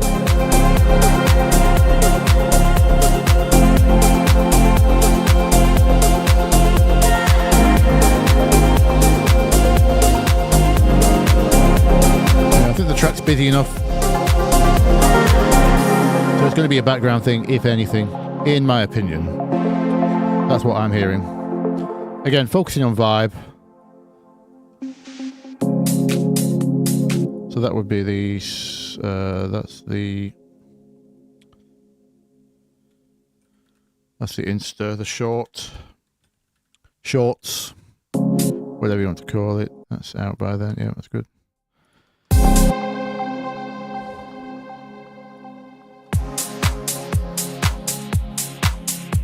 As for the extended mix, I'll probably have to redo that.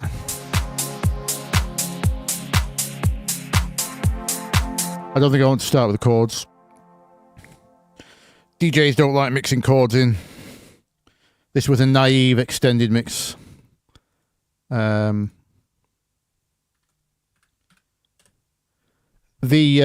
quickest way to do an extended mix, for those that have never done one before, by the way, you could just put 30 seconds of drums either side of your Spotify.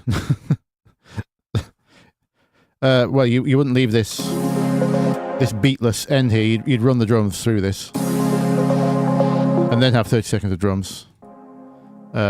Maybe your bass fading up, something like that, or your vocal hook, something to signify what's coming in when the DJ is mixing out the last track. And then you'd leave it very open in the end, mostly just drums or maybe bass, or bass fading out, something like that. So I'll probably do something like that. But right now, I think I'm going to go and get some food, is the current plan.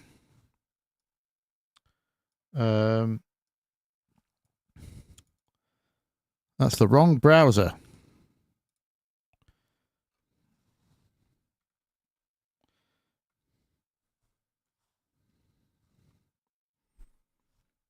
Yep, Connor says the same thing. 16 bars of no chords, just some elements for foreshadowing. Foreshadowing is a good word. Yes, I should have used that.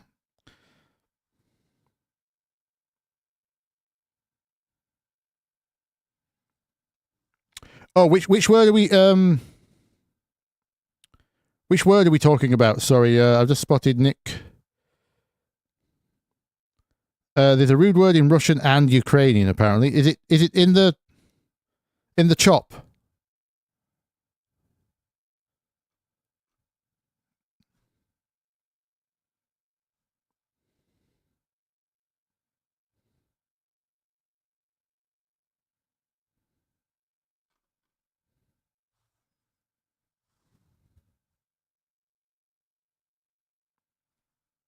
And it was Chechnya that banned stuff below 116 BPM. It is, okay. Or is it BPMs between? Or will only allow music between 80 and 116, right? Okay, yep. Good to know. What's the rude, is it in? So is it, was it a rude word from some of these, but not the ones I've chosen, or specifically ones I've chosen?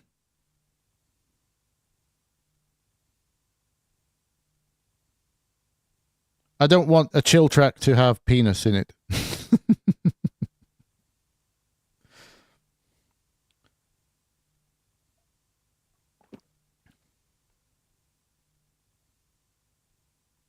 Stay Spy, this was all found on Splice.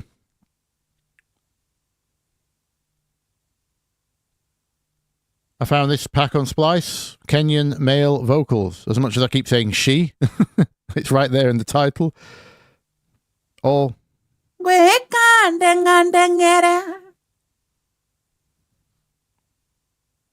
It's the very first bit on the chop. So that means... Okay.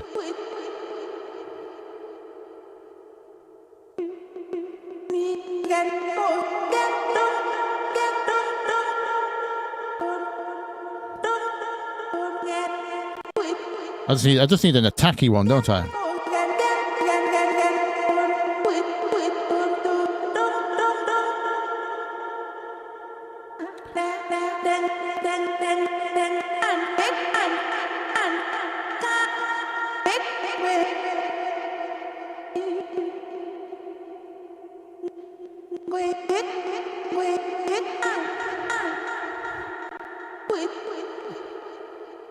What about that one?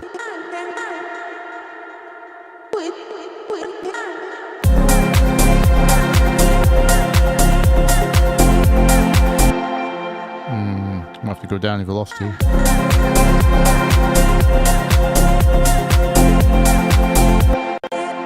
that rude in any other languages? You know, it might be the reason it goes viral. I'll have to make a decision on that, whether that stays or not. It's good to know, though.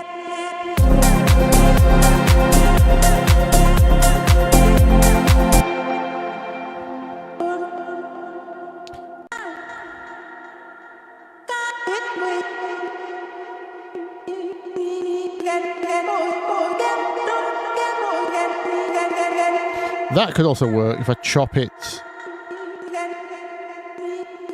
halfway through. So we get the second syllable. Let's move the start point.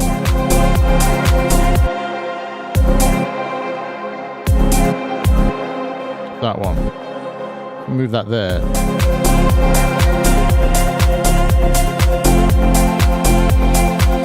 No. I think we have to have a pitch difference. That's why the other one worked.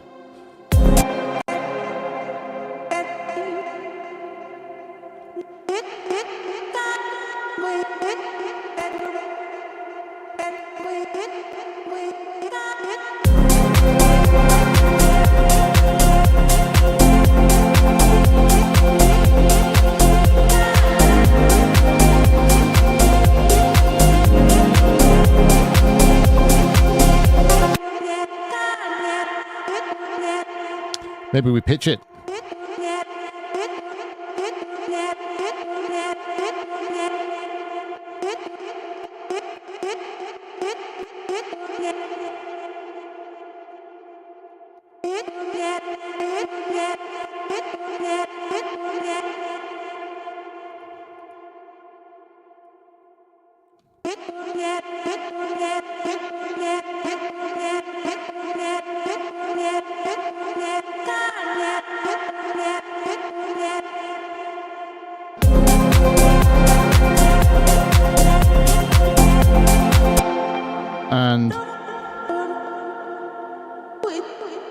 I'll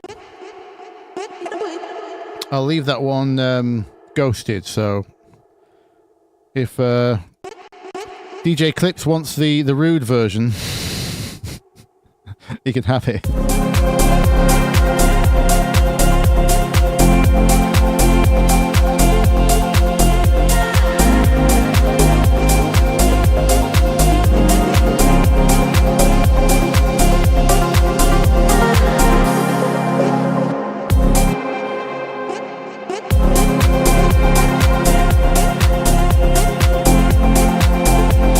Oh, are we being...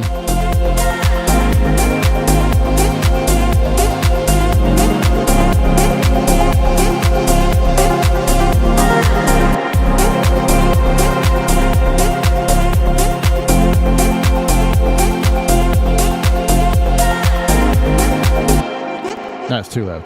I was being compressed.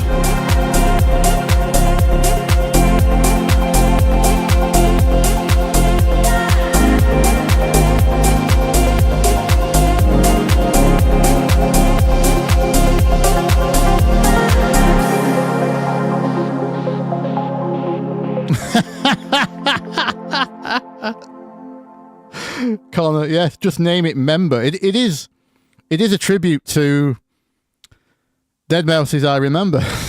I could just call it I Member, which would both be a South Park reference. I remember. And the Russian I Remember.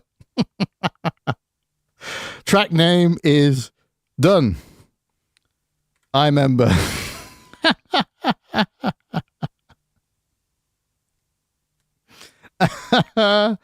I remember. Yes. Right. That's a nice, neat place to end, I think. Thank you for everyone for stopping by. Well, thanks for all the questions. I hope I made sense whilst trying to make a song at the same time.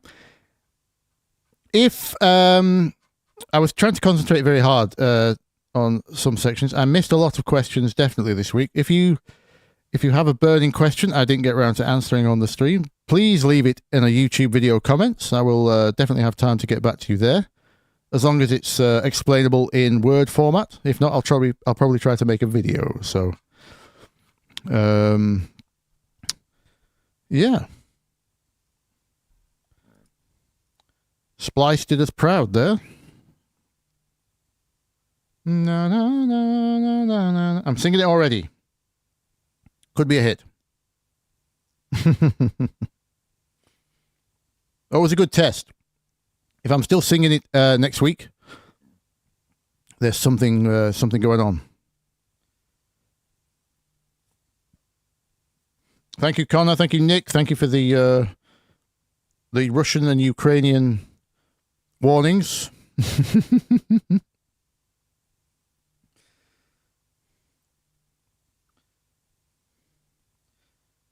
Sorry, Ricky.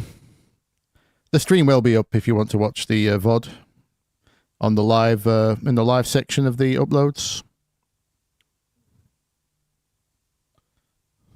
So yeah, I should finally release this track after 3 years. I had no idea this wasn't released.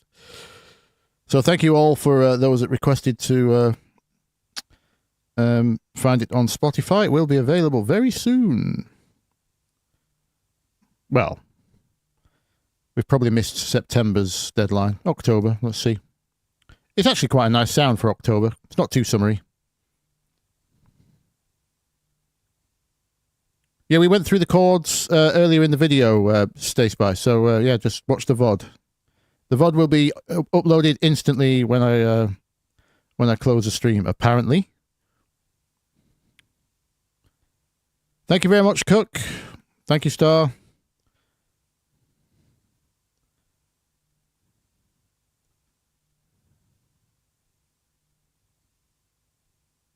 Thank you, Mr. Antoniotti, or Mrs. Sorry, I don't know what the P stands for. Most likely a male, but I'm not going to presume. I would love more women in the chat. But we know what this industry is like, unfortunately. Thank you, Abraham.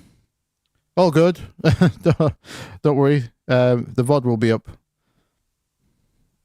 6 p.m. on the last... Well, oh yeah, thank you to everyone who let me know this isn't the last Sunday of the month. I was supposed to go live on the last Sunday of the month.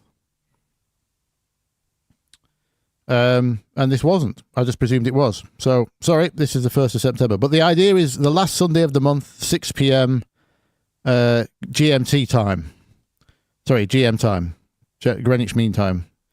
London time. Is a live stream. Once a month, 6 p.m. GMT. Last Sunday of the month. Just in case you didn't know. Okay. I've got to remember how to do my... let's play the track out and then I will do the thing. Thanks, guys. Bye-bye.